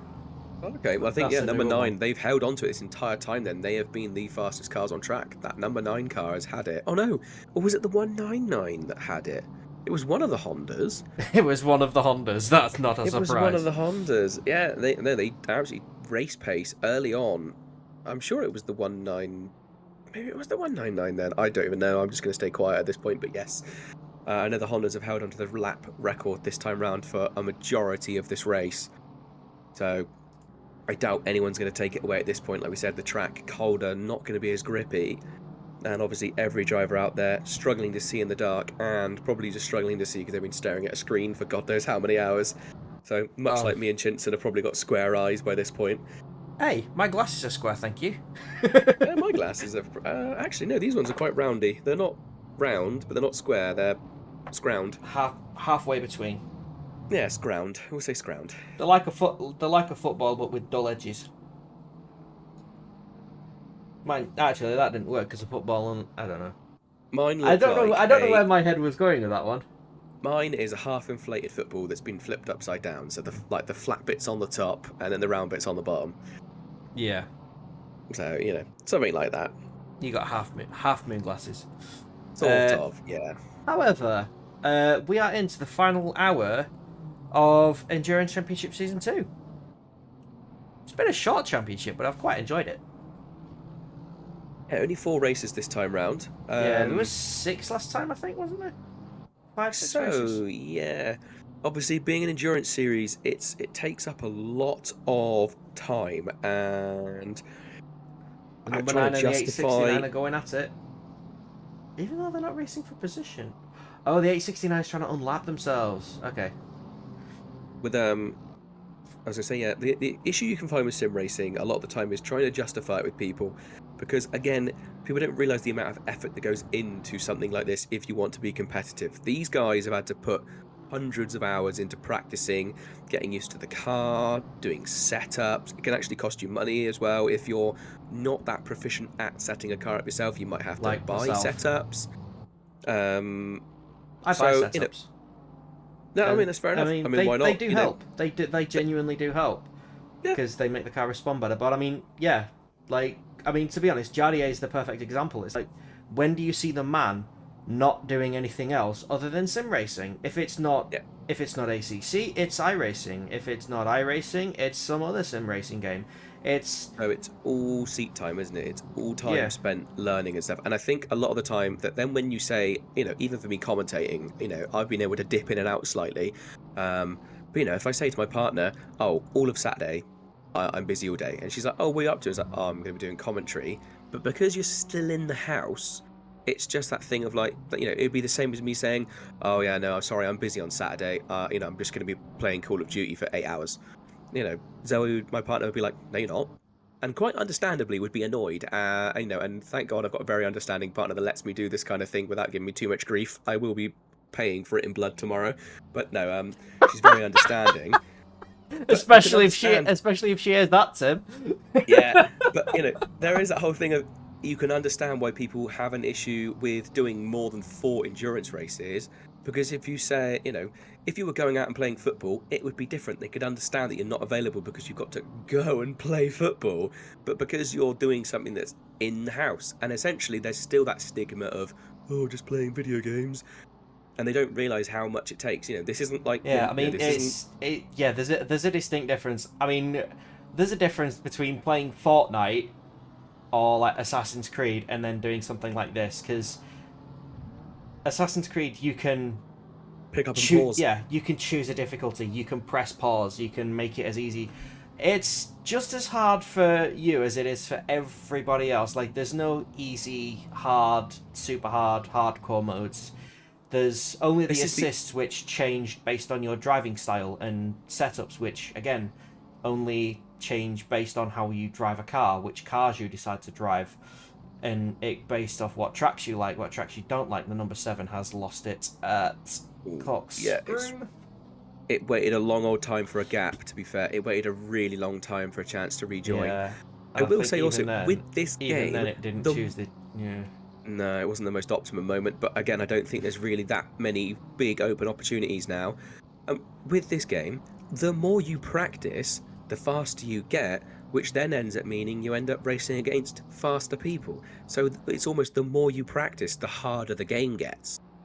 Yeah, it's truly one of those games that you can't practice and be like, oh well, I know all the moves, I can just do this now. Yeah, it's not like again like Call of Duty. You can easily just like 360 no scope somebody from like 500 miles away, and it's like, oh yes, I'm the best. No, you get the best for a bit, and then you get moved up, and then you're no longer the best. Yeah, every single time you improve, everyone else around you is adjusting and improving as well. It's one of those things of, it does take a massive amount of effort, which is one of the reasons I know I'll never be very quick on this game, because I just don't have the time. One, I actually prefer commentating than I do racing now. So I would much rather do 2 nights commentary and I do enjoy not both. be able to race as much. Yeah, I do enjoy both, but yeah, it's like, I mean, even for a scrub like myself, like, I'm not the fastest guy, but I'm not the slowest guy. Like, I'd like to think I'm fairly fast. I mean, I can't keep up with these absolute aliens. Like, this is like ET level stuff. Like, I can't do that. But like, I don't think ET is the best alien to go for. He's known for being pretty slow. What do you mean? He has a xenomorphs. These guys are flying bike. He has a flying bike. It's not even his bike. He borrows the bike. He makes it fly. He kidnaps a child. He makes it fly. Kidnaps a child. He makes the bike fly, though. This is my point. E.T. makes a bike fly. These guys make I these can cars make a bike fly. Just toss it off a cliff. No, you can't. No, you can't throw it. Well, okay. E.T. makes the bike have sustained flight. Okay, well, I'll give you that. Right. But yeah, so like that. I've lost my train of thought now. Thanks, Tim. These guys are just absolutely 6 hours and 15 minutes into an endurance race, and we are now discussing the complexities of ET. And you throwing a bike off a cliff as a comparison. Yeah. Oh, if this was a 12-hour, this would be the perfect point where the rest of the 6 hours just devolves into everything. I'd just be a puddle on the floor, I think. That was me last weekend. What's happened? Is that Celtic Bromance up the back of somebody, not colliding, but just getting very close? That is car number 77, isn't it? No, it's not. It's one of the other Celtic Bromance cars, No, so it's not the number 77. Andrade's got... Yeah. Why have they got a 5-second penalty? We've missed something. It's involving 501 and 169. 5 seconds for car 169 for not holding his brakes. That is a big no-no. We'll explain why in a minute. And between the 117 and the 58, 5-second time penalty for 58 for dive bombing and causing a collision. And then involving the 871 and the 177, 15-second time penalty for the 177 for causing a collision and a license plate to boot. So even though we are into the last 45 minutes of the season, one of the things, I mean, this is not just for AOR. I've seen this in a few other racing communities. If you have a spin or you have an incident, hold your brakes, because then your car is predictable. Anybody else who is flying up behind you and you're not holding your brakes, okay, big example, Blanchimont at Spa, someone spins and they do not hold their brakes, you are behind them by about 3 seconds, going full chat into Blanchimont, you don't know they've spun. If they roll back onto the track, you're having a big accident. Whereas if they hold their brakes, there's a chance they won't get onto the track, and there isn't a massive crash. That is to be fair. Even if you end up stopping on the track and you are sideways, you're broadside on the circuit, it is still better that you are motionless broadside on the circuit until the track is clear, as opposed to coasting, left or right, because people are trying to spot you from distance and they're thinking, all right, 3 cars have all gone to the left of that car. That's great. I can fit there as well. But if you're moving forward, that gap is closing. And by the time you get close enough to realise, oh, hang on, there ain't a gap there anymore, you're then too close to be able to swing to the right and go around the back of the vehicle. Technically, you should be slowing down under yellow flags, and I do think that is a major problem with sim racing that does need addressing. Oh, car number 720 into the pits. Is this going to be just a dash? Gotta be, or is it literally going to be a drive-through? Is it just going to be a case of? No, when they reset they haven't reset the timer. It is going to be a splash and dash. It is going to be a splash and dash. Yeah, they did do a pit stop. Okay. So yeah, they were yet to do another pit stop inside the hour. So this is where they basically have to. I mean, they're not a threat from anything. No, because there's a lap up on road anyway, isn't he? So the worst case scenario is that road's gonna unlap himself once. I'd just like to mention the lead has done 310 laps of this circuit. Yes. 310 laps, which realistically means that every driver has done 100 laps. 300? Okay, so the ones that are still running, so we've got P33, they have done 190. Okay, how many have we got left? So the 33 that are still going around the track, there are 4 that are not on 300 or higher. But yeah, it's like, going back to the conversation, I tend to think that I'm fairly fast. Like, I have a lot of buddies that I do sim racing with. We do a lot of things. Like, I did a 24-hour race with 3 others of them. That was absolute hell, because I streamed that as well. I think I streamed like 18 hours of that, more or less. The only times I didn't stream is when I was asleep at the start. So at least, yeah, about 14 hours. And it was a fact of, I got out of the car, went to sleep, got up, got back in the car. So it's like, if you do stuff like that, that is the level of commitment that not just you, but like the people you're racing with have to something like that. If it's like an 8-hour race, a 6-hour race, 8-hour race, it's a lot easier to try and space it out. But when you've got to try and factor in that people will need to sleep and things like that, it becomes a lot harder. And yeah, the sheer level of commitment, because the faster you go, okay, so the way AOR has, you got tier, I think, was it 10 tiers, is it? Yeah, in the Sprint Cup series there are 10 tiers currently. I'm assuming you do like I mean, I'm not as up to speed with a lot of the Sprint Cups with AOR. But you have to do pre-qualifying, hot right? stints. Yeah. You have hot stints. So basically, before the season even begins, you have to do hot stints, I think, on 2 separate circuits, and you have to do an evaluation race. The evaluation race is looking at how you race, basically to make sure you have some basic racecraft, you know how to avoid incidents, you know how to safely overtake, you know how to safely deal with back markers.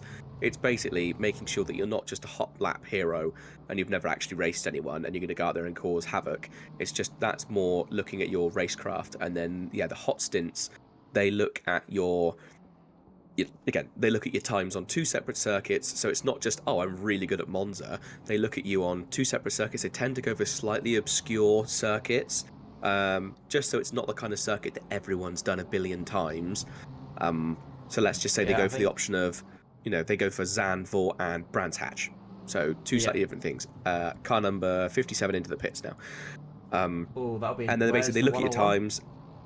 101. Oh, he was 24 seconds behind. They just had a corkscrew. He's going to pass him. This is going to be He close. will pass. 100% he's going to pass. We'll see what the Car gap number is. 10 still has not pitted, by the way. The leading silver class driver still has not pitted. So it'd be interesting to see what happens. And he's got Steinhauser and Simakis right up the back of him, I think. One of the tracks I've seen for like either a pre-qualifying or a hot lap stint is Kailami as well, because that is an obscure track, and that does take it takes a certain level of skill to be able to do consistently. Although there is quite a nice battle for P9 between the 10, the 22, and the 199. They are very close to each other. Now, I don't know if the number 10 is going to be coming in this lap. No, they're staying out. But yeah, so like the faster you go and the better you get, the higher tiers you'll get put into, so you'll race with faster people. And that may sound like a bad thing, but it's also a good thing because you learn from them. Like, you also learn from how people are doing things, and in the end, it can overall make you faster. Because you see how other people are doing it, and you try it, and you see that some things work, some things don't, and you adapt, you adjust your driving style for the better, and you just get faster and faster, and it's great. It's like I've been racing like mad recently on certain tracks, and just like I got a bad start at racing Kyalami, and like a little bit of a tap from the 199 there. Yeah, I don't think it was intentional. I think maybe just washed out a little bit wide on his exit. Yeah, a little bit squirrely, I think. Yeah, because I mean the number 10 was off the racing line anyway to allow Steinhauser through, and was still out wide. And I just think it was a case of bad timing when the 199 caught him just on that exit where he needed to almost be right out to maintain the pace. So I think it was, kind of, it wasn't great, but I don't think it was too much of an issue for anyone. Nothing too daunting. But has to be said, I mean, there's really not a lot between them now that's done. There goes the 199 past the 22. Yep, thundering on past, and it will just pull away at this point. It will not slow down, that 199. It will just keep thundering away compared to the BMW. Again, still that number 10 car in 11th place has not pitted. That I know of, unless I've missed it completely, but I've been watching it like a hawk. Imagine while we've been talking about ET and things like that, they pitted. Yeah, I know. Someone probably jump in the chat and be like, "What?" Yeah, it's like there's a reason why the guys who are the guys and gals who race at this level, there's a reason they are called aliens, because you have like pro guys and things like that, and then you have these guys who can just do ridiculous times. You will look at their times and you will think that's impossible, and yet you can see them do it. And I am going to bring in one Brian Scheckerman in for a chat as well from the 95 Porsche. Hello, Brian. Thank you for joining us in the comms box. Just over 35 minutes to go. I believe you've got some Smeets in the car. How's your race been going in the Porsche? It's fairly good because, Porsche on Laguna, obviously. But yeah, some little incidents with back markers or little penalties, one stop and go. Was that a pit speed infringement? Yes. Yeah, we thought as much. Oh, car number 20. Luckily, no track limits. Yeah, we were saying about this earlier, about where at Laguna do you pick up the track limit warnings, and I would say it's going to be on the right-hand part of the corkscrew, the exit of the corkscrew, that right-hander. Or where are you most worried about getting track limit warnings? We picked up one at the braking zone of T1. Okay. At the outside. If you go too far outside, you will get one. And the exit of the last corner. Oh yes, of course. Yeah, never thought about that one. To be fair, see, this is the difference, because you guys are fast. You have the issue that you're using every last millimeter of the circuit, so you end up going out wide. But because I am slow, I don't end up right on the outside of the circuit. I'm usually floundering around in the middle. So I'm like Magikarp, just there splashing. I'm actually on board with you guys now. So we've got Smeets in the car at the moment. He is currently trying to take 15th position away from car number 117, that N7 Bentley. Got really, really close and just backed off ever so slightly, but within 0.1 of a second for a little while. Still 0.3, so there's me saying you've backed off slightly. No, still within 0.3, which is insanely close. Yeah, so, I think we have to try a dive bomb somewhere. Don't say the word dive bomb, Bentley. Don't say that. But yeah, I mean, I imagine the Bentley's probably... A little dive bomb, a very cheeky one. Just a little one. Oh, yes. Number 10 into the pits. Sorry, this is something we've been waiting for, because we want to see what happens with number 10 when it leaves the pits. So I do apologise, I just suddenly noticed it. Doesn't matter. Got all giddy and excited. Is car number 77 going to get past them? Yes, it does. Papin into the lead. That's it. They've inherited the lead. And actually, it's miles in front. Number 10 has just started moving. Oh no, is number 10 even in its pit box yet? Nope. It's not. Oh my god. Oh wait, it says in the pit. Oh yes, it is. They just did a drive-through, didn't they? I think. Did they just do a drive-through and not an actual stop? They just did the reset on the counter. I didn't see it. I need to go back. I'm sorry. I'm going back. So like, how was the other than the Porsche being very, very strong at Laguna? Have you had many problems like with the car control? As Sem does get a little bit wobbly. Has the car felt like it's disagreeing with you much, or has it done like exactly what you want it to? It also depends very on the track. If the Porsche does what you want to do. Silverstone, we had a lot of drive-throughs. But overall it was pretty quick. Monza was a disaster, and Spa was also a disaster, so we are happy that we are on Laguna.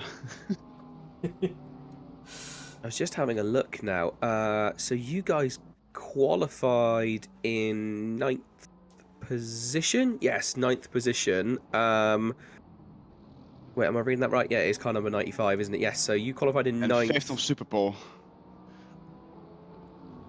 Was it 5th in Superpole? Yes. Why am I seeing something different on my screen then? What am I doing wrong here? I'm obviously reading under wrong number. I do apologise. I thought that was adjusted for Superpole, but evidently it's not. I am just a muppet. But so 9th, sorry, it was 5th in Superpole. So you've dropped back a little bit. Anything you think that's caused that, or just been a case of sort of bad luck throughout the race? When we went into the formation lap, Sam discovered his FFP was gone, so he had to teleport back to the pits. Yes, you're on the number 55. Sorry, I do apologize. And then RTG, go back to the options, controls, go back, and then wait for the start. Yeah. So fair play. I mean, that's a decent recovery drive if you've started all the way from the back to get yourself back up to where you are now. It's a really, really good effort. Was 13th after the first hour. Again, this is what we've kind of been saying. There's been some cars. Oh my god. Who were you watching at that point? Sam. Sam. Watching Sam. Oh yeah, obviously, yeah, sorry. I suddenly was like, hang on, what's going on? Because I got someone else on my screen. I've still got a different battle on the go. It's alright, we're still running with Sam. Still cheer. He's coming down to it. It's gonna go into T2. Okay. Is there going to be a dive bomb? Yes. He's going around the outside. Is he gonna hold it around? The next two corner. A little bit wider than he wanted to be, but oh, that's a brave move. Oh, man. Honda needs to maybe back off slightly. Is that Honda for position? I don't think no, it's not. No, that's a lapping Honda as well. That Honda is in P13. That's the 199. Oh, this is getting very dicey at the minute. Yeah,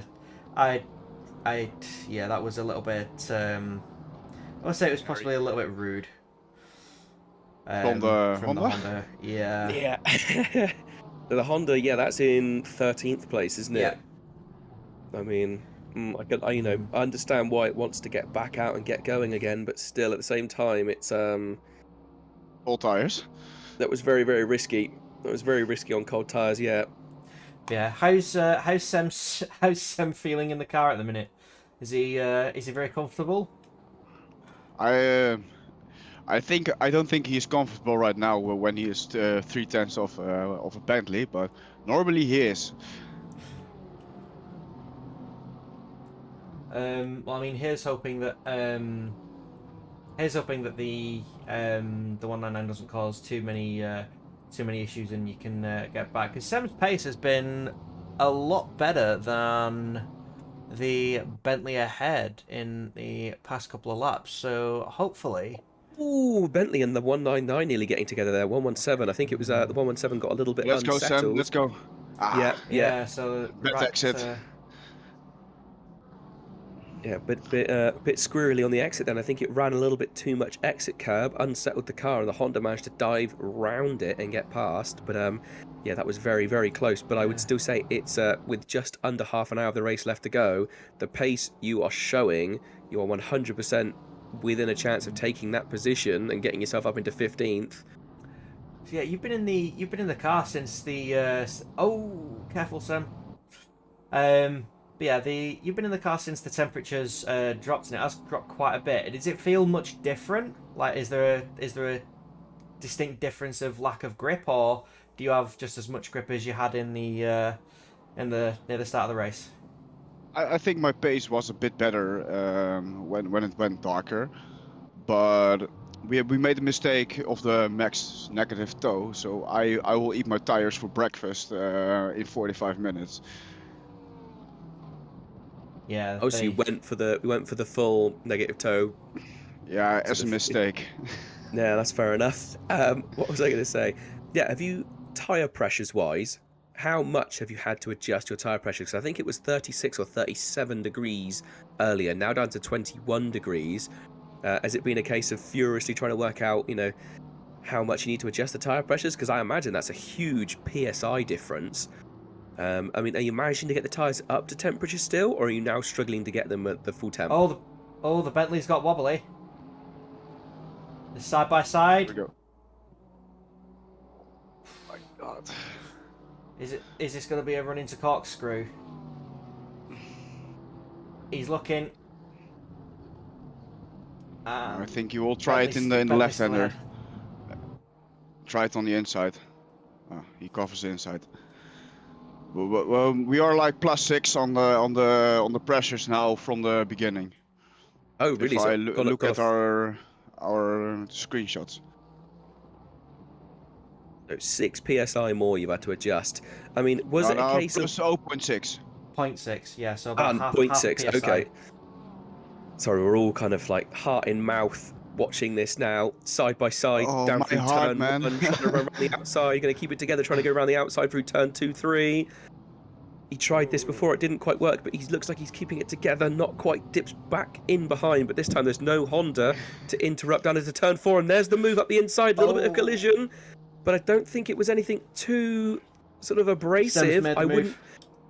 Yeah, the move is done. He is through. I wouldn't say that was excessive.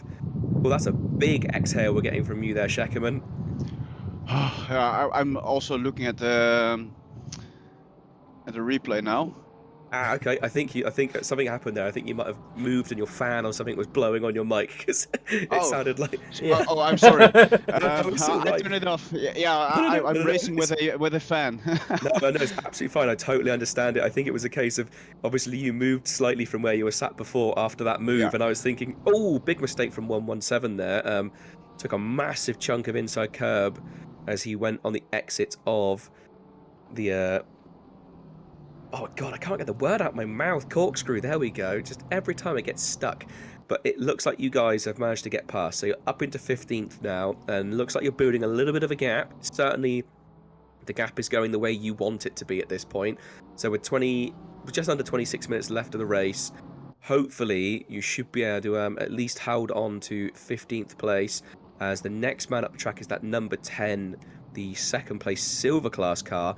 He is 12 seconds away though, so that's a little bit of a stretch to try and catch up with him, but you can. Oh no, it's not 12 seconds, it's 3 laps at the moment, but I'm not sure how far away he actually is. We'll wait for the timing board to kind of sort his life out, but that's a pretty good effort. Right, we will let you get back to supporting your man Smeets and cheering him on, and we'll let you get your fan back on, because I imagine you're absolutely boiling hot. If you're even just sitting here not racing, I've got quite the sweaty bum. So it's in the Netherlands. It's pretty hot right now. It's like 26 in the midday. Really? Wow. Okay. What time is it for you now? It's 1 hour later than in the UK. You're UTC, aren't you? So that's no, we are UTC +2 right now. Ah, okay, right, yeah, sorry, it all gets a bit confusing. Is it CET or CEST? CET, yes. Yeah, that's the CEST, one. Central European Summertime. Yes, that's the one. Yeah, no, I always get confused. I've got about 3 different time zones saved on my phone that I normally try and flick through and work out what's You're going now on. BST. You're on BST right now. Yes, we're on BST now. I don't understand why they even change it in the UK. Just leave it the same. It's just grey all year round. It makes no difference. It's just the same weather. It's either cold in the morning or cold in the evening. Sorry, it's my fine. my past week at work will disagree with you, Tim. I've been boiling at work, so I'll have you not insult the weather, please. No, okay, that's fair enough. That's fair enough. Shorts. The poor Brits. I mean, I just wear shorts all the time. That's just me. Even when it's snowing, I'm like, nope, I'm in shorts. Like, I refuse. That's just That's what you get from Brexit. Yeah. You're keeping all the nice weather for yourself now. Exactly. Cool. Right, we're going to let you get back to supporting Smets. Thank you ever so much for joining us in the commentary booth for a chat. Much appreciated. Good luck to you guys for the rest. And an amazing recovery drive. Bear in mind, you had to start from the pits. And you had to sort out the force feedback issue as well. So, yeah, a really great drive from you guys. And well done for sticking around and keeping at it as well. Quite understandable. Some people may have rage quit at that moment and just gone, no, that's it, I'm done. So, no, great effort to come back and battle it out for, well, just over 8.5 hours. No, sorry, 7.5 hours at this point. So, thank you, and have a nice night, and I will see you again. Fantastic. Bye-bye. Cheers. Cheers. Yeah. Well, that was a nice old chat. Yeah. I have raced against I have raced against Brian a couple of times. I wasn't very kind at the first race. I did cut him up in qualifying, which was a little bit rude of me. But everyone started stacking up, and I was a little bit bored of it. It so happens. It happens in qualifying. right, It's one of those let's things of. have a look at the 57. Where are they to the 101? 17.5 seconds. 17.5 seconds in 22 minutes seems a bit of a stretch, doesn't it? That, you know, realistically, they're on fresher if you're tires, taking it, though. but realistically, if he's then going to catch up and make a move, he needs to do at least a second a lap, because that then gives him, what, 5 minutes to then battle his way past. And realistically, it's probably going to take at least 5 minutes to battle their way past another car, especially one this late in the race defending its position. It's going to be the widest car on Earth. Well, he's got quite a clear run, to be honest. I mean, think the once next he car's gets the 190. there, it's the 199. Oh, it's a hot is he going to catch the 199? I'd be surprised. I mean, considering where the Vanwall SimSport guys were, like a few hours ago, yeah, I just feel like that 199 car has just been. It's been one of those cars. It's been really, really fast, but just plagued with problems throughout the race. It's just never. Every time it does something, it seems to all come undone again. So, its actual pace is really quick. It's just had some bad luck. yeah, it's certainly been it has certainly been interesting to see. I just realised that Marlon Amdrad and yeah, they got a 15. Papin, yeah, they got a 15. Yeah, because they got that 15-second penalty. I think they're actually going to end up possibly back in. Why have they got 15? Oh, that might be because there was one. Oh, that came they got in 5 seconds. 5 seconds for the dive bomb, and then 10 seconds and then for a a collision. 10-second hit. Ah. So yeah, there's going to be. So yeah, 15 seconds. Yeah, that's going to see them drop back. I didn't think that bump with the number 10 would go unnoticed. I think that's going to put them in 13th position. I think. Definitely at least P12.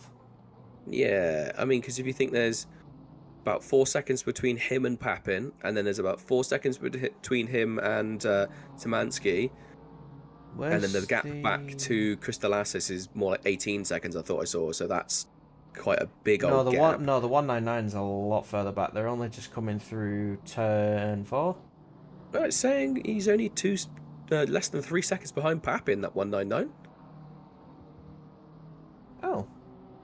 So it might look like a long distance, but I think time-wise, it's really not that far. Again, it's that thing of, it's kind of, if you look at the circuit on the screen, is the same size as it is when you look at something like Spa, but actually, it's it's much more zoomed in than Spa. Like Spa's really zoomed out. So what looks like a centimetre on screen at Spa, in reality, if you look at it here, it's like an inch on screen here. It's a lot bigger. It's like, so I think it's a case of... No, the 199 is just coming through the penultimate corner now.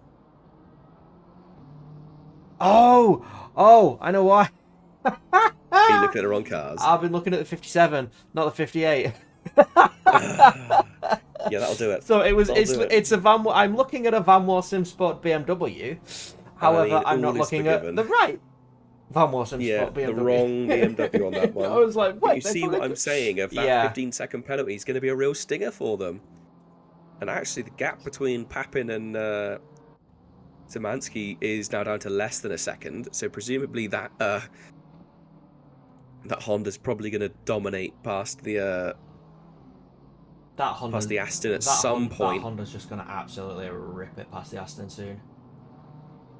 I just don't think whatever the Aston does, I just don't think it's going to be able to hold that car off. And I mean, to be honest, he doesn't even really need to at this point. It's not even for class position. For overall, yes, but not for class position. He might as well just let it go and not waste any time defending. Because the last thing he wants to do is slow himself down too much, and then there'll be issues. Who is that in front of him? Is that a backmarker BMW, or is that the 101 BMW? That's number 5, isn't it? In front of Andrade. Oh, I'm looking at Papin. Sorry. Oh, I don't know about Papin. He's got. Oh no, Papin is right on the back of Marlon. Oh, there we go. Honda up the inside.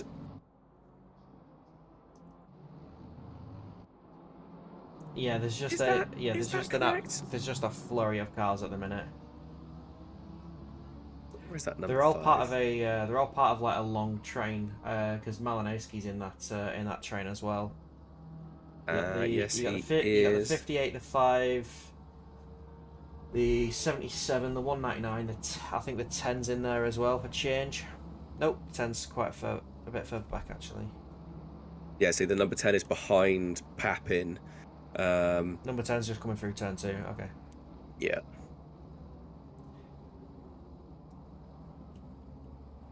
See, Papin catching car number 101 though, actually on track. Obviously, it's not for position, but that was a monstrous amount of gaining he had on him. 57 is 10 seconds behind the 101. I don't know if the number 101 may have issues, because that silver class car, number 77, has just rocketed up behind it. I mean, it really wound that car in. Yeah, and there was no obvious reason for it. 9. I know, obviously, they're not battling to the 101. Oh, really wide. Oh, Malinowski off. Malinowski off. On the penultimate turn, he's off just before the pit exit. So he's rejoining the circuit. I don't know if that was a position loss or not for him. I don't think so, just because of how spread out everyone is. But yeah, rejoining the circuit at that point. No, it's not a position loss, luckily, but that has given, Yarabowski a good old chunk of time cut out of that gap. And very lucky as well that number 77 car of Papin, he went wide as well and was on the gravel, and there was a sideways Malinowski just sat there floundering, and luckily neither of them got together. Oh, that Honda's having a look. Is that the 199? It is. Yeah, 199. Let's have a look.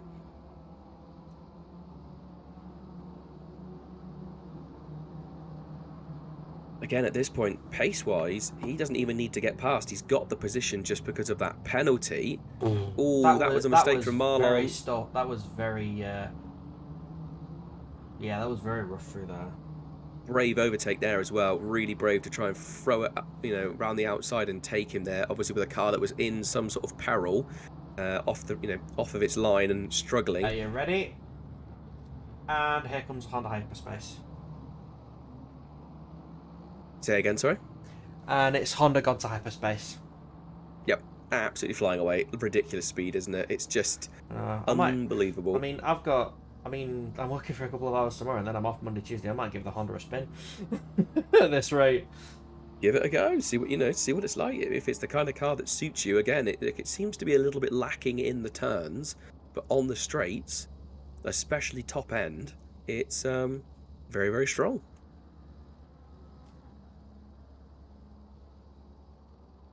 We'll have a little look at what's sort of going on the track. Again, it's 8.6 seconds. This is a fight for P3. This is going to be a fight for P3, isn't it? And when that 199 on the Honda just passed the number 58, didn't it? Not the 57. Sorry, I got my numbers wrong there.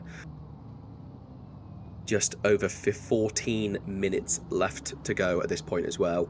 Yeah. Still, very much anything could happen, I would say. The number 5, getting very close to the Aston of Papin. Again, not a battle for position, so he doesn't need to defend and slow himself down.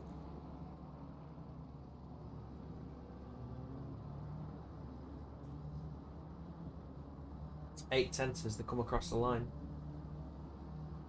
I'm trying to work out what the car number 10 is. I mean, car number 77 is... 57 had a bad lap, 10 seconds. Damn it.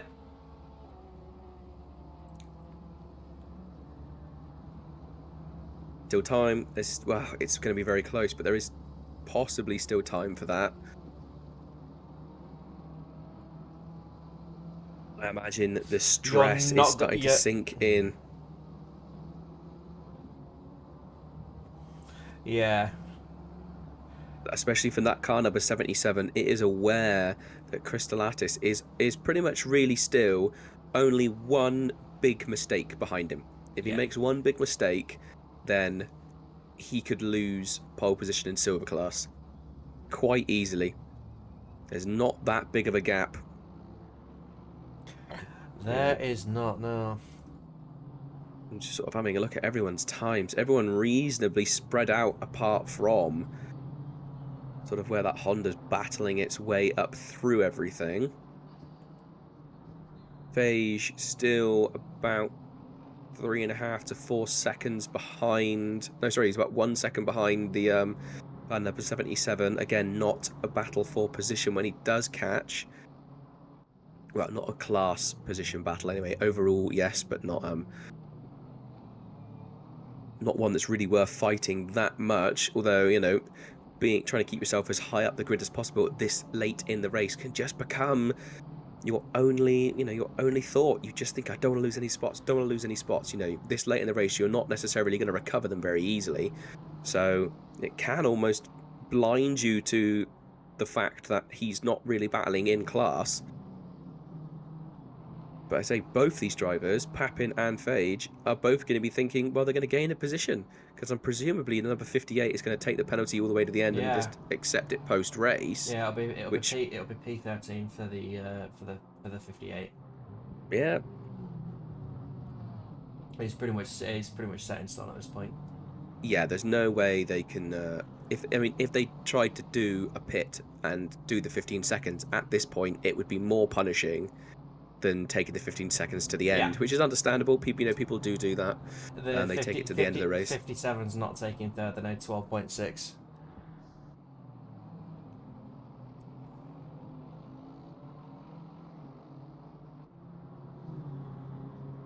When I look at lap times again, we've gone a little bit quiet towards the end of the race, but we're all just basically, I think me and Chinson are just furiously doing maths to work out what is possible. Just over 10.5 minutes left of the race now. I mean, technically, car number 920 of Skidanov could catch Yarabowski if he's quick enough, but again, is he actually gaining? It's basically a fact of it at the moment, like your tires are pretty much well on the way to being gone. The track temperature's not ideal. You are light on fuel, but like it can only make you quicker if you clean on your exits, which with one tires is not as feasible as one would think. Another thing can be is how long Can you keep going flat out? Have you got your fuel correct? You're saying about being light on fuel. I mean, we've seen it before where guys run out of fuel on the last lap. They've worked out, okay, I'm going to do X amount of laps. If the race leader passes the line, let's say at, a few seconds left on the clock, then that's another lap they have to do that they may not have accounted for. And some of these teams run it that close where they're literally down to the lap. And if they've been going flat out defending for position or hunting down a position, suddenly they find themselves with 1.9 miles to go and they don't have half a mile's worth of fuel in the tank. I mean, what do you do in that situation? You just have to try and hope and pray that your car somehow manages to run on fumes. But we've seen it before where cars just end up sat at the side of the track, motionless, and it's just because they're completely out of fuel and you can't just wind the car on the starter motor. It just doesn't work. Oh, mistake there from number 5 of Fige. I can't. What have I been saying this whole night? I can't remember anymore. I think Fige. We'll go for Fige. Fige sounds better in my mind. It's probably wrong, and I do apologise. Yeah, less than a second to Papin, and quite a nice He's gap behind. close. But again, it's not for class, for position. So is there much point really pushing? I mean, you're still racing. You are still racing, not a fact yeah. of, it's a fact of, I'm ahead of him on track. I'm ahead of him in the standings. I want to stay ahead of him. It's just like it's that thing of just like I want to be ahead of him, whether he's in the class or not. I want to be ahead. Yeah, is it logical? No, but does it make sense to someone, to people that actually do race? Yes, 100%. 100%. Doesn't matter what the car is. Even if you're lapping that car, you just want to get another car past. You just want to keep going. Doesn't matter how many cars you've passed. Doesn't matter how many cars are behind or in front. You just want one more. Every single time you pass one more car, it's like one more little victory. Sometimes that could just be what a race can be. If you're having a recovery drive, even if you end up finishing in 10th or lower, if you've overtaken 30 cars to get up to that point, brilliant. Absolutely fantastic. Because you've had a great day of, getting overtakes done and pushing forward and fighting. That can be most of the fun of racing. Oh yeah, absolutely. So as much as we're sort of trying to be logical and saying he doesn't need to fight it, he could let the car go.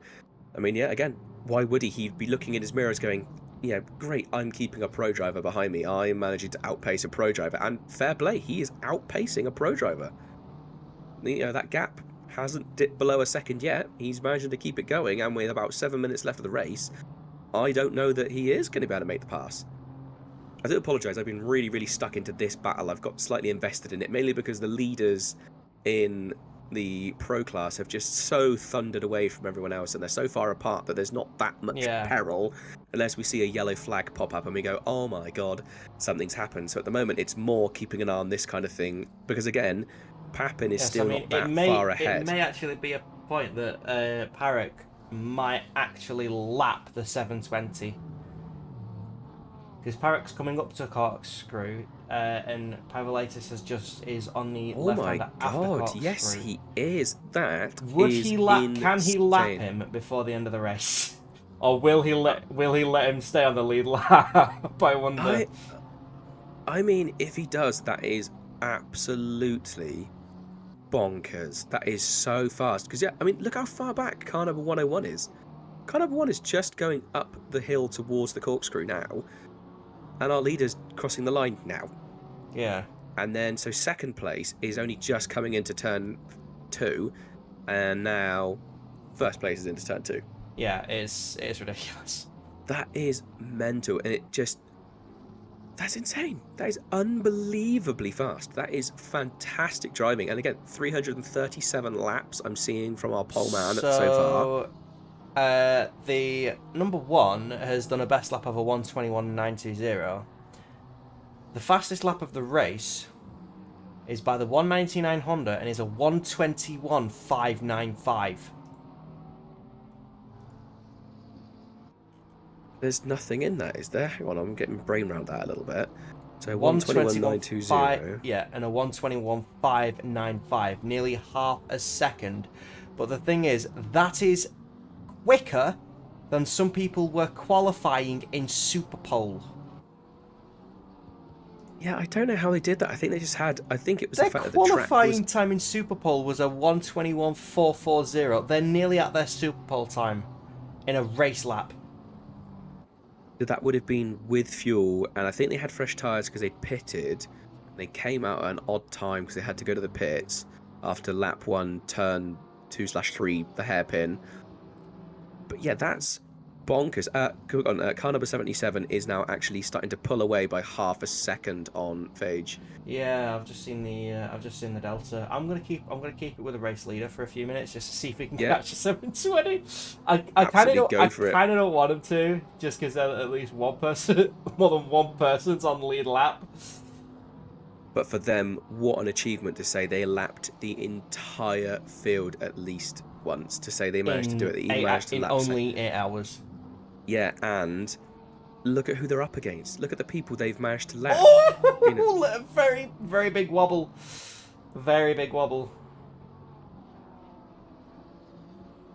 Is that something they're trying to do now?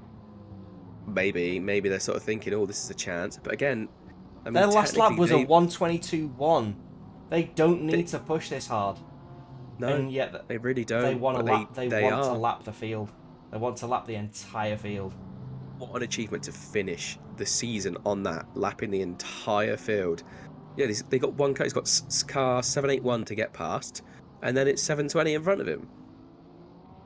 And again, everyone's under blue flag orders. He's not having to fight for these positions. He can just flash up behind them when they're all going, "Oh god, that's the race leader. Get out of the way." You know, he's got the 920. He's got the 920 to negotiate as well. Oh, there is the 920 hiding in there as well. Yes, did not notice that. But yeah, they're in there as well. That's 8th place, the 920. Yeah, again, it's further down the field. It's kind of like all station at the minute, which is probably going to be for the last. We're into the last 3 minutes of season 2. I know, it's bonkers. It's come and gone so quickly. Even though it's been once a month.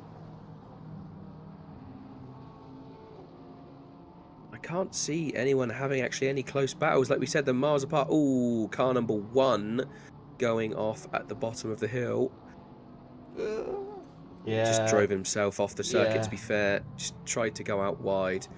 Oh, hang on. Here's a possible penalty. Car number 95 gets a 5-second penalty for causing a collision with car number 117. That's Smeets. So that's Smeets. So he is going to pick up a 5-second penalty. So how far ahead is he of car number 117? 18. He's 18 seconds ahead, so he should maintain the position. Should. Just based off penalties alone anyway. So we have 2 laps left. Of this lap and the next lap. So lap 341 will be the final lap of the race.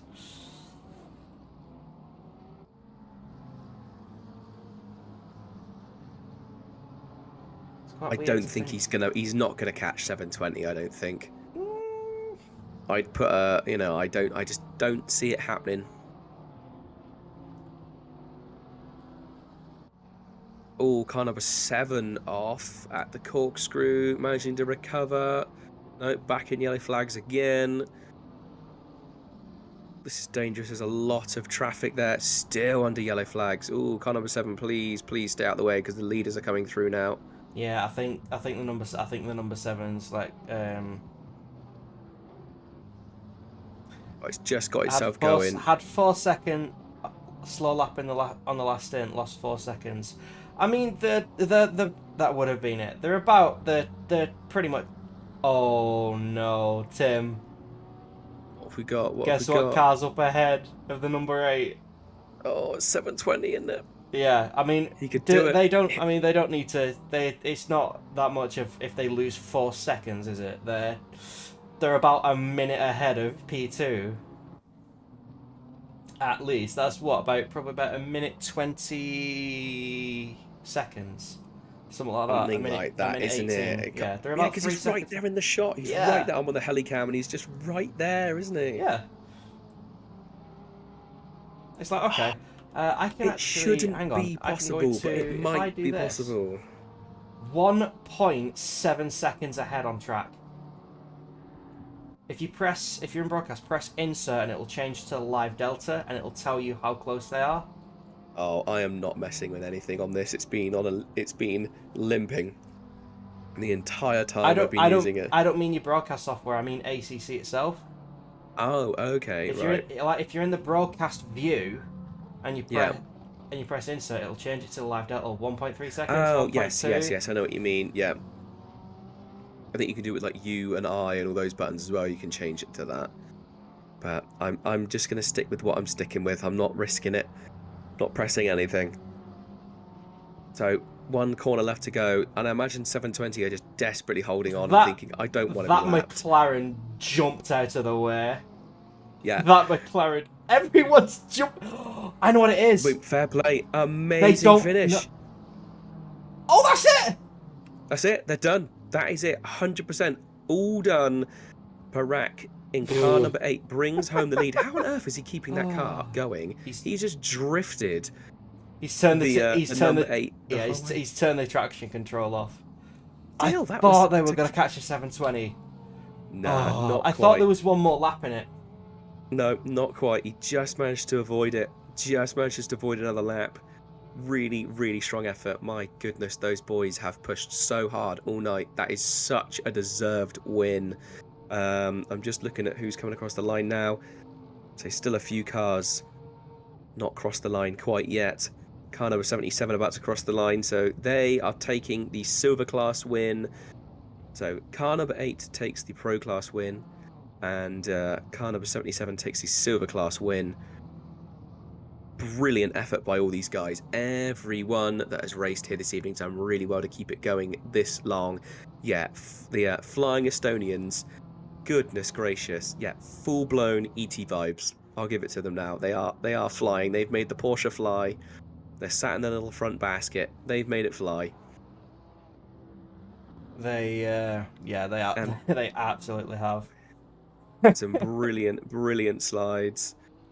So there we go. Absolutely fantastic. Phenomenal. My goodness, what an effort that has been. Yeah, and they're just now going around the track.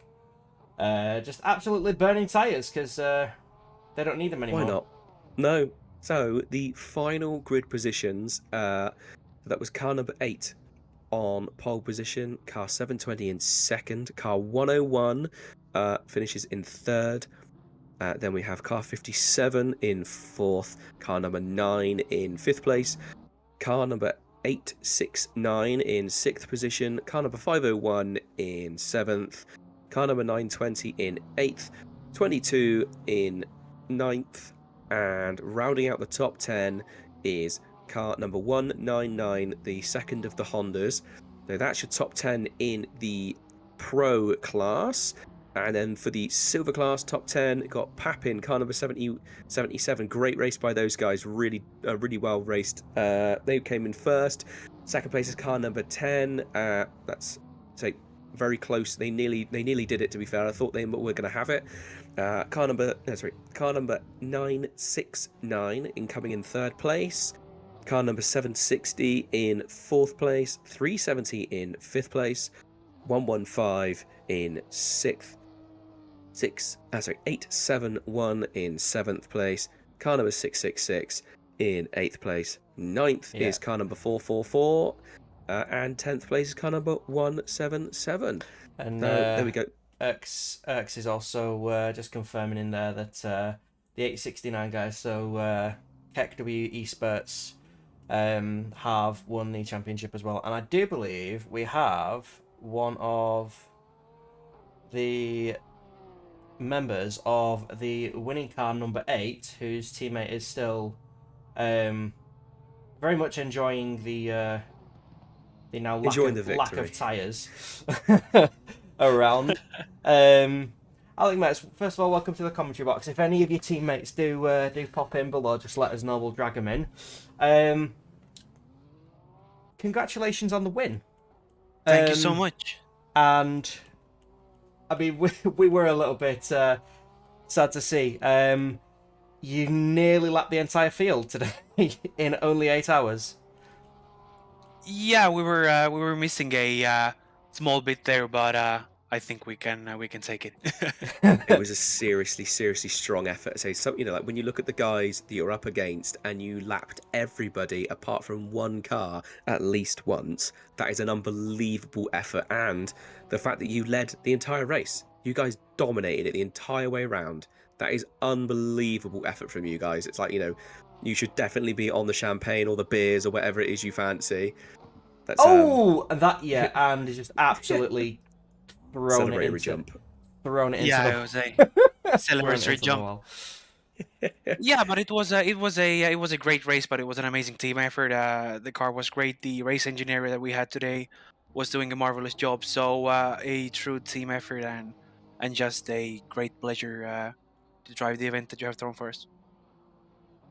Yeah, I just can't believe how quick you guys were compared to everyone else. It really was a masterclass by you, and just the whole team, and not just speed, overall consistency, and what a way to end the second endurance championship than coming on pole. No one else can take that away from you at this point. Absolutely fantastic effort.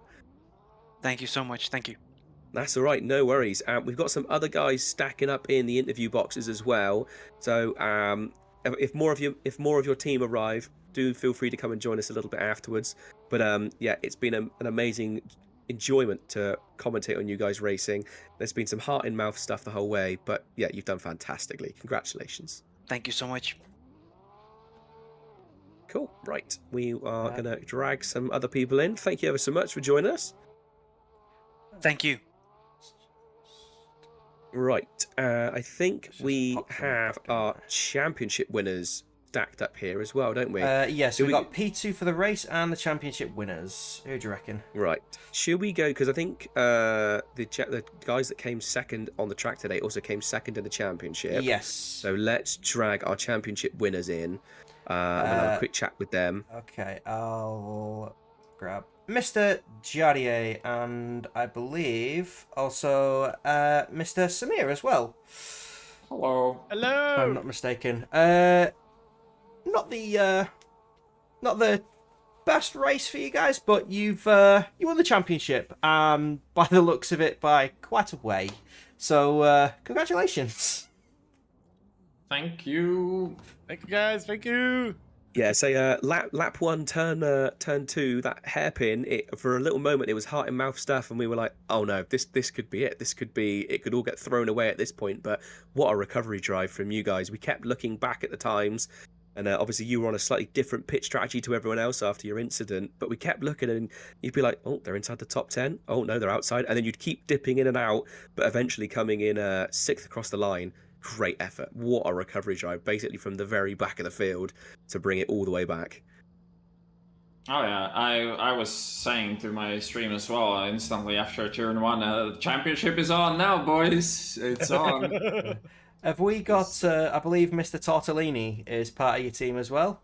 Am I correct? Yes, but he's not here. He's just arrived. He's in an interview thing, so I'll drag him in now. I'll pop him in there. Give me a second. I've got it. Oh, you've got it. I do have a quick question, Jadia. You've done three sim races today. How? But I mean, like, you have a teammates, right? So they can drive. You can drive the other things. So... How do you sleep? Yeah, like, yeah, I will sleep like a baby tonight for sure. No, I will probably not sleep. I will probably sleep really terrible because after races like this, I always sleep very bad because I'm like thinking about the racing and stuff. It just seems whenever you're about, you're racing. And it's like, it's like we're talking about it before. It's like, do you do anything else, or do you just sit in your rig all day and just constantly drive? Yeah, today I've driven in total like 8 hours from all 3 races. Yeah, so yeah, quite exhausting. But Summer did like a better job because he was driving for like 4 hours or 5 hours almost alone. So yeah, for a moment we thought he was pretty much doing it all on his own. And we didn't see Malinowski till right at the end, and we were sort of trying to work out if you were gonna pick up the penalty for only 2 of you racing. We were a bit like, oh god, are they even going to win the championship if they take on like the 130-second penalty? We were trying to sort of work it out, and then obviously right at the last moment, Malinowski showed up, and it was a great big, oh god, sigh of relief. We knew that it was actually going to come down to what was going on the track and not just penalties. Yeah, that was really actually really close with Yeah, Mathieu, that's super right? close because we were doing those 2 races and I was also doing the other race. So I ended my stint there, literally handed over the car to our fair driver there, immediately quit, rejoined this server, and Jair was on his in lap already going into the pits, and I jump into this car straight away Madness. Absolute to just finish madness. the race. We tried to maybe somehow try to catch P5, but I mean, I was both tired after the other race. I did a little mistakes, already dark. To be fair, the Honda's been really was- competitive here this evening as and well. yeah, Honda definitely had the pace today, and it was really fast at Laguna. So just and when we realized it's never not really gonna happen, I just eased off and bring it home. I say it was a great effort, and like I said, amazing recovery drive after that lap 1 incident, and just the fact that you guys stuck it out and kept pushing forward, and obviously a massive congratulations on the overall championship as well. Brilliant, brilliant effort. Thank you. Thank you very much, guys. Hey, thank you so much, guys. Thank you. No worries. Right, we're going to jump on to the second place finishers. Thank you guys for joining us. We're going to jump over to, I think it was kind of a 720. Those guys, we're going to get them in as well. So thank you for joining us. Thanks, Cheers. guys. See you. Cheers.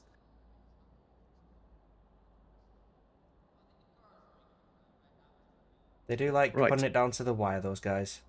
They really do. Right, let's get in the other guys. Here we go. Good evening, gentlemen. What a race it was from you two this evening. Hey, hey. Yeah, it was pretty good one with a McLaren, even to consider in Laguna. So yeah. Well, Yeah. you were Quite the a race from only number. you're the only team that didn't get lapped by the leaders. It got pretty close at the end, but yeah, you're the only team that did not get lapped by the pole leading car number 8. Everyone else got lapped at least once, and you guys are the only ones that finished on the leading lap. We were actually surprised that Porsche drivers didn't overtake us earlier. Yeah, because we were expecting to be lapped at our second hour or something, because the speed difference is way too significant to compete between Porsches and us, and Hondas apparently. So yeah, it was surprising to stay in the same lap actually. Yeah, we definitely noticed that the Hondas at top end were the fastest cars on the circuit by a long, long way. As if they were within half a second of someone when they started the pit straight, they would almost certainly be a car's length in front of them by the time they got down to the hairpin. It was insane to see how quickly that car moves. Yeah, it was. Yeah, like Hondas are unbelievably quick, and yeah, I mean, thankfully we weren't able to fight with them. We didn't really see them on track much, so yeah, that was at least good. And they kind of died a lot of times, did so many mistakes on us because it seems to be pretty hard car to drive. So yeah, very happy with the finish. Yeah, definitely bouncing off the back of second place at Spa and picking up not just second place here, but in the championship as well. Yeah, that's really cool. We were actually really surprised that BMW is gonna be way quicker than us, but yeah, the pace was pretty similar, and thankfully, not thankfully, but unluckily for them, they crashed. They had some errors and some unluck as well, and yeah, we managed to be ahead of them, and yeah, somehow got at P2. Yeah, at times this race was like playing Minesweeper actually. Because so much action was happening, so many cars involved and everything. So it's kind of tiptoeing and trying to, not to be quick only, but also to avoid all potential, dangers around you. So yeah, quite a race to remember. So have you got any? Sorry, go on, Tim. No, sorry, carry on, mate. Go for it. So a couple of the. Just spoken to the KEKW team. They were jumping from race to race, so I'm assuming they've got some more races to come. Have you got any more races to come for a while, or is that it? You taking a rest? We're taking a rest now. We only drove one race. We practiced quite a lot, so yeah. Well, I think you've got the AOR Sprint Series coming up pretty soon. I know you've gone up to Tier 1 now, haven't you, Caracas? Yeah, I have. So looking forward to it. Well, I'll miss you in the tier 2 streams, as obviously you were, you've sort of, you haven't been with us for that long, but my goodness, you've come in and dominated tier 2. So we good to see you up in tier 1, but we shall miss you over there. And obviously, I didn't get a chance to say it, but congratulations for winning the tier 2 Sprint Cup series last time round as well. So massive congratulations on that one. It's been a good winning streak for you recently up on the podium. Must be quite nice. Yeah, thank you. Yeah, it was really good. Quite nice feeling. Yeah, I'm looking forward to the next season. See how it goes. Well, I'd say both of you guys have showed over the space of the last 8 hours that you have clearly got very, very competitive pace and super consistent as well. I mean, managing to avoid incidents what seemed like most of the race. I don't think you really got caught up in too much nonsense.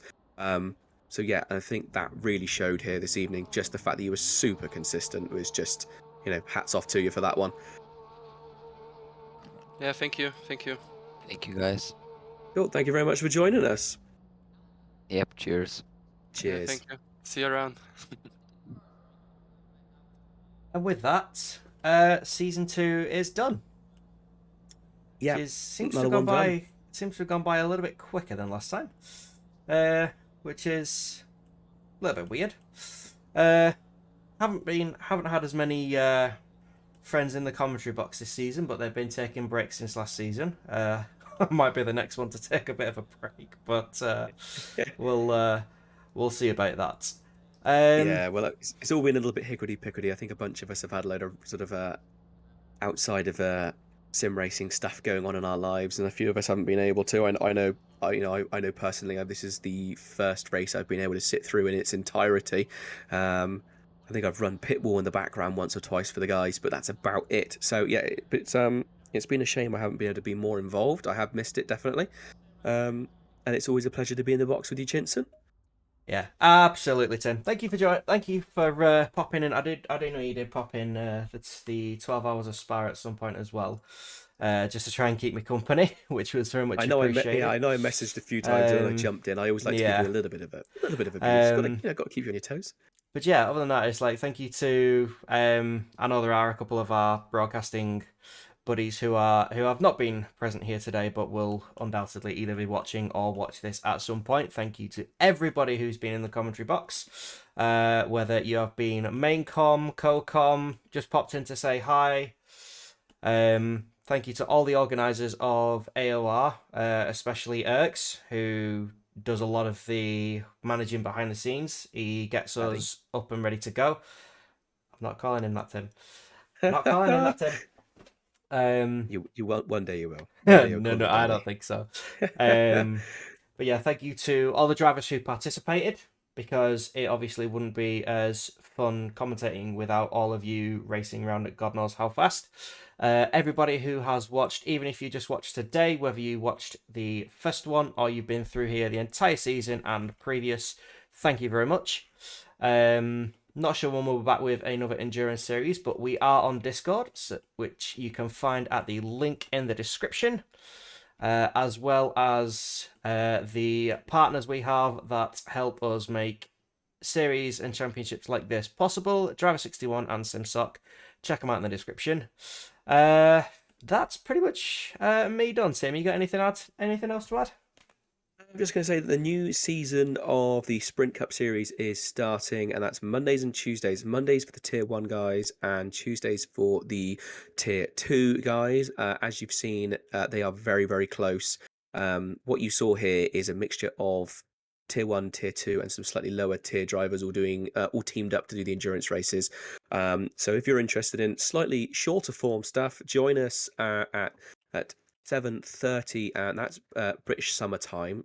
So you may need to adjust, but that is all on YouTube as well, and all fully commentated, and everything obviously live stewarding the whole shebang. And that starts on May 23rd, so literally 2 days time, which is terrifying, as I think I actually might be covering one of the Tier 1 races, so I need to get ready for that one. But yeah, so do feel free to come and join us with that. And a quick one, I want to say a massive thanks to everyone in the YouTube chat that has either been involved or just let us know what's going on. And thank you for sticking with us and putting up with us mumbling on for hours on end, Especially generally just waffling. Yeah, about food. Yeah, I remember Vimboss, the Prince of Fluid Beef. That will. I will bring that up with you again at some point, Tim. But yeah, yeah, I'm not sure when I'll be back. I'll probably be back for another endurance season, but we'll see. But yeah, all the other leagues you can find out either in the Discord or just subscribe to the YouTube channel, and it'll pop up when we go live. And hopefully you'll have Tim's lovely voice to listen to again. Hopefully, and less grouchy as well, because my voice will be better by then. Yeah. But yeah, I think that's it. We're gonna call it there. Thank you very much, Tim. I know you've been here the entire 8 hours. So yeah, I'm gonna let you rest. And yeah, I hope everyone has a lovely evening. Thank you very much, and we'll see you again on AOR very, very soon.